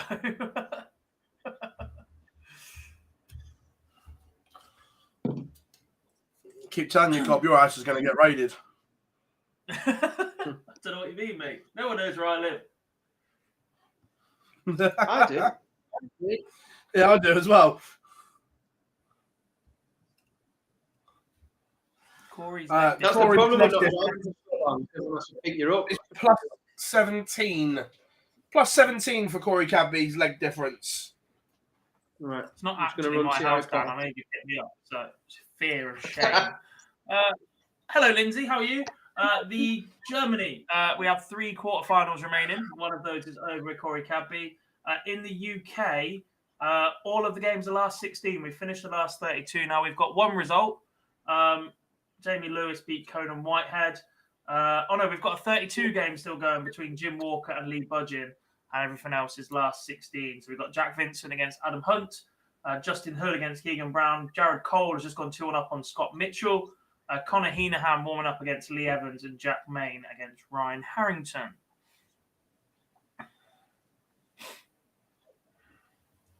It's been a good day so far.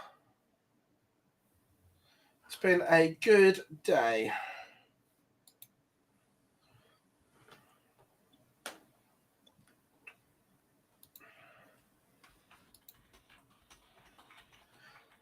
I know we said we knew he was going to have a bit of a weight god, but it seems like Graham Usher played a lifetime ago now. He had this yesterday as well. Yeah.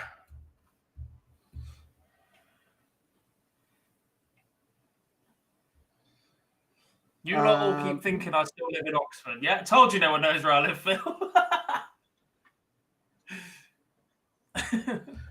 I'll give you a clue. He lives where he went to university. No, but never going home. Too expensive.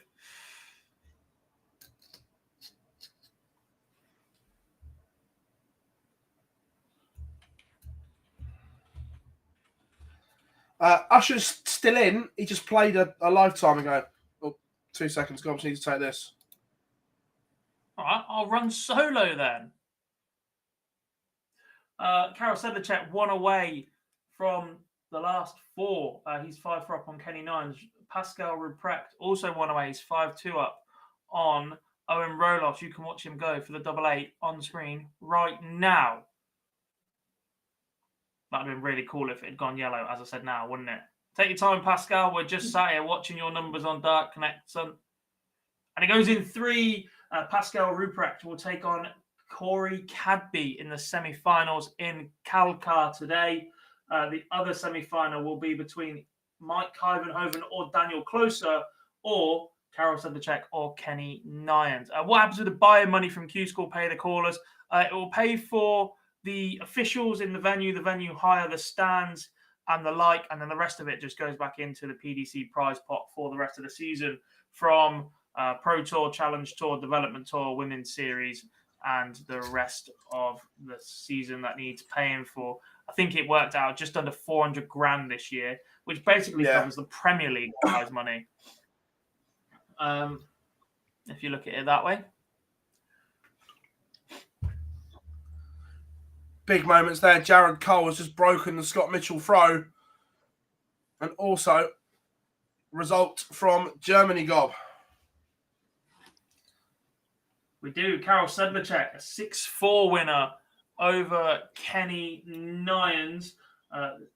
Evil Charlie books his spot in that Final Four lineup as he continues to fly up the order of merit as well. That'll put him on 4 points. We are as good as ready to confirm Pascal Ruprecht as a tour card holder, by the way. We said that was a bit of a shootout. I realised he'd won the game. I forgot to mention the fact that puts him on 7 points. He's done. Virtually Also, unassailable. That's One more. also- If he makes the final here, we're calling it by the end of the day. 100% guaranteed. 8 points will not be overtaken. 7 plus 34 as well. His leg difference is plus 34. Yeah, he's done that. Even if he takes an 18 leg beating from here and the next 2 days, he's still finishing plus 16.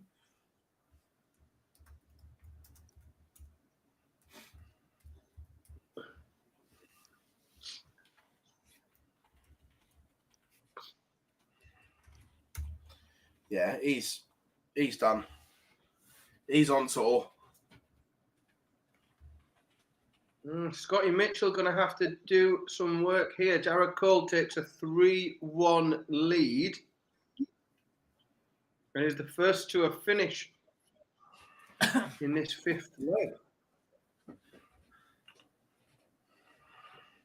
That finish is 170, but it's a finish all the same.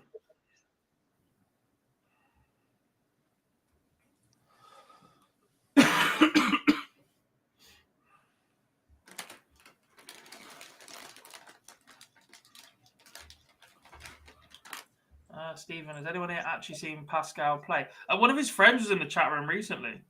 I'm not sure if they're still in today. But the rest of us know. We didn't even know he was 4 days ago.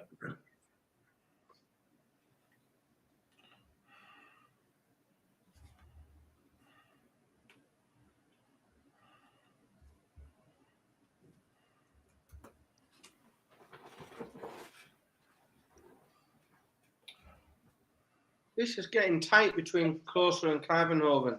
It's very tight.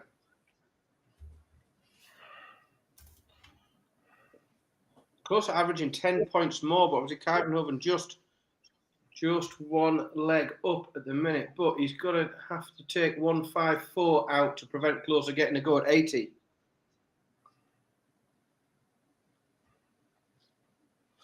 Keegan Brown 2-1 up on Justin Hood. Jared Cole is now 4-1 in front. Mitchell, work to do.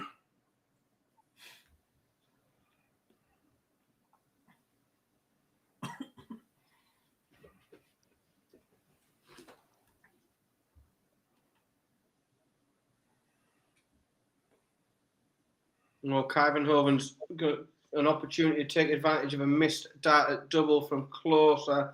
He's going to get 3 darts for double 10 for a 5-3 lead and a break of throw. So then would have the darts to throw for the match. And he takes advantage of it. So Kyvenhoven now 5-3 up.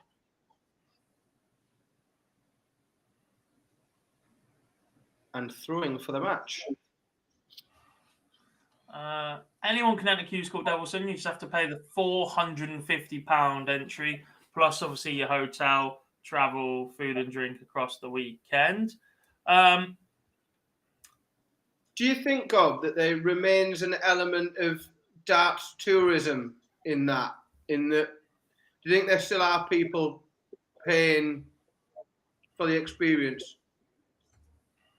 Not as many as there have been in previous editions of Q-School. Yeah, I think it's reduced. But I do think there is still a little bit in there, especially from stage 1. I think now that there is stage 1 and stage 2, people are a little bit more realistic, particularly in the UK, not necessarily in Germany. It's still quite a relatively new concept over there. I mean, one of the players that made it through to stage 2 averaged 67 for the entirety of stage 1, or had a running average of 67. So, and still managed to sneak in. UK, not so much. I think that'll phase out more and more in the next couple of months, in the next couple of editions as well. What happens if you get your tour card? You're on the PDC tour for 2 years, so you get entry to all of the pro tours. From there, you can qualify for European tours and all of the television majors. That's right. But just some context into that there was another question that says Path of Gold. It's dubbed the Dream Factory, which I think is wrong, because it's not. Look, it's going to cost you a lot of money, first of all, which I don't think people are ready for that or understand it particularly.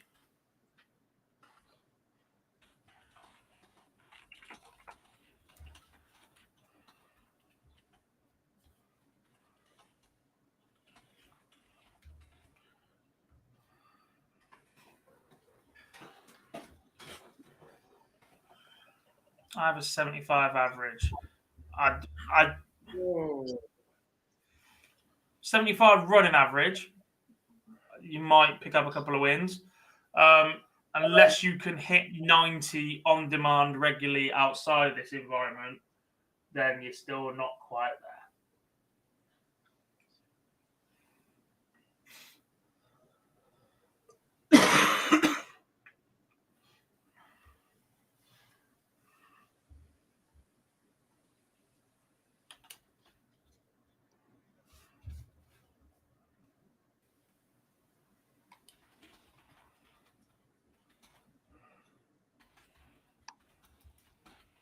Oh, Kyvenhoven's missed 3 match starts on throw. Closer couldn't get rid of. He had 52 to get rid of to break and keep this game alive. But Kyvenhoven, after missing 3 match starts, comes back for 14. You have 3 darts to get rid of that 14.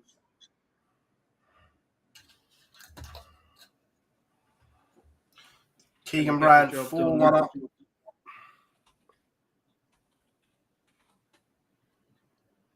Kyvenhoven takes out 7 with his first dart. So my pick moves on to the semi-finals. Both my picks are still in today. I don't think I've ever had this on a Q-School where both my picks are still in this far into a day. To be fair, both of mine are still in. Yeah, all of mine are actually. Yeah. I picked this last 4 lineup while I wasn't on stream, 100%. Well done.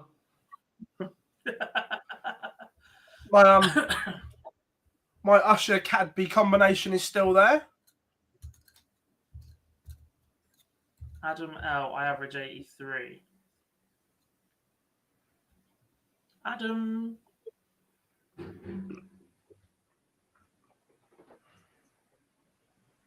No, Scott Mitchell breaks. Could this be the start of a comeback? I'll tell you what, it'd have to be some comeback from 5-1. To be fair, even though it's 5-2, Mitchell has had chances in this. He's missed multiple match darts. Sorry, not match darts.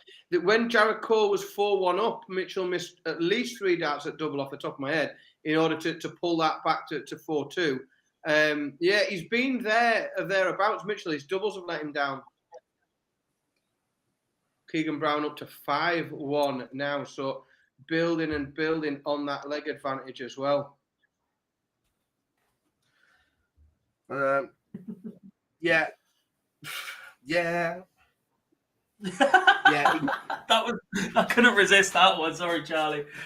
He is and he isn't. He's on 5 points and a plus 16. A big win against Lee Budgeon would put Graham Usher into the top 8. 6 points comfortably at the top. You'd argue a semi-final today would be enough on 7 in the UK. Kyvenhoven can't be far away now on 6 points with a plus 31. Right, we're going to double up. Who do we want from the UK?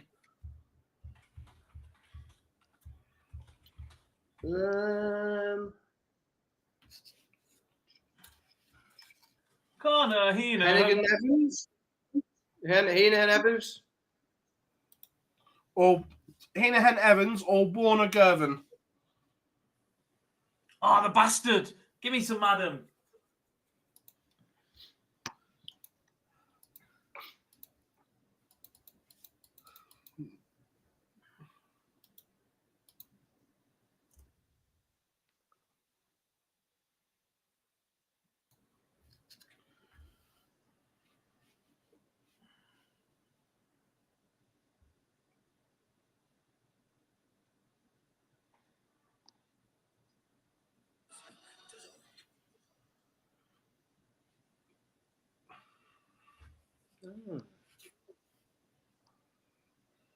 Oh, Adam Hunt was 2-0 down in this game. He's 5-2 up now. No, Jonathan Fallon hasn't got a card yet. She lost the opening round today.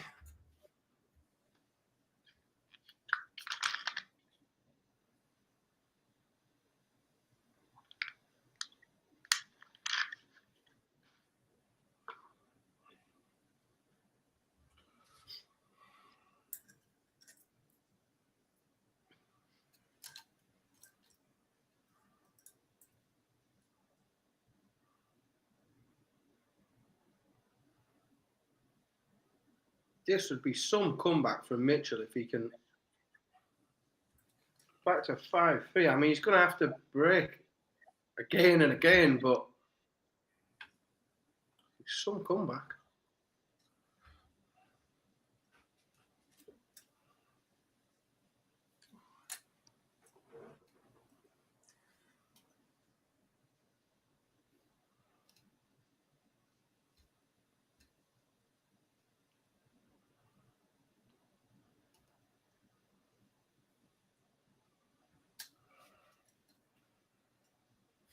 Yeah, look, it's one of those ones we've spoken about it before, and the costings of it. That I think most of us agree that something needs to change, but I don't think it will. I don't think anything's close to changing. I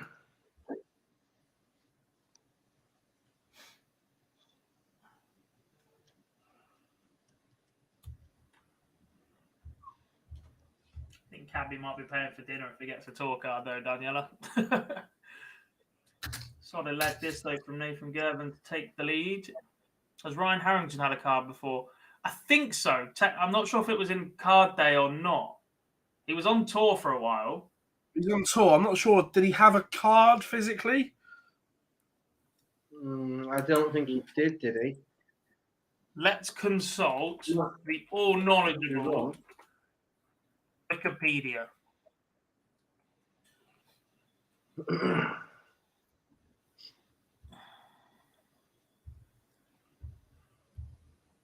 It's a big visit from Jared Cole, that 1-3-3.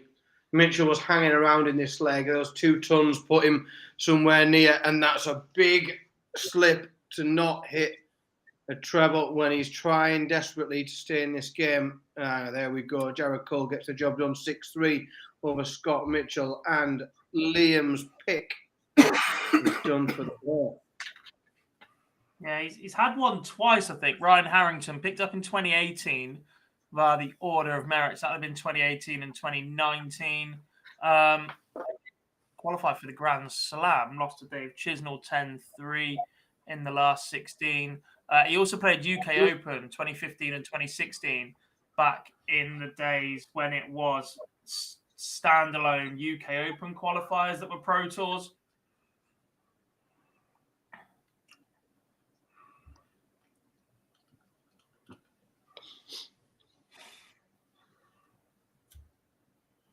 Yeah, Rod Harrington has retired. Keegan Brown is into the last 8. 6-3 victory over Justin Hood. And the Needle is just doing bits today. Yes, the Needle. As predicted. It was Corey got in the semi. Pascal Ruprecht, 22-year-old German. Well, Adam Hunt's going to have match darts. He will come to the hockey looking for 52. Jack Vincent a mile behind on 190, so Hunt will get at least 6 darts from 52 to get this one wrapped up. I feel like we could sneak like Heenan Evans 16 on the left while we wait for Germany, Phil. Who do we want? Heenan Evans, 4-3. Yeah. Board number 4. You've watched Evans play on the Super Series, right? Oh, mind you, we are just warming up now. They've just clicked on in Germany. Spoil all my Adam fun, Hunt Dan. gets it done. 6-3. All right, from the northeast. Right, man, we've got to switch some stuff around here. 2 seconds. We're all out of sync. Adam Hunt has now jumped all the way up to 3rd on the order of merit. What a day he is having. Again, though, I know you're in the Geordie Love Brigade, Dan, but this would be what? Yeah. This would be what Adam Hunt's 3rd time maybe he's come through Q-School. At what point is enough's enough? Look, I get you win it at Q-School and you deserve the right to go and play, but if you keep winning and losing it, you're not. Are you a benefit to the tour or not? It's not bad, right? Is it beneficial to himself? Yeah, and that's it. But I think he's benefited the tour in that he's paid the entry fee that's been asked of him, and he's beaten the players that he was drawn against. I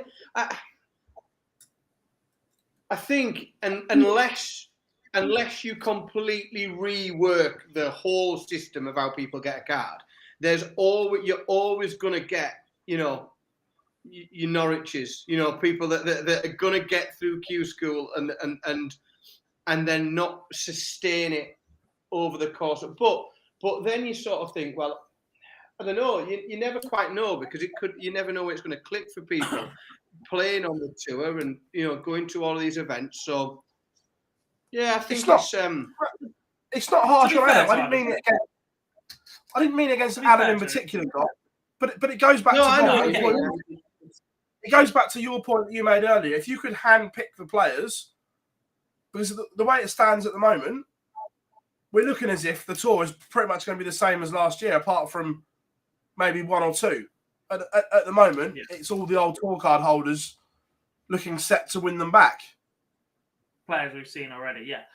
To be fair, in Adam's particular case, I think the first time round,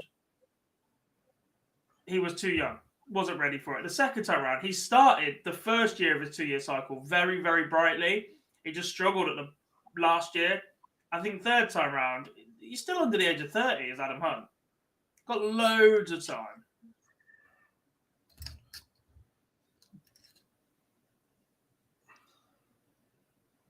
Roger Miller in the World Cup. How do we get there?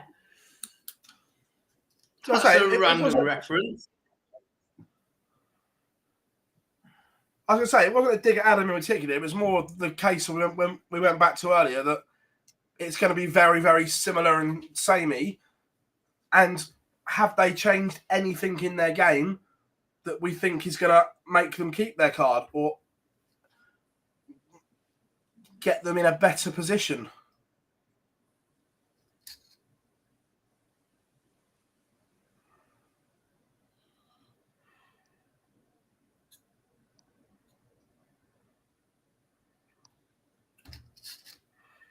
Yeah, look, there are players that have dropped off and come back. Ross Smith is one of the prime examples of that.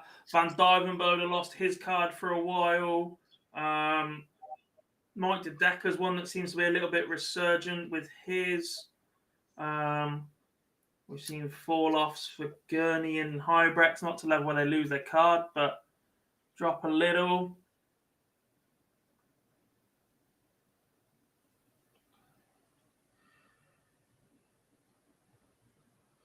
Gilding's definitely one that's gone away, come back, and is better off.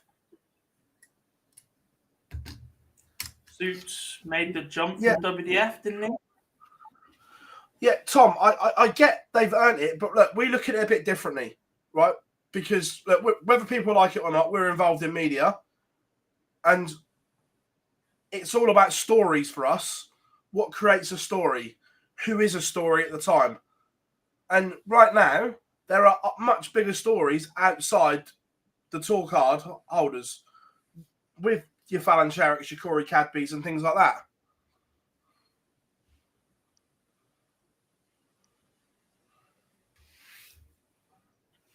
We are underway in a semi-final. Yeah, we're waiting for the other one.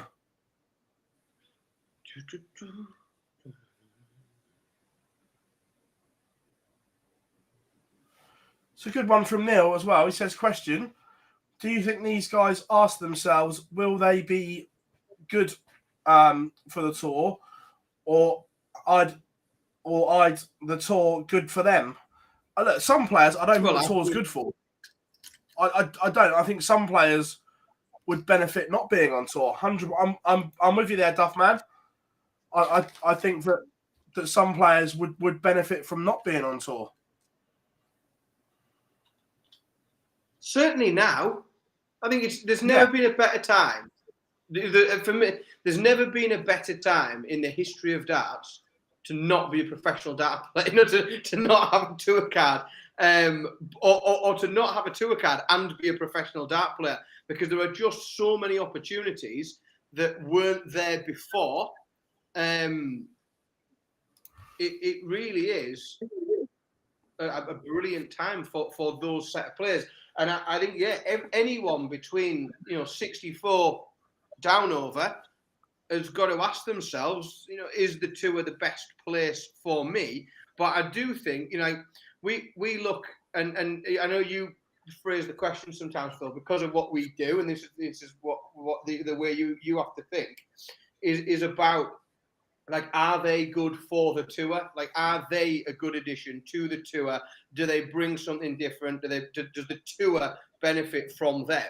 Like, I completely understand that. I just think any dart player individual shouldn't give a toss, really, whether they are or aren't good for the tour. It should just be about what's best for them. Is the tour right for them or not? And if it is, try and get on it. If it's not, don't bother. I don't think anyone should be thinking, am I what the tour needs or wants? It's about what's good for them, isn't it? If they'd like to take some consideration about whether or not other people sat on watching our YouTube stream would like to watch them or not, it would be much appreciated. No, it would. I just don't think anyone does or should.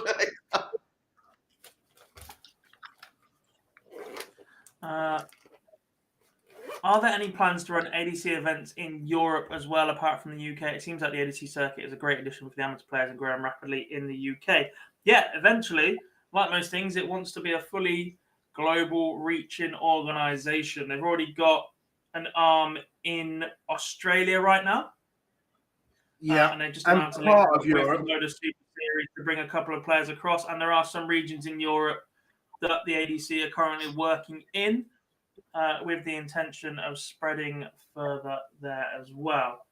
Ryan Harrington is a 6-3 winner over Jack Main. It feels like we're heading towards a Ryan Harrington return to the Pro Tour. That puts him second on the order of merit. Trailing only to Graham Usher, who has played a round less. Yeah. So we're not seeing the leg differences in the UK that we're seeing in Europe, are we? big differences in if you look at the very top, you got Usher and Harrington and Taylor plus 16, plus 13, plus 12.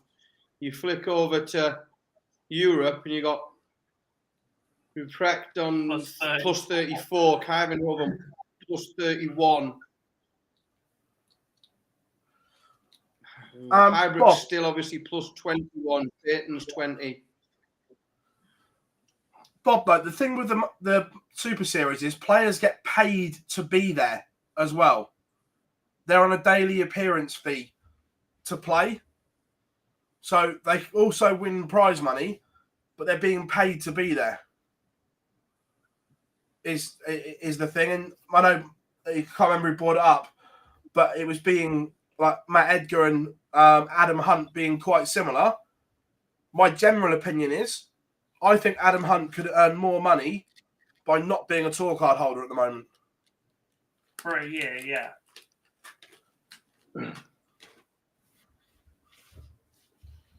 That's the thing, Phil, it's how long that... Because let's be honest, when you come off the tour, if you've been a tour card holder and you come off the tour, you do have quite a lot of earning potential at the minute. Like we've said, more so than ever before. Do you think that's sustainable long term? Or do you think that there's a peak where everyone's interested because you were a tour card holder and your name carries a bit of extra weight? And do you think that just declines the longer you aren't a tour card holder? Yeah, possibly. But again, that comes down to your own personal strategy as a player of keeping yourself relevant. And this is where social media comes in. This is where social media becomes very important. And it's that whole circle of keeping yourself relevant. Even if you're not on the board, keep yourself relevant. So you're always in people's thoughts, always in people's minds.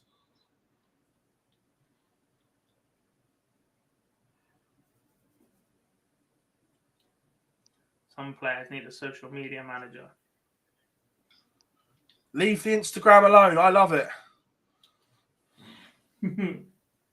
I didn't say his, but funny enough, you went straight to him, which means you know it's trouble.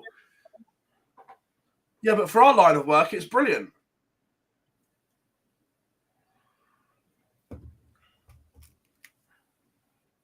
Ruprecht goes 2-1 up on Cadby with a 15 dart leg as we await the outcome of this noble on the left-hand side of your screen. Adam Warner leaves tops from 164. Gervin can deny him an attempt with a 124, likely to get a dart at the bullseye at this level.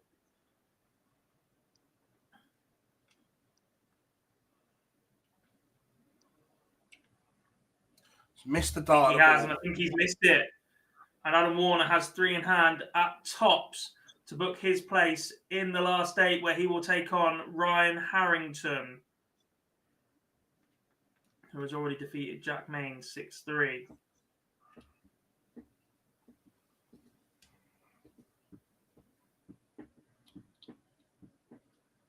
So if he doesn't lose the darts, if he wins this one like he did at the Super Series.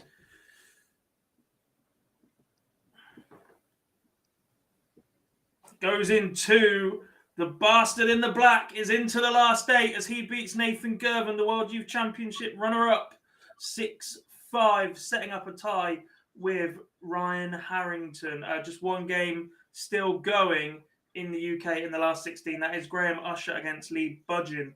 Currently 4-3 up is the gambler, despite probably being one of the first through to the last 16 a long time ago.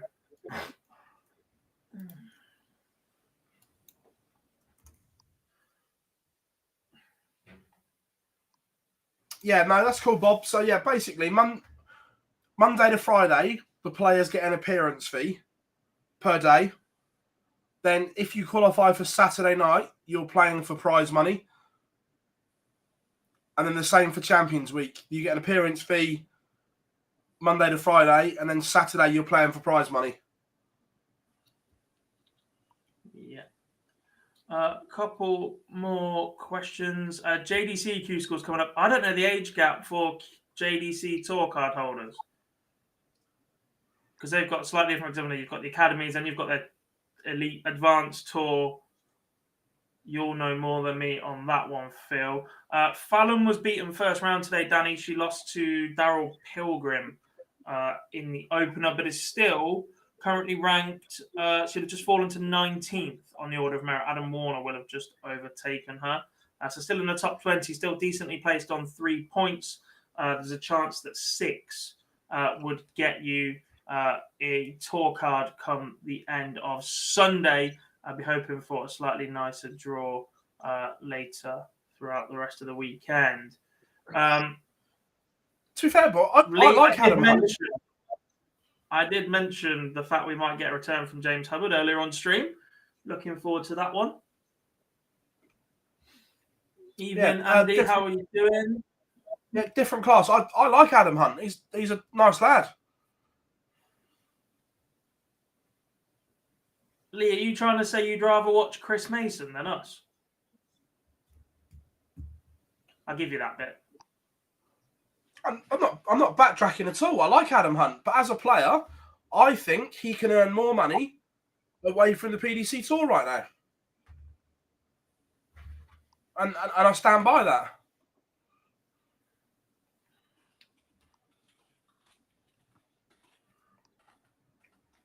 Oh my! Look up.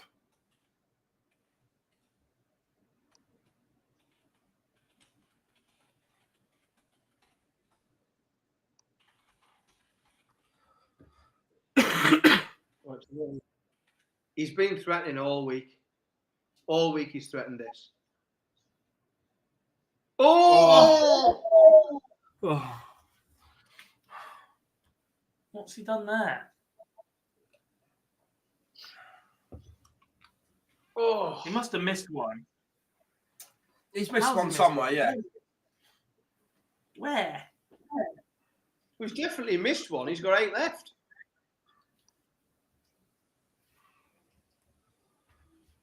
At the moment, Christopher, I'm not sure Matt wants to be on tour for exactly the same reasons. It just feels like me wearing his shirts, that's why.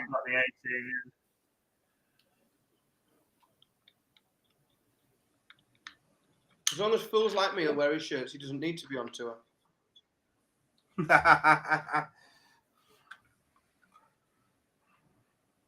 That's all right, Lee. I'm only messing, mate.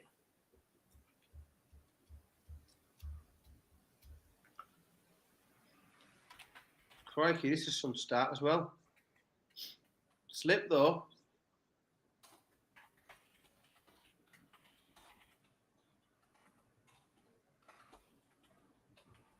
Slip from Cadby. No, not punished as much as it could have been.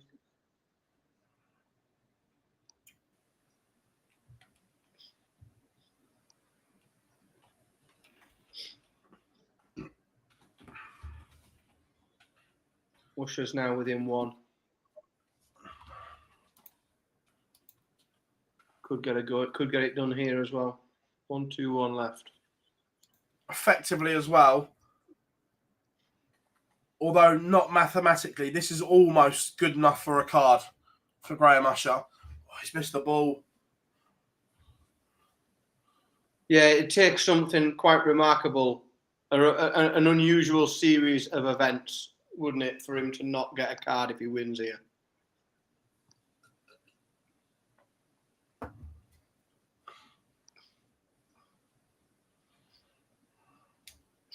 Cadby under pressure again here. This 56 has to go. It does, mind. It does.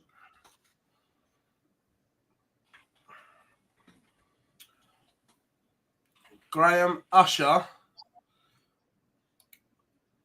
seals victory.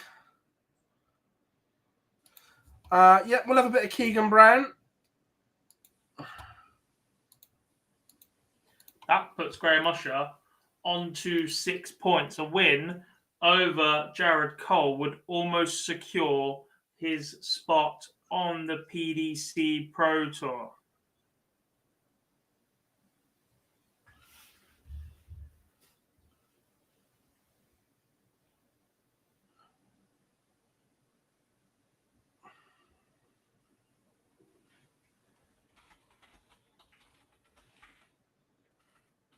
Yeah, 100%, Anthony, and that's what we're saying, that there are avenues now for players.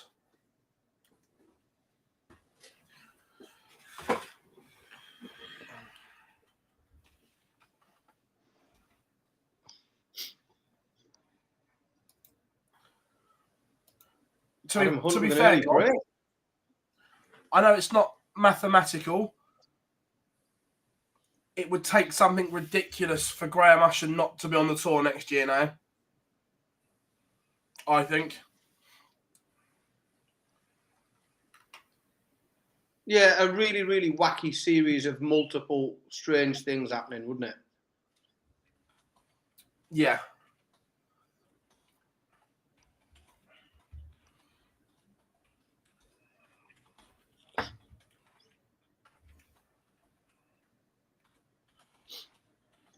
Sedlacek is going to get a go at 120 here. Shanghai for a break of throw.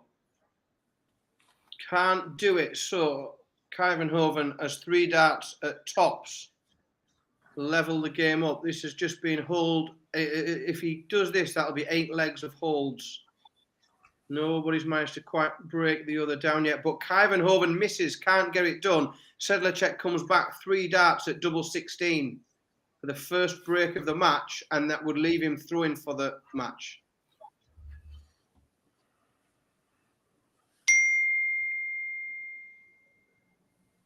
Ding. Right. I'm just going to the loo and then light on as it's getting dark. That was a terrifying ding, that, you know, God. That was an email coming through to my Mac with my credit card statement on. That is a frightening ding. That's not a ding, it's a dong.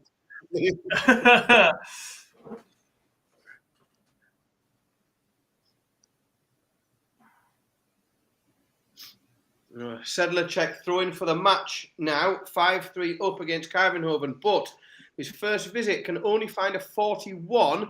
Kyvenhoven follows him with a 140.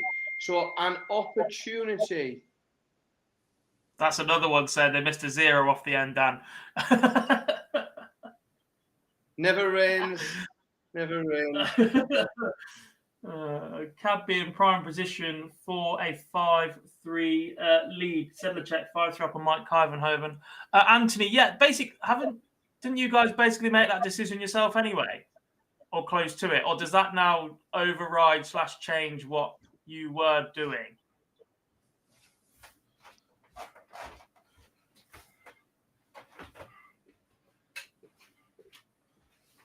Because the CDC had made a decision, hadn't they, that couldn't play or use the qualifiers. And then they've now changed that you can play via affiliate tours if you're a new tour card holder for the first year, outside the top 64 in the second year, and 2-year plus can't play.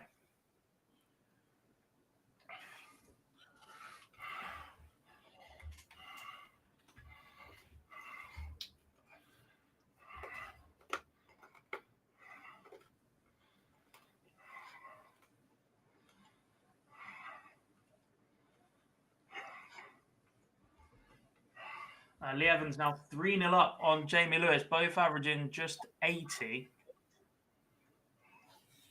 Enjoy, Daniela. Ta-da! You're keeping Clarkson. I thought you were giving us him back because I thought there's 3 championship sides after Clarkson as well, hoping that we cancelled the loan. Was that a break back from Pascal Ruprecht, Dan? Yeah, it certainly was. Under pressure as well.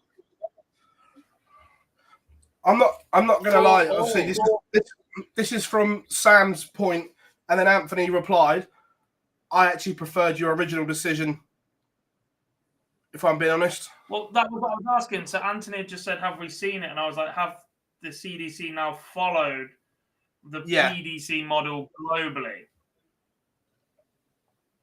Because you were the first affiliate tour to make that decision to restrict play of tour card holders,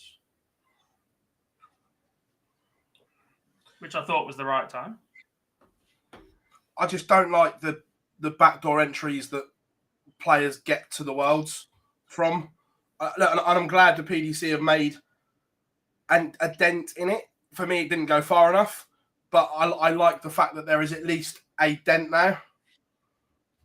I do, and I think, do you know what? Let's be fair, this year, the opening round of the World Championships was crap. Yeah, 100%. So if we are going to sneak the odd backdoor entry of players that are tour card holders / tour level into the international qualifier draw as they're on their way up in the rankings for the first 2 years, I'm not against that.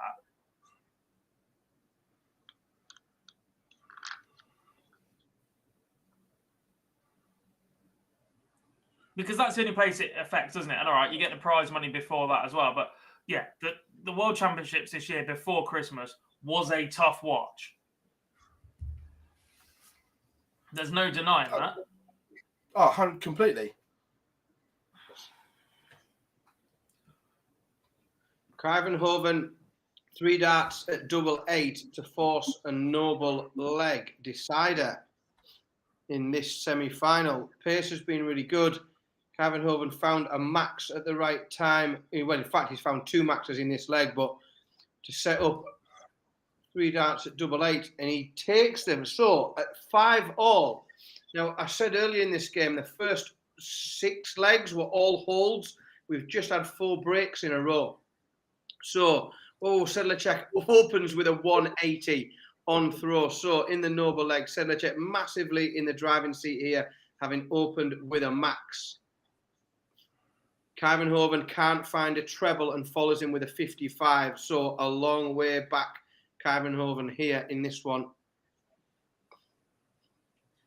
Keegan Brown gets one back against Adam Hunt. Corey Cadby took an age to take out that 77. But it huge must be from like Cadby for Pascal Ruprecht, as the king is now throwing for a place in today's final. And it's starting to look very, very likely who his opponent will be after Sedlacek finds a 140, leaving 1-2-1 after 9. Kuyvenhoven way, way back.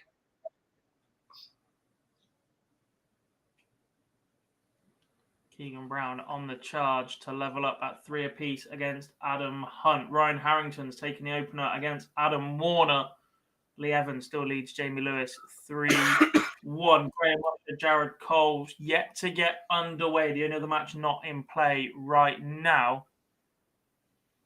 as Cadby starts to assert dominance. Tom followed by a 180. No treble for Ruprecht. After failing to stay straight in his first visit. I love having Anthony in our chat room and things like that. It's great. It's great to have you on board, buddy. They do play to a winner today in Bahrain. Much to the delight of all 12 people there watching. Actually, I think it's only 11 now. I think security have had to kick someone out for being a bit rowdy. Try to stand up if you love the darts in the back corner. Sedlacek is a winner over Kuyvenhoven. It's a 6-5 victory for the Czech ace.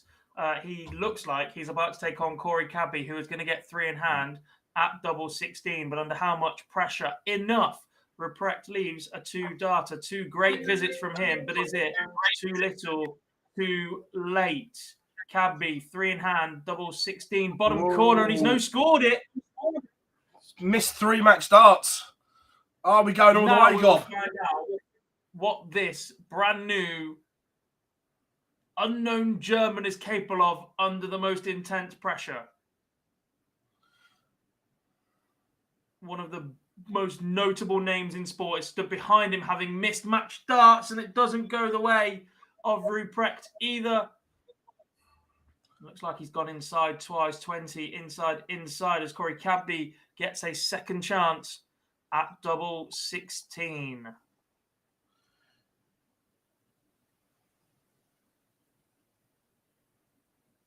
He's missed and he's gone inside once again. We've said this all week about Corey Cadby.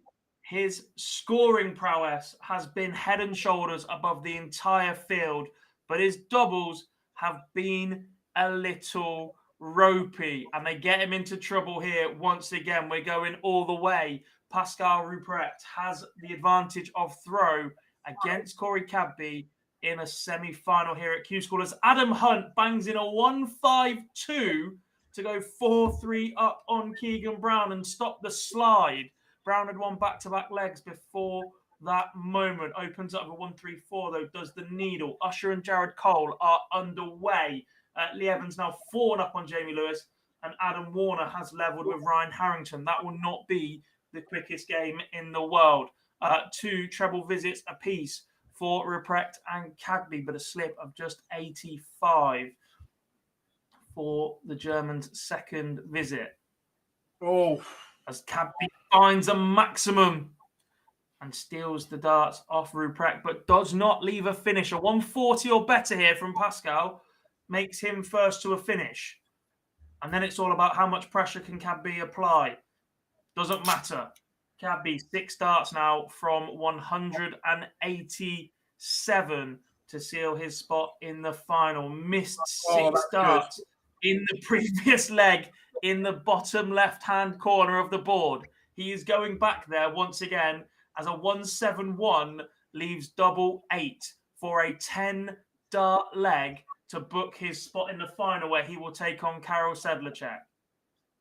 6 match darts missed in the previous leg. Add another 3 to that list.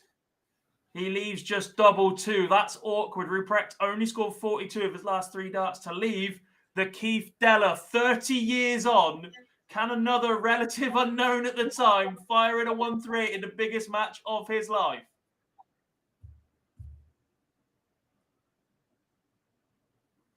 No. Teed that up magnificently. He leaves 44, and Cadby is back for the awkward double 2. 9 mismatch darts so far for Corey Cadby. Oh, last dart in hand. 11 in total, but the 12th goes for the king. It is 40 years on, Tom. You're right. It was 83, not 93. Jesus. As Corey Cadby books his spot in the final against Karol Sedlacek in Germany in about 5 minutes' time. Back to the UK then. I think we should double box, Phil, for the moment. Lee Evans is a leg away against Jamie Lewis, so we can potentially see the end of that if you're quick, and then we might sneak a third one on there. Keegan Brown leaves the big fish after 9 darts against the throw, but Adam Hunt has left 136. He's already taken out a 152 in this match. Doesn't go. We've gone for Usher Jared Cole instead. Yeah. Ooh. Learn to count, Jared.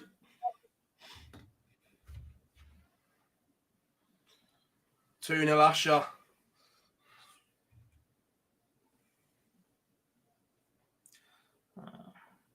It's a shootout between players on 5 points in Germany. That's what you get for reaching the final, because they were both pointless yesterday. Corey Cadby, 5 points plus 18, has won 44 legs at Q-School in stage 2. Karol Sedlacek has won 36 legs, 5 points plus 10. Ruprecht, 7 points plus 33. Surely that is enough to book his tour card for 2023. He's done. He's in. He's not being caught. Lee Evans bashes Jamie Lewis 6-1 in the quarterfinal. 83 averages all around. Thank you, Daniel. It was very kind of you. Adam Warner, Ryan Harrington level up at 2 apiece. Keegan Brown broke Adam Hunt in the previous leg. Throw in for the match now has given the darts up after 6. But just a 60 from Hunt to punish. As well, God, this is effectively tour card for Graham Usher as well. If he wins this, 7 points, and his leg difference will go up as well. Plus 18 at the moment. That's him done as well, regardless of if he wins it outright. Jamie Lewis, beaten in that round, was on 3. Let me just give darts rankings a refresh. I hate it doesn't do that one automatically. Yeah, he finishes on 3 points plus 4. He is level with Fallon Sherritt on points and leg difference, but he has won 6 more legs. They're number 18 and 19, respectively, in the order of merit. Everybody else below them has 2 points or less. So a nice little cushion for them heading into the rest of the weekend's action. I didn't catch that. Could you try again? Shut up, Siri. Siri knows. Siri's a dick.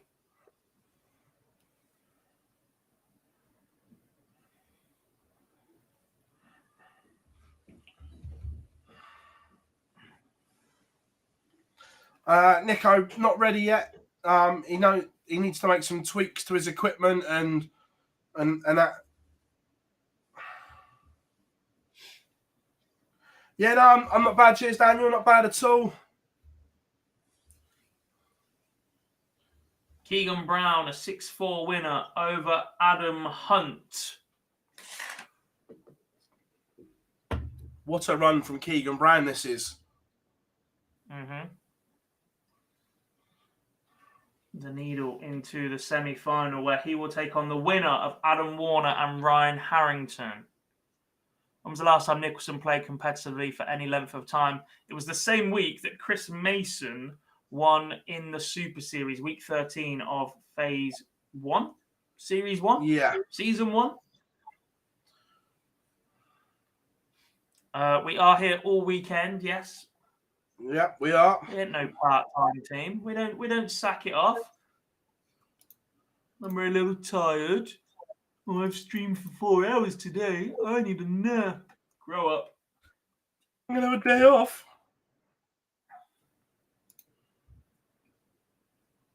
Can you pick a winner in the Euro final? I mean, we could give it a go, Roger, but we're going to ask the chat room the same question. Chat room, Corey or Carol? Or as Jamie's just phrased it, Corey in or Corey out? Corey in.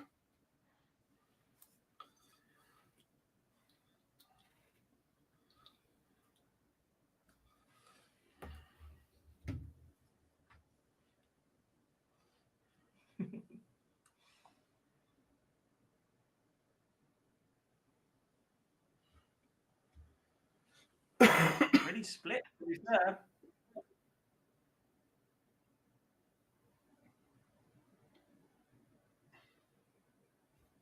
No, if I'm still streaming in 50 years, Tommy, I'll be absolutely amazed. Will have been cancelled by then. If I've not been cancelled in 5, I'll be amazed. It's a bit like that Euro tour, wasn't it? Where Dan Dawson was commentating with Jacques Nilois. And he's like, yeah. Oh, these are youngsters. They'll be here in 10 years. Jack's like, I'll be retired. And Dan is like, I'll be sacked. Jared Cole's back in this one. Graham Usher led 3-0. But Cole was found the break of throw. And this one's now back on throw.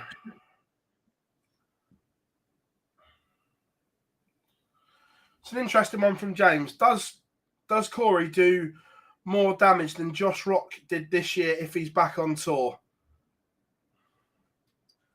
I think it's close. Look, at the start of Q-School, we asked the question and we were comparing Corey Cadby to the Corey that left last time we saw him.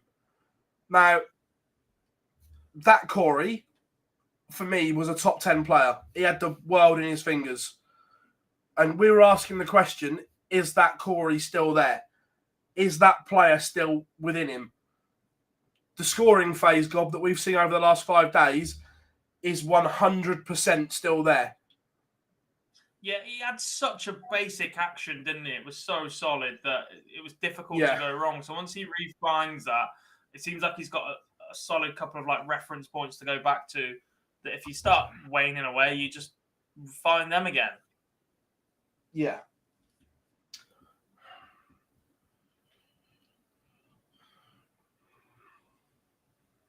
I guess it depends how much noise Corey wants to make as well. A big part of Corey's rise was also his character and the way that he approached games and the way that he sort of wound people up and strolled around the venue, spoke up matches in advance, telling people he's going to smash them up, etc. It's if he goes straight back to that in the pro ranks, given the fact he's been away, given that there are noted media personal issues. Will he relocate to make it easier? I would be very, very surprised if Corey did not live in Leicester within the next 6 months. If he gets a tour card. And do they have room? I don't know if they do or not, but look, I think he would be in and around that area. And they'll just find somewhere even bigger, yeah. Some practice house that would be as well. Why Leicester? Because Damon Heta and Dimitri van den Berg share a house in Leicester. I think Jose de Souza sometimes drops in. Stays there as well, yeah. I don't know how well Damo and Corey get on. Corey and Dimmy were stablemates for a while, so I think they have a decent relationship. Corey's not going to win, says Kevin. Maybe not, but it looks like he might still get his tour card anyway on 5 points. I was going to say, regardless of whether he wins or not. Mr. Flint, how are we?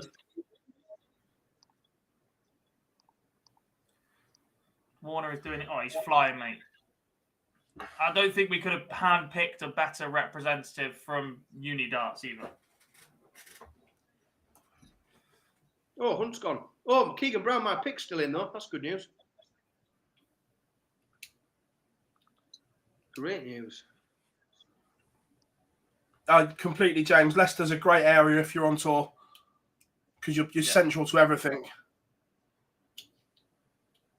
Halfway between Barnsley and MK, ain't you? It is pretty decent direction, and either you've got East Mid round the corner. If you're desperate to get to Birmingham, then you can go there.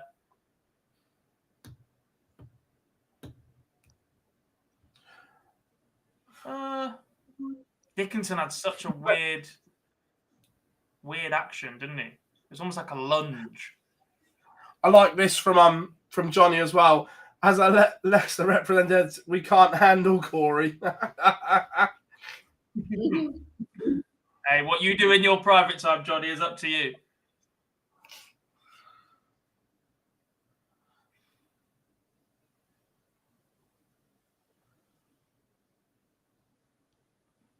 Yeah, I can't lie. I'm watching him going, do you know what? That could have been me. After losing to him in Lancaster. How old's Warner? 26?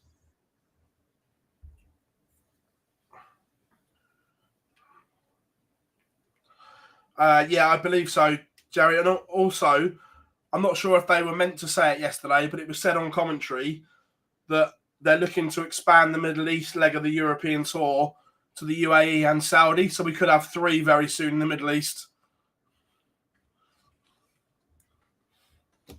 Which is all well and good, but the crowd is poxy as it is anyway.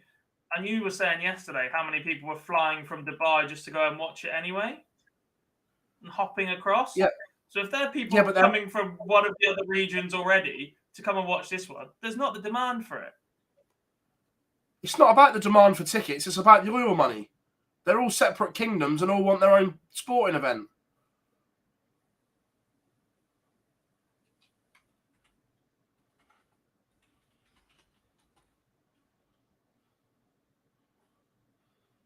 Yeah, but they just sacked off Gibraltar for the same reason. At least they've got a legacy. Yeah, but and a darts. The Gibraltar, but let's be fair, the Gibraltar World Series isn't worth millions. Oh, Lendl, it's money 100%, as Andrew says. There, money. We all know Barry and Eddie love a pound note, and it's about the profit line. And if these 3 events bring in 30, 40 million, they're laughing.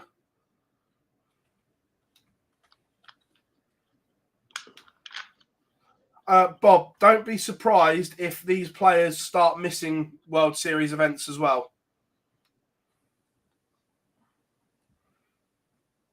We are live in Germany. The final is underway between Corey Cadby and Karol Sedlacek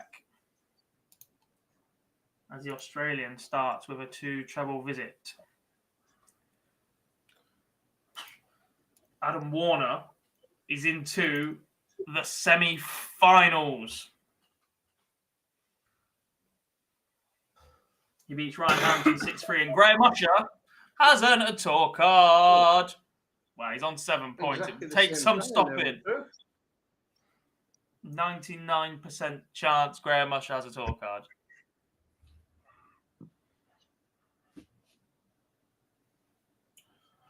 Yeah, but Lendl, they haven't got as much money. It's not about the players. Yeah. One of the top Asian players is here. Christian Perez was meant to be included. But is at Q-School instead? Usher, 7 points, plus 21 leg difference, has won 57 legs this week. We'll take on Lee Evans for a spot in today's final, but with 7 points and a leg difference that strong, it is virtually unassailable for Graham Usher to be caught.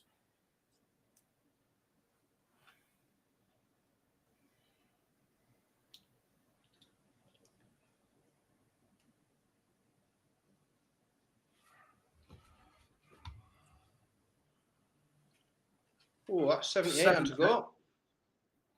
Opens up. With a break.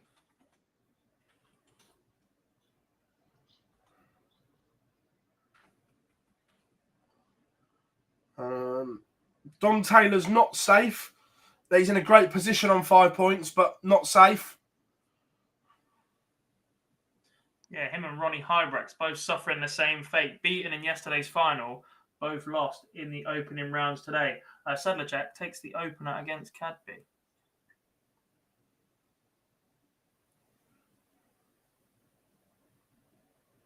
What is Lee Evans' points total? He's on 4 and a plus 14 leg difference right now.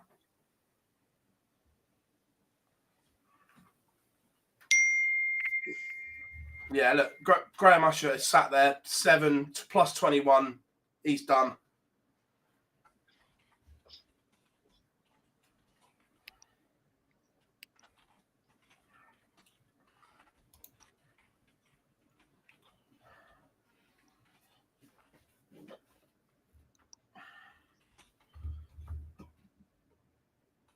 Dimitri van den Berg leads Michael Smith.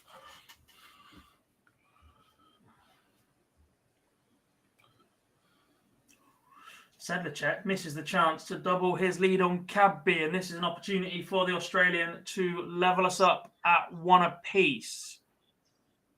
More missed doubles for the King. Manlok Leung looks very talented. Solid action, straight down the line. And unlike most players from Asia, doesn't seem to have a problem with the angle of entry into the board. I don't think he's played soft tip as much as some of the more senior dart players that we've seen from Asia. What did Corey walk on? What was Corey's walk-on music? I don't know. I'm going to have to look now. You won't find it on YouTube because it gets done for copyright.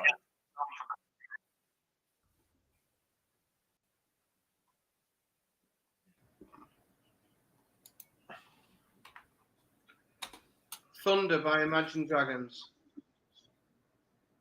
It's not the worst. It is. It's terrible. Someone from Derby uses that, and it's just so crap. Thunder, hear thunder. Grow up. Nah, sack that off. He's not allowed back on tour if he uses that crap.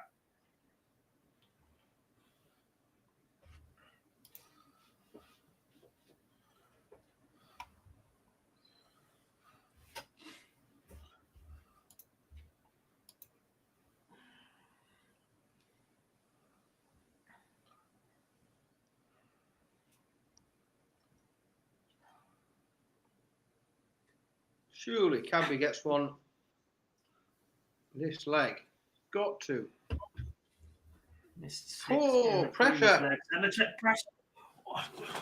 When you fail to hit Uh, doubles back-to-back legs,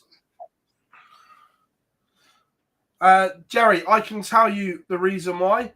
The organisers of the Copenhagen World Series event have wanted it in January for the last 2 years, but they couldn't make it. The PDC couldn't make it work, and this year it was like, we want it, or it's not happening. Because these World Series events are pretty much dictated by the local promoters because they're paying basically to have it. It's basically they put up everything. Yeah, and the PDC just then turn up and make it look nice. I appreciate that, but they should have held firm on this one. The opening event of the year should be the Masters. The players need a break, and I don't care about you can choose to skip it and whatever else. You know full well if you turn your nose up at the PDC, you don't get back in. It's Unless you're one of a few players. Yeah. You think A.D. Lewis never got back on any invitational event after saying he wasn't going to Australia? I don't buy that line at all. I also don't buy the line there's somebody ready and waiting to step up for some of these players as well. Because if that was the case, there wouldn't be such a hoo-ha over players not being Premier League material or not.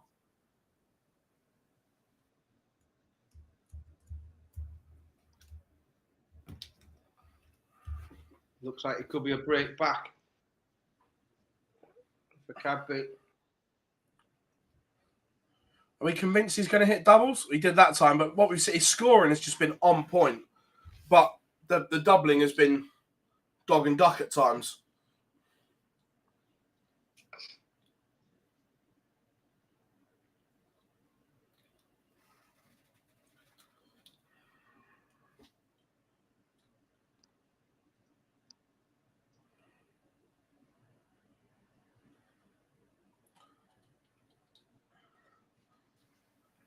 I don't know if they're looking to leverage it, Lendl, but I think my personal opinion is 7 of the 8 were done and dusted.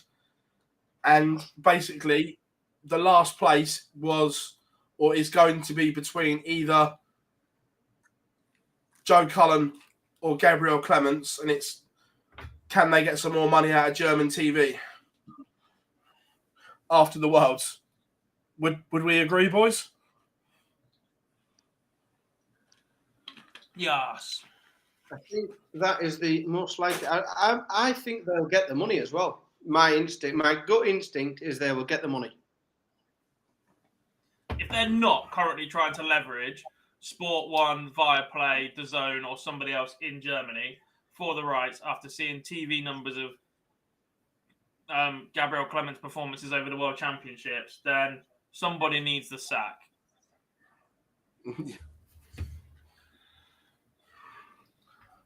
Sorry, Jimmy. No, it's Adam, business manager, isn't it? Yeah. Sorry, Adam. Yeah.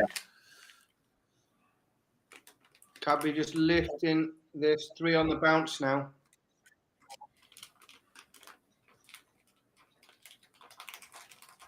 Rob Cross is in the World Series, Pete. Do I think he's in the Premier League? No, I don't.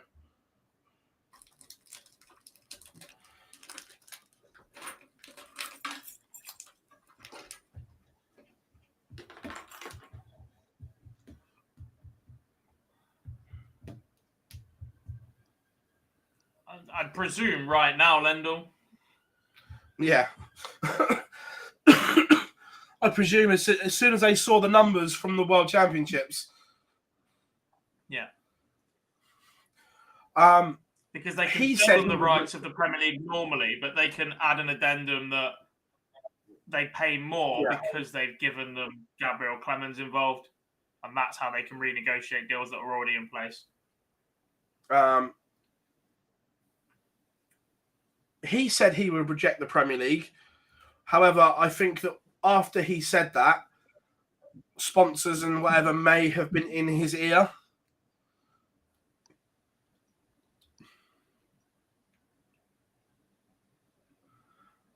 Like Lendl, you're close, Okay, but I don't think the wording would have been "let's have a talk." I think the wording will be "we're having a talk."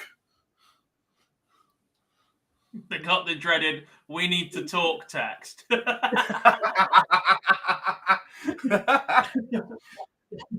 Been there, done that. Just imagine you're sat there in your office, DAZN or Sport 1, it comes up Barry Hearn. We need to talk. Nah.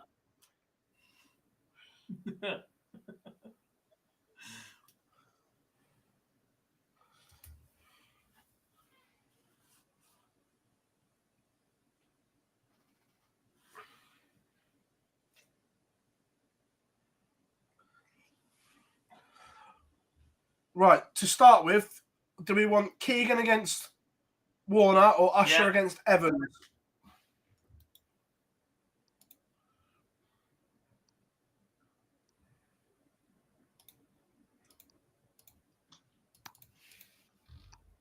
Wouldn't want to mess with Rab. No, but I'd give him a dance off after seeing that walk-on attempt of Rob Cross's yesterday on ITV. That was dreadful. 13 dart leg for Corey gets him one ahead again. 4-3, still on throw. To be fair, Tommy, if the Premier League would have stayed at 10 last year, Fallon Sherrock was in. Shh. Secret. Oh, no, look, you know the reason. It's the worst kept secret in darts. Yeah. Yeah, if the Premier League was kept at 10, Fallon was in.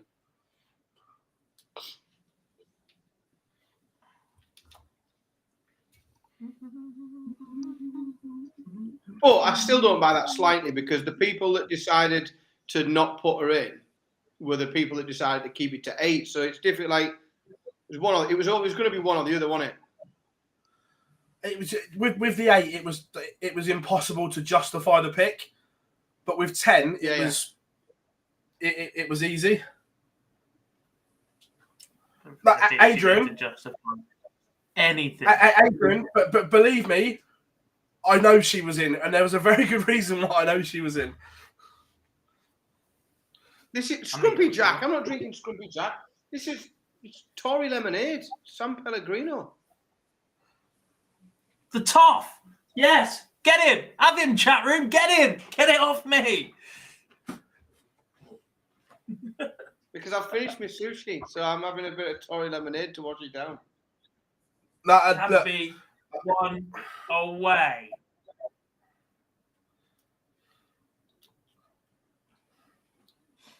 And he opens with a 1-3-4.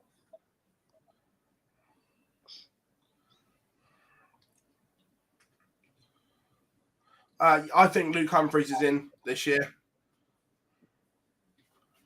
think there's a reason he stopped talking about the Premier League at the World Championships.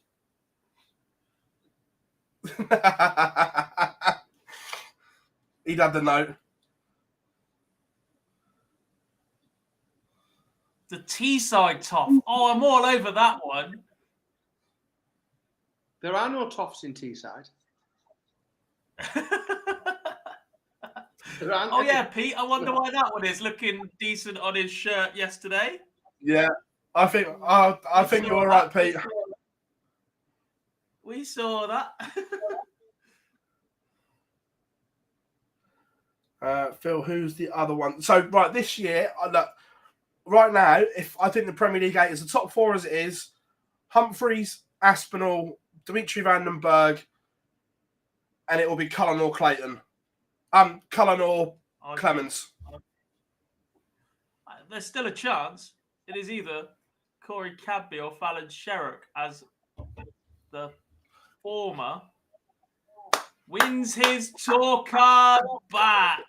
Corey Cadby returns to the PDC Tour with a 6-3 victory over Karel Sedlacek. The King averages 101 in the final to book his spot back on tour. 2 years of Corey Cadby to rain down on the PDC in terror once again. Potentially 2 years. All I just got very interested. Have you just looked at my tweet? No. Things just got very, very interesting. Someone find the video. Go on. Where is it?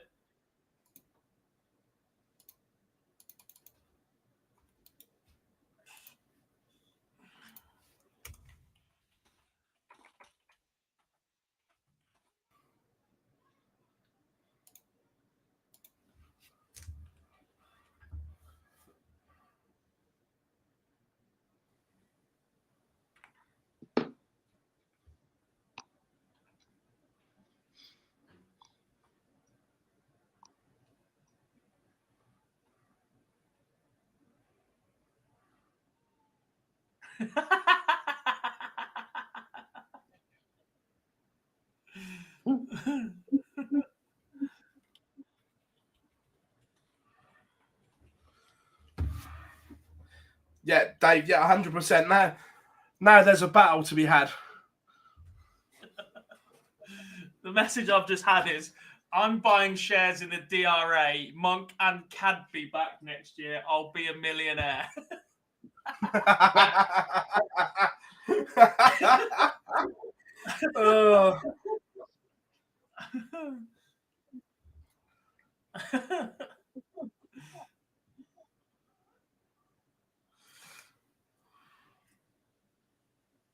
No, we're keeping the Barney alarm jar just because you bit at that.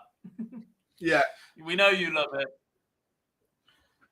Oh, my. What is the minimum evil Charlie one I have to do to get a tour card? He finishes the day in 5th on the order of merit, a +7 leg difference. Ronnie Hybrecht's above him on +21 leg difference. We think Pascal Ruprecht is as good as safe on the order of merit. The young German has already picked up 7 points and a whopping +33 leg difference. 7 points.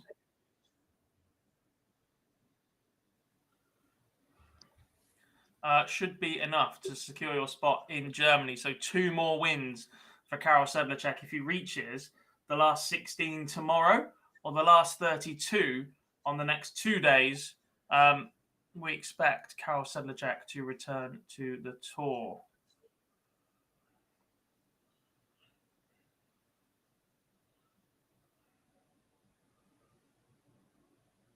Yeah. Shout out to all the Aussies still awake at 25-4 in the morning to see Cadby back on tour. If you are down under watching us right now, a huge thank you. A, for staying up this late. B, for tuning in to us to call that one in for you. Corey Cadby is returning to the PDC Pro Tour, and we appreciate every single one of you being here with us to call that one in. If you are disappearing to bed, just drop us a like on the way out while you're there. You know how it works. As we edge closer towards a final in the UK. Lee Evans gets a leg back against Graham Usher. These two must have played on the Portsmouth stage at one time or another. In fact, weren't they in the same group at Champions Week? I think so, yeah.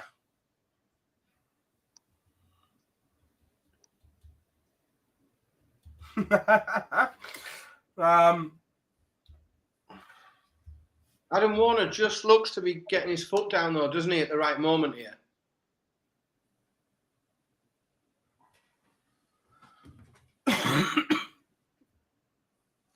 What a day that would be.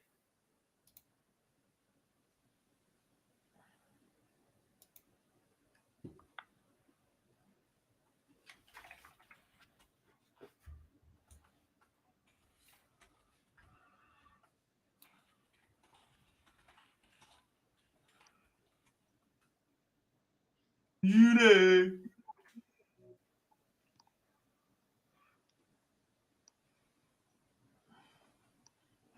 Do you know what? Cadby being back on tour might take some pressure off Gerwyn Price. You know, you just need an outlet, don't you? You need something else to happen to change. And it doesn't look like it's going to come from anything that Gerwyn Price does. If Corey suddenly becomes the centre of that attention, the crowd might well move on from Gerwyn Price and just allow the Welshman to play darts. If he can go on the radar I suppose, but yeah. 6 months. It's a Scotsman that says that. I'm just here to play darts. Gando can get upset with himself in a phone box.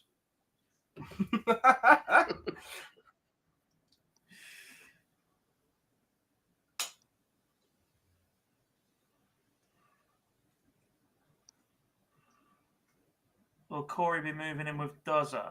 No, not confirmed or anything like that, but we expect Leicester area with Damon Heta and Dimitri, given management connections.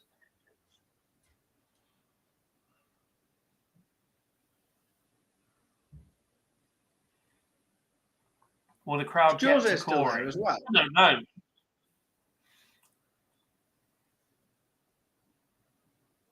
Say again? Is Jose still there as well? Wasn't he in there with him? I'm not sure if he's there full time or if he just hops in for Pro Tour weeks, etc. It's a little bit more of a commute from Tasmania than it is from Portugal.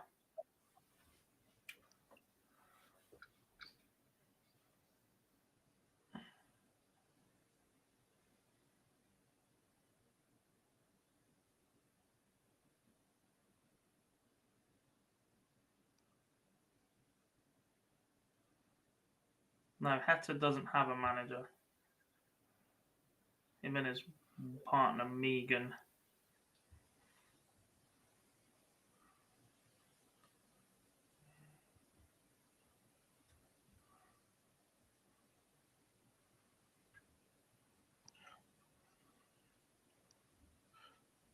I wouldn't wish that on anyone, John. Brown just...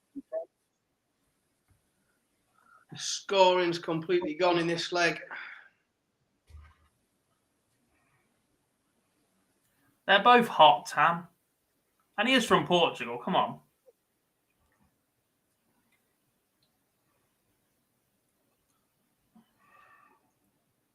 First time I ever went abroad was Portugal. Lovely place.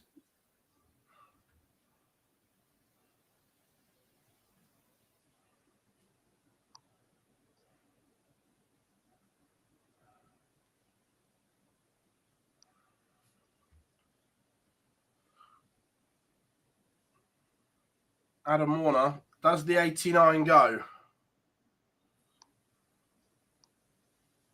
Needs to. It's very dreadful like this one.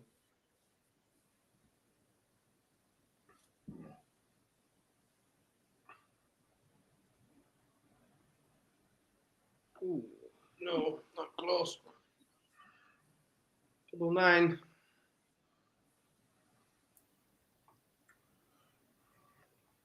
Oh, let off.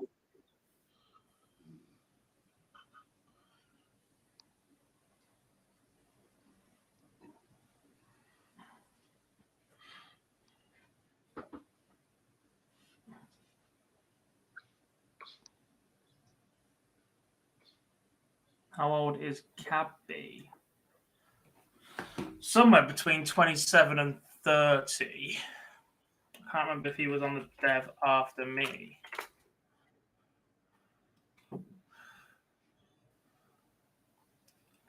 Age 27. He's born the same year as me. He's 2 months younger than me.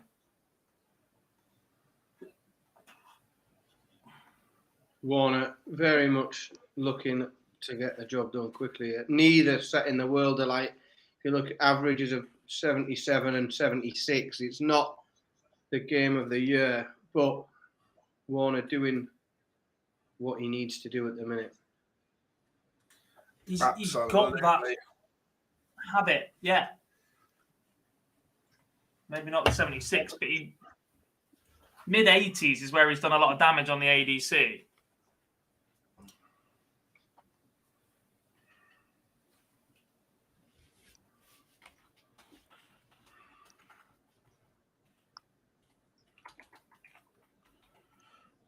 Corey was always good.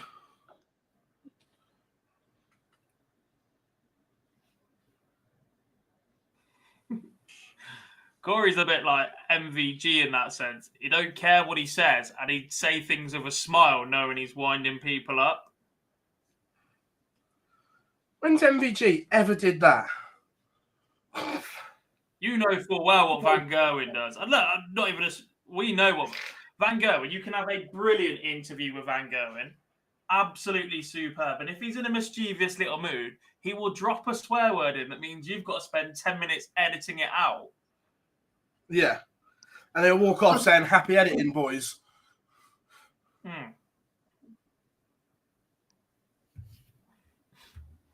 Cheeky. No, I'm 27. Fallon's really good to interview now. Look, don't get me wrong. Before she did what she did, she wasn't a great interview. But now she's good. You can have a really good interview with her. She'll go in depth with stuff and talk about stuff. It's good. I think the more experience she gains as well, the more she has to talk about, and therefore the more interesting her interviews are, isn't it? Yeah.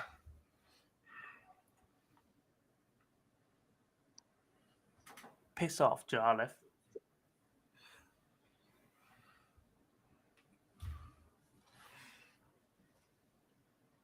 Oh, pressure from Keegan Brown. Big 1, 2, 3, but it might have come a little bit late after some very slack visits in this leg. Also, what has come under the radar at PDC level, because this is his first real crack here. ADC, he's played a lot of the double 16 stuff, or was it double 30? Yeah, double 16 in the Sheffield, Yorkshire areas.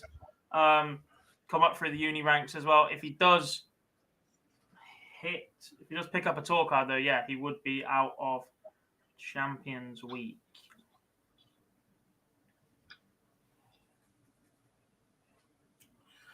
Graham Usher one away, and he starts with a max ton. Tom, do you want to rephrase your comment? I don't think you mean He's that. misspelled interviews. You've been done by autocorrect there. Man, I had to reread that about 4 times. He's misspelled interviews. That's all it is. I think it's meant to say interviews, but it definitely doesn't say interviews. God. I read it. Well, have I missed something? I know I feel like I've been like...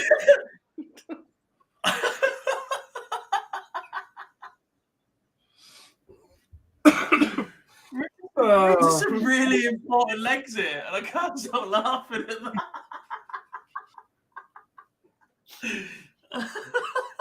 that.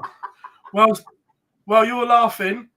Graham Usher has got potential match starts incoming as he looks at 80 to book his place in the final and 8 points. He certainly isn't getting caught. Graham Usher, regardless of whether you win the final or not, welcome to the tour because you are now there. Graham Usher sees off Lee Evans 6-2 to the Gambler.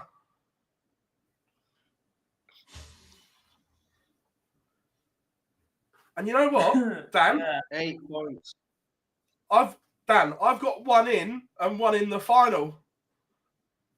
Like, yeah, that's not a bad. I tell you what, I don't think anyone's ever done that on Q-School before, apart from these people that pick like 7 different. You ask them for their prediction, they give you 7 names for each one. That is a cracking call, mate. If you've picked 2, I went bold. I went big. Ooh, Brown gets 2 one back. outright winner picks is hellish. If you can pull that last one off. Oh, if he gets close to winning the final, I'm not sitting and listening to him going, "Oh, look at me, I got both right today." No chance. It's Vodka Friday.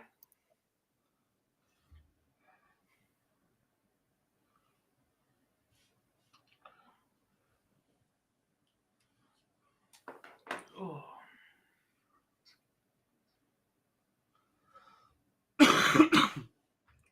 it's not Vodka Friday. I'm driving, but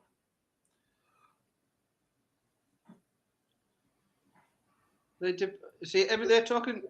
He doesn't have Usher. According to my research, he uses Bon Jovi's "Living on a Prayer." I mean, I don't mind it, but Graham, he does need Usher.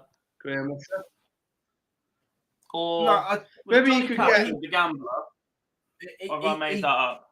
No, he used the Gambler, but obviously Danny Baggish used that, but he's not on tour now, so he might get away with using that.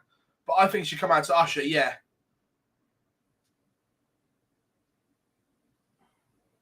Or Let It Burn. No, Let It Burn's too slow. What other hits did he have? Pop Your Collar. This Is How You Do. Oh, what tune?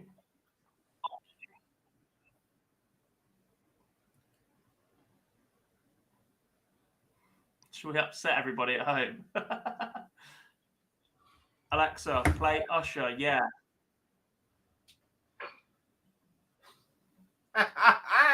Everyone's now running for their Alexa. Mine's on mute. I pressed the red button on mine so he don't play it. Derek, who is in one? Derek, I will give you an Usher lesson in Reading in a few weeks' time.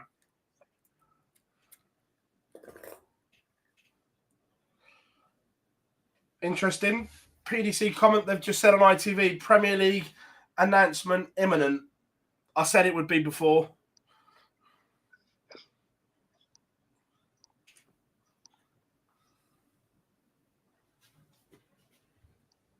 As in tonight?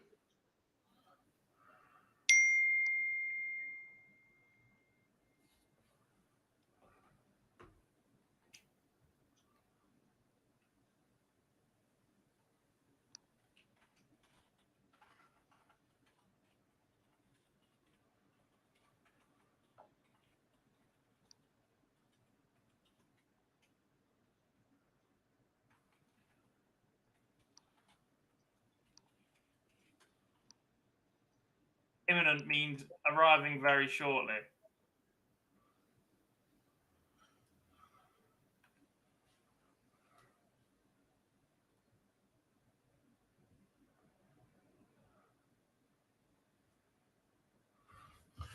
I don't think it'll be today because of the buzz around Dubai and making the Dubai about Bahrain and making sure that their events.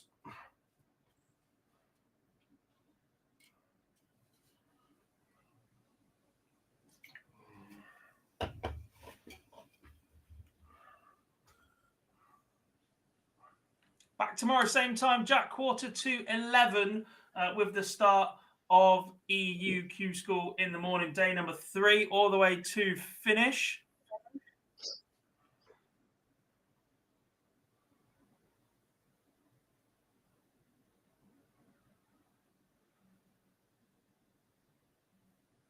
Keegan Brown's not letting him off lightly here, Warner, is he? He's making him play it out. It's making him throw for the match, isn't he? Basically, will I be turning up on? I was working this morning. I genuinely had a meeting from 11 till just gone 12, and then I was like, "Oh, I'll do a quick run to the shop." Thought I had more time than I actually did, and got stuck in traffic. But yes, I'll be back.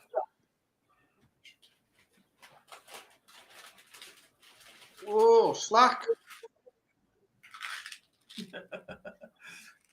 You're never too old for a bit of Usher, Paul. Are you coming to Reading as well?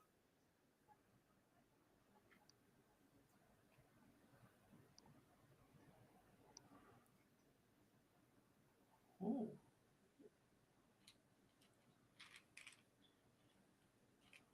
Meeting was not a line. It was a meeting with the World Seniors this morning. Oh, look at that. Keegan Brown finding exactly the right moment to turn it on. Warner revisits without a treble.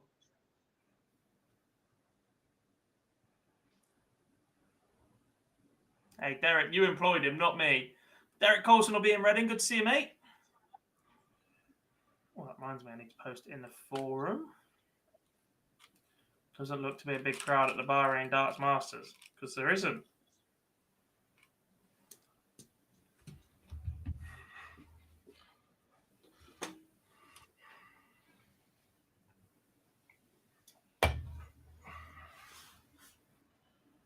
Is Warner just starting to think, Gob?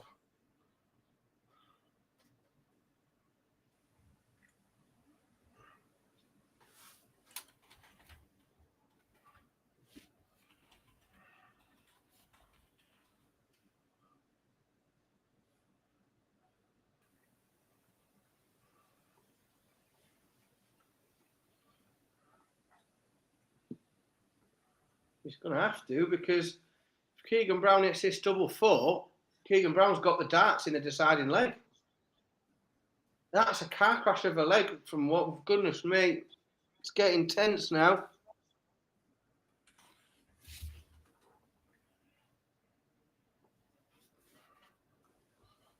This 74 is for the final.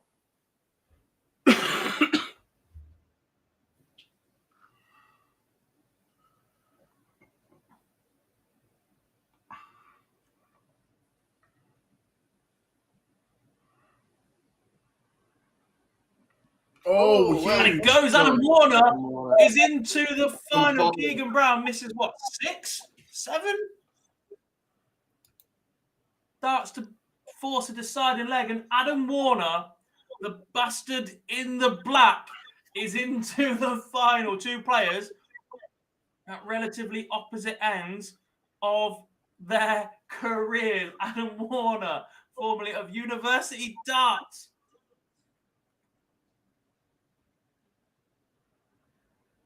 will take on the gambler, Graham Usher, from Scarborough. That's your neck of the woods, isn't it, Dan? Ish? I just want to be northern there. Yeah, it's a bit No, south Charlie. for me. But it's 45, 50 minutes south-ish.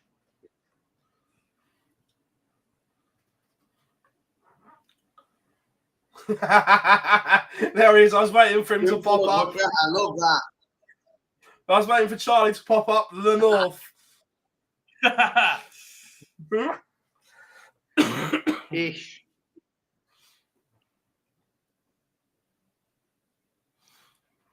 Don't worry, Joe. There is plans in place. Don't worry. We knew this was a possibility.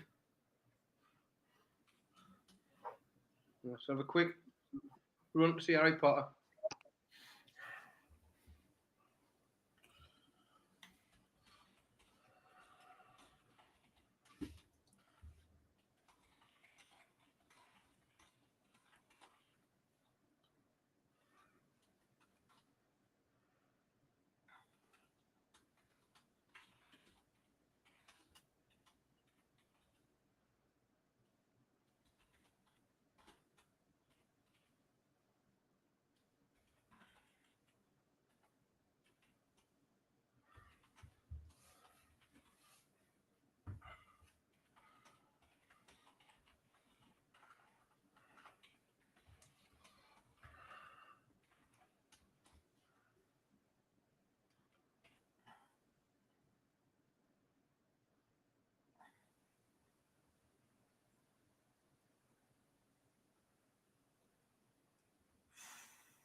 Let's go, Adam Warner.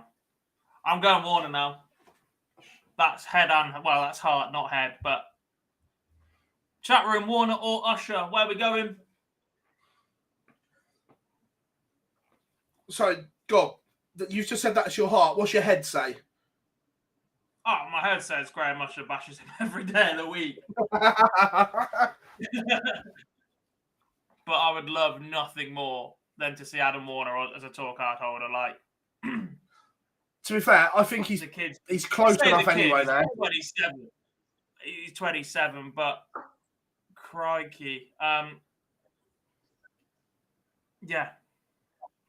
And there's a tinge of envy in there. There's a tinge of pride. There's a lot of support in there. Like,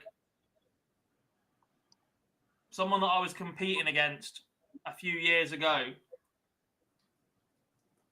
is 6 legs away from being a tour card holder in a ridiculous story and change of pace and ability and just kicked on in a roller coaster year or so, and he's just got so much bottle as the man. He's 27 DTB. Well, between 26 and 28 somewhere.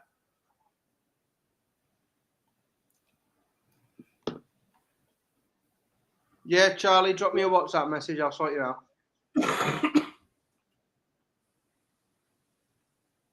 How many options would you like on your pillow menu, sir?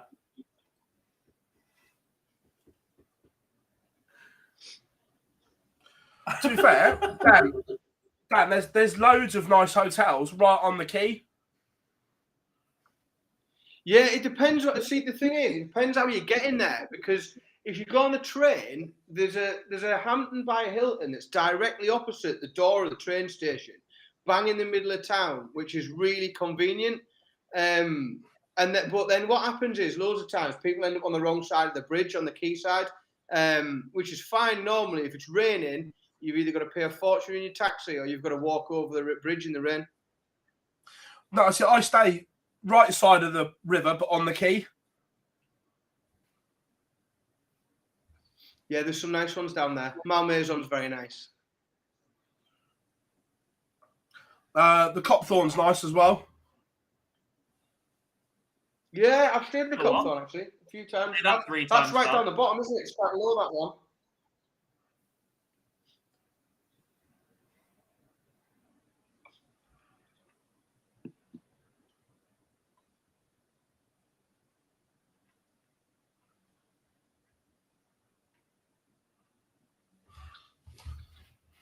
Talk about hotels, actually, not trains. Close.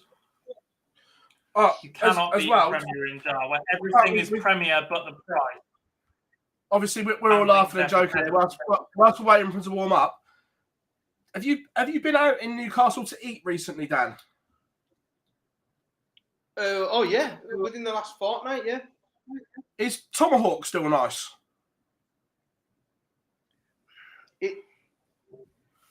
It is, yeah. It is nice. Yeah, it is, and I'd be being dead negative if I said that it wasn't great. I'm a bit of a steak nut, and I'm a bit of a geek on it. I quite like a gaucho. I think Tomahawk is really nice, but I just think you don't really get what you pay for. I think you pay quite a lot of money to have like what you get in most steakhouses. It's good though. It's all right. No, we ate there a few years ago and it was nice, but I'm going up on the Wednesday, I think, before the Newcastle Premier League, and want somewhere decent to eat. Well, I'll try not to laugh.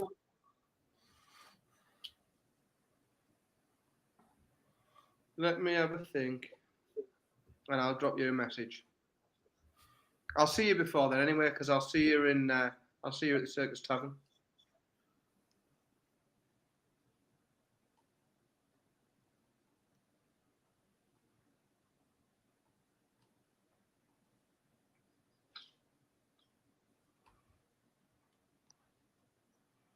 Oh, we're underway. That was a quick turnaround. There, haven't they? Christ. Yeah. They've got going very quickly. Not only a quick turnaround, it's a 14 dart leg to open for Adam Warner. Well, the standard's all right as well here.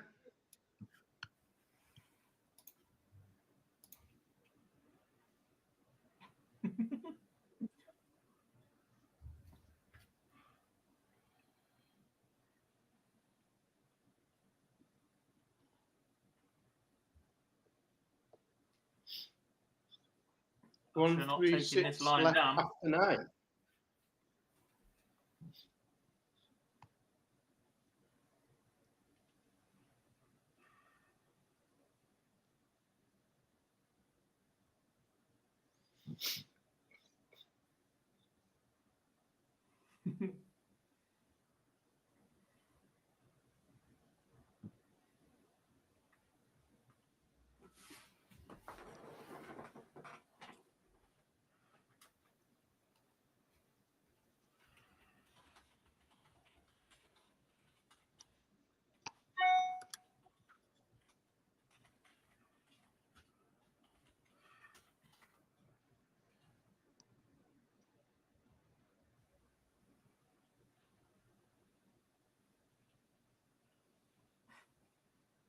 Usher goes one apiece.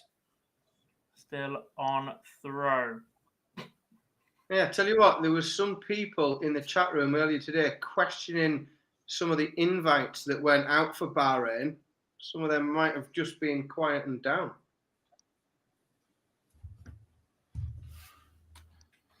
Luke Humphreys blows a 5-1 lead to lose.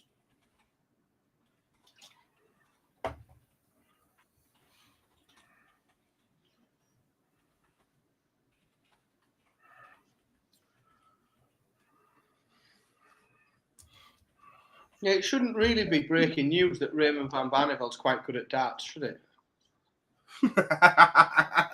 Yeah. No, not at all. It's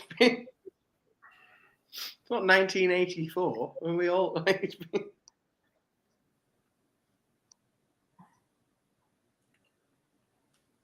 Come on, Adam. I'm sorry, Graham. Sorry in advance. I'm supporting Adam here.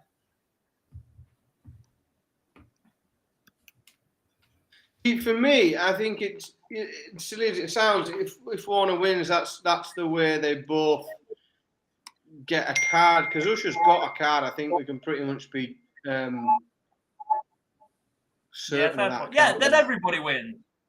An excellent point, well made, Dan. Because let's be honest, like Warner's gone on a crazy run today. If he doesn't get through this final, he lands himself on 5 points. He's 2 bad draws away from not getting a card, isn't he? Yeah. Yeah, 100% true. 5 points will not be enough. No. And with no points in there, that means he's going to have to come through a couple of rounds to pick that last point up he needs if he doesn't win here. However, 4 legs away as he goes 2-1 up, still on throw. Graham Usher is on 8 points. It is almost mathematically impossible for 9 players to get 8 points and a better leg difference than him right now. It would be after 2 days the biggest without getting in Q-School history. We've never seen somebody get that clear with 2 days to go and not make it through, have we? No.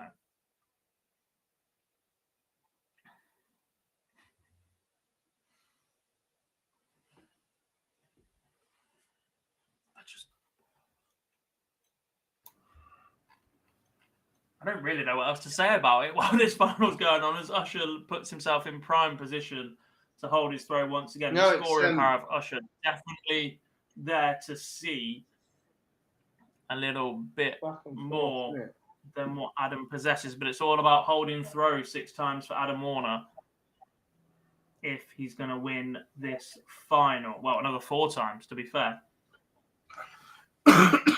Cheers, Andy. Thank you very much. My mates will kill me if I don't tell this story, but in Adam's first year at uni, we went away to Sheffield to play against them. And me and my mate Rob were in a pairs game against him and another. And they were a little bit further back. And I left Rob 170. And with his first dart, Rob missed the board. He threw it too high at tops. He got a little bit too excited. And I was like, oh, you're useless, mate. I wanted to go at that. So he threw his next 2 on the floor so that I could have a go at the 170 instead. Brilliant. One of our opponents is now 4 legs away from a tour card.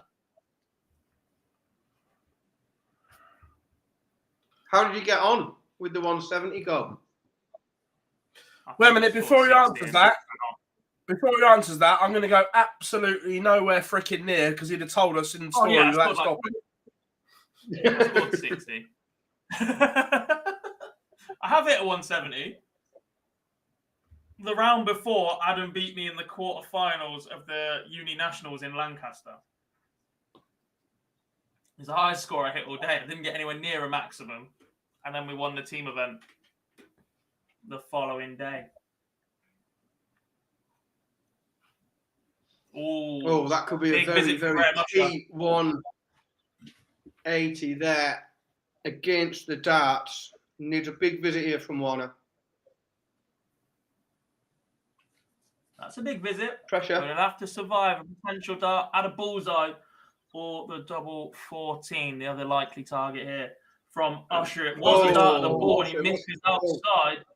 Warner then 73 for a 3-2 lead. This has to go, though, this 73. You get the feeling the way Graham Usher's scoring that if you give him the chance to take the lead here, he will just start running away with it. Oh, finish it under pressure, though, from Adam Warner.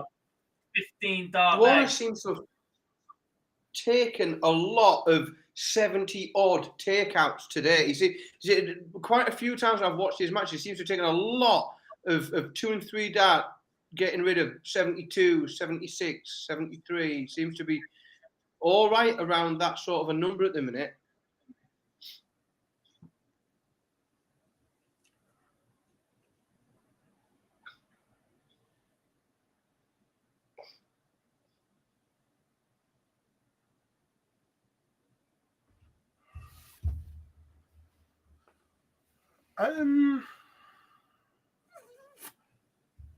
Wait a minute. Give me a second, everyone.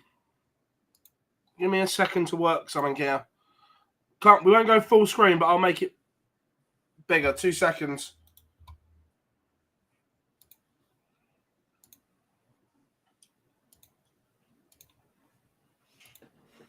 Two treble visit here, or just a one from Warner. Still just about gives Still in Usher this the leg, control. though. Should be first. Still in this. He's definitely still in this Should have leg. been first to have finished.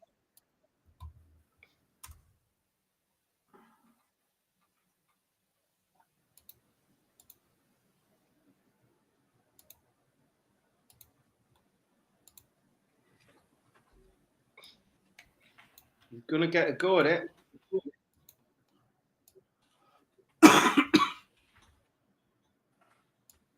He might get 2 goes at it.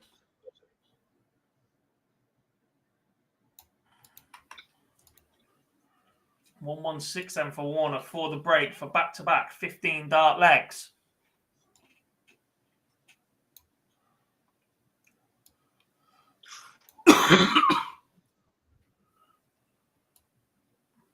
Left it handy, though. 60. Oh, Ouch. Graham Usher. Teased. Offside red. Teased. Offside red. He would have a look at that leg. You'll have to bear. This is a bit stretched, but it's the best I can do in a short space of time. Is that better? Oh, no, it was better off the other way. Then. Yeah, stay with that. Oh, right. So you missed the first weekend of qualifiers. The next World Qualifiers are in 2 weeks' time in Reading.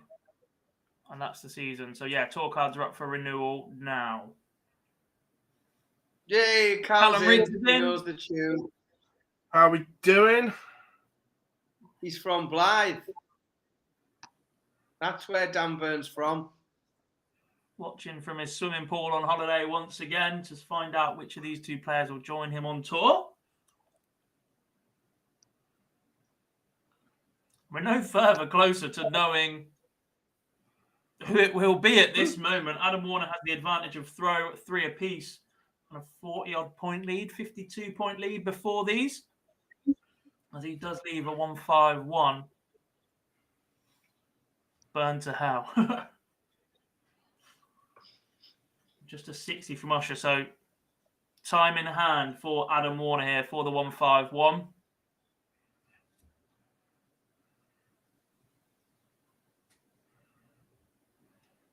I would have wanted something a bit better than that, though. Chizzy's Roger. Raj. 140 from Usher to leave 99. It's 92 then for Warner for a 4-3 lead.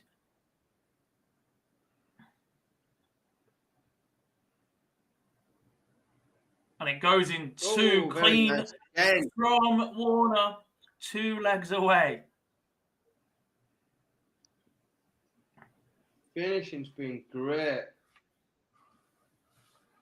Fair enough. I see Rod in a karaoke bar in Blackpool the other year.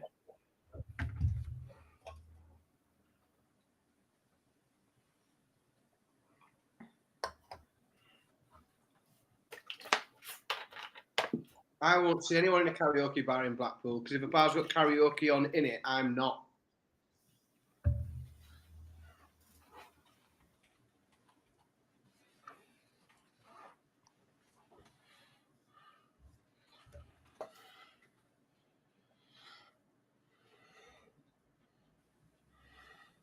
Oh, door open again here for a break potentially.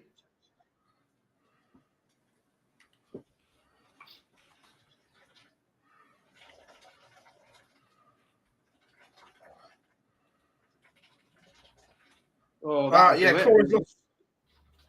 yeah, Corey's lost some timber.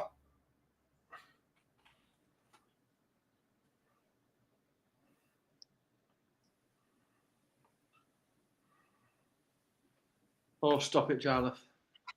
I got put off it after a bad experience in Budapest.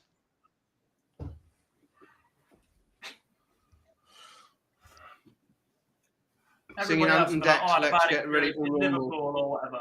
Dan, I went to Budapest for karaoke. Went to Budapest and sang Let's Get Ready to Rumble by Anthem Deck. They don't know it over there. Can't tell you about it then.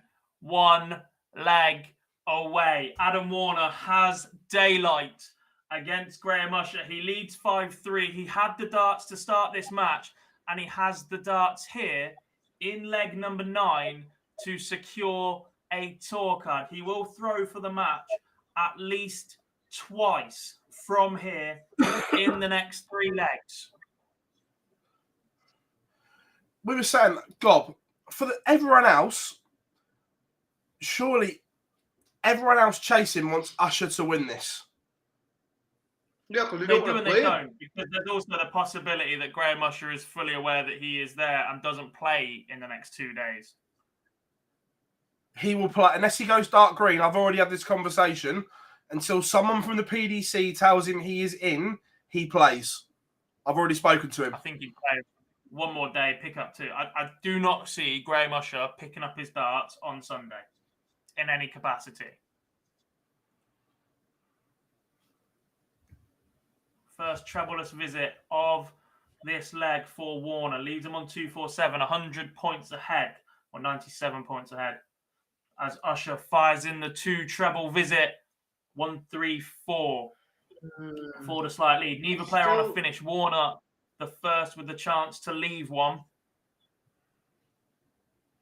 And he doesn't. That's another slip.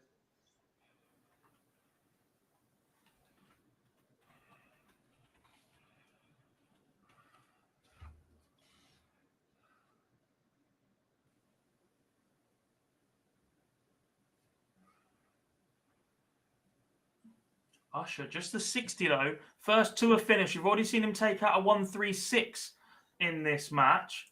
As Warner goes trebleless again. That's 3 trebleless visits in a row. Did he just start thinking about it a little bit after Usher hit just 60? It's 91 to leave 60 for Usher. It is 130 for the match and a tour card for Adam Warner. Keep them straight. You'd expect a dart at the bullseye here, wouldn't you? Minimum. Oh, just 90 scored. Ooh. And he leaves topped. Can Usher force another leg? He can. It's 5-4, and Usher has the darts in leg 10. The odds suggest we are going all the way here, doesn't it? Did Adam Warner miss a match dart?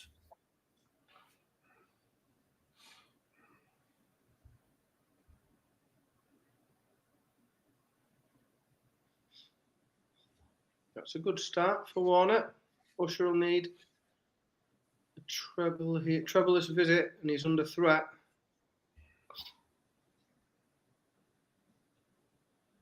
Surprised if he did leave in 40. He might have gone 60 tens.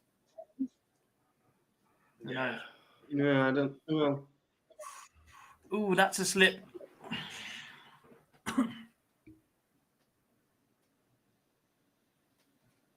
And that's not 137. Puts Usher in prime position here in leg 10.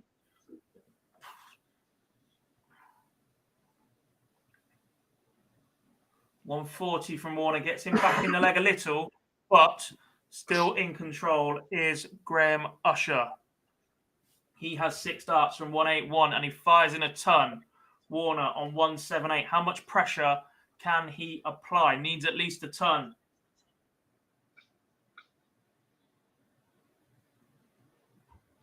Finds a 134 to leave 44. Will he get match darts in leg 10? Graham Usher wants 81. It goes in 2. Goodness me, Graham Usher, that's... He don't mess around, does he? Bang, bang, done. Decided leg. Match. Nice little fist pump. Best of luck to both players. 1 leg for a tour card. Both averaging 91. Literally matching each other blow for blow here.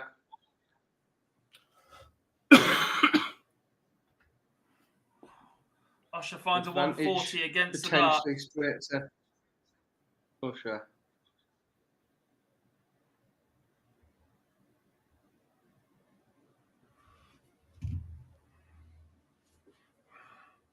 And just the 1 treble from Warner. Do we think at 5-3, Adam Warner, the cogs started turning? Possibly. He's come very, very close. And needs a treble you'd make him probably second favourite now. Back into this leg. Oh, and that could well be the opportunity. If he can get himself to a decent finish here,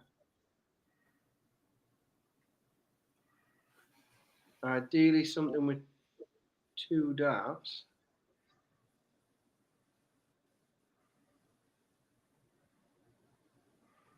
He's found a treble every visit so far.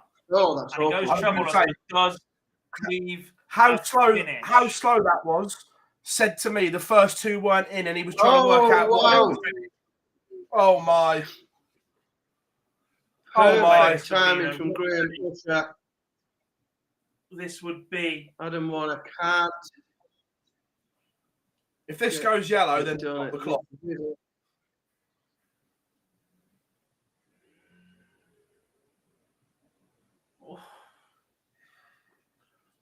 Doesn't go for Adam Warner. It's double 18 for Graham Usher to secure his tour card. What a final leg this has been, apart from the 45 slip, but it's still enough to apply the most intense pressure. Last dart in hand for the gambler. Graham Usher is a tour card holder. In other news, water is wet. That one has been coming for a very long time. Commiserations to Adam Warner, who falls just short, but does sit atop of the order of merit heading into the final 2 days. What a day of action we've had, as we also see Corey Cadby return to the PDC Tour, 6-3 winner over Karol Sedlacek, who himself sits handily placed in the order of merit. That pretty much also, at the end of the day, we can hand Pascal Ruprecht a tour card. The young German 22-year-old is on 7 points and a plus 33 leg difference in Kalkar. As good as job done for him. In the UK, it's a little bit more interesting. Adam Warner, Dom Taylor and Ryan Harrington all have 5 points. Still a chance they can all be overtaken. But a couple of wins for any of those guys over the next couple of days should be more than enough to see them pick up tour cards. Can we also talk how I got both right today at rights? No, I was trying to be professional then, and now you're bragging. Absolutely. I tell you what, because if you'd have done it, God, you wouldn't have shut up about it. No, we don't do that here.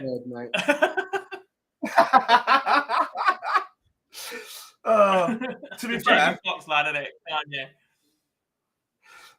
But no, look, congratulations to Graham Usher, and I've said this for a long, long time. I didn't know anything about him until we saw him rock up at the online League Stroke Super Series. Got to know him, a damn nice bloke and an absolute cracking dart player. And he was one of the ones that I just couldn't see not getting a card. He's just too good. But look, Adam Warner has done a massive job as well. He sits top of the order of merit, as Gob said. Corey Cadby, Aaron Monk, both back on tour. The DRA Christmas Party Fund has just been topped up. That is for sure. But look, we have been online darts. We are back tomorrow for day 3 of stage 2. Thank you very much to every single one of you in the chat room. Give yourself a round of applause for the continued support showing the channel. Enjoy your Friday night, whatever you are doing. Set your alarms, and we are back tomorrow. Phil Bars, Jack Garwood, Dan Simpson, absolute pleasure. And Liam was on earlier as well. Enjoy your Friday nights, everyone, and we'll see you all very, very soon.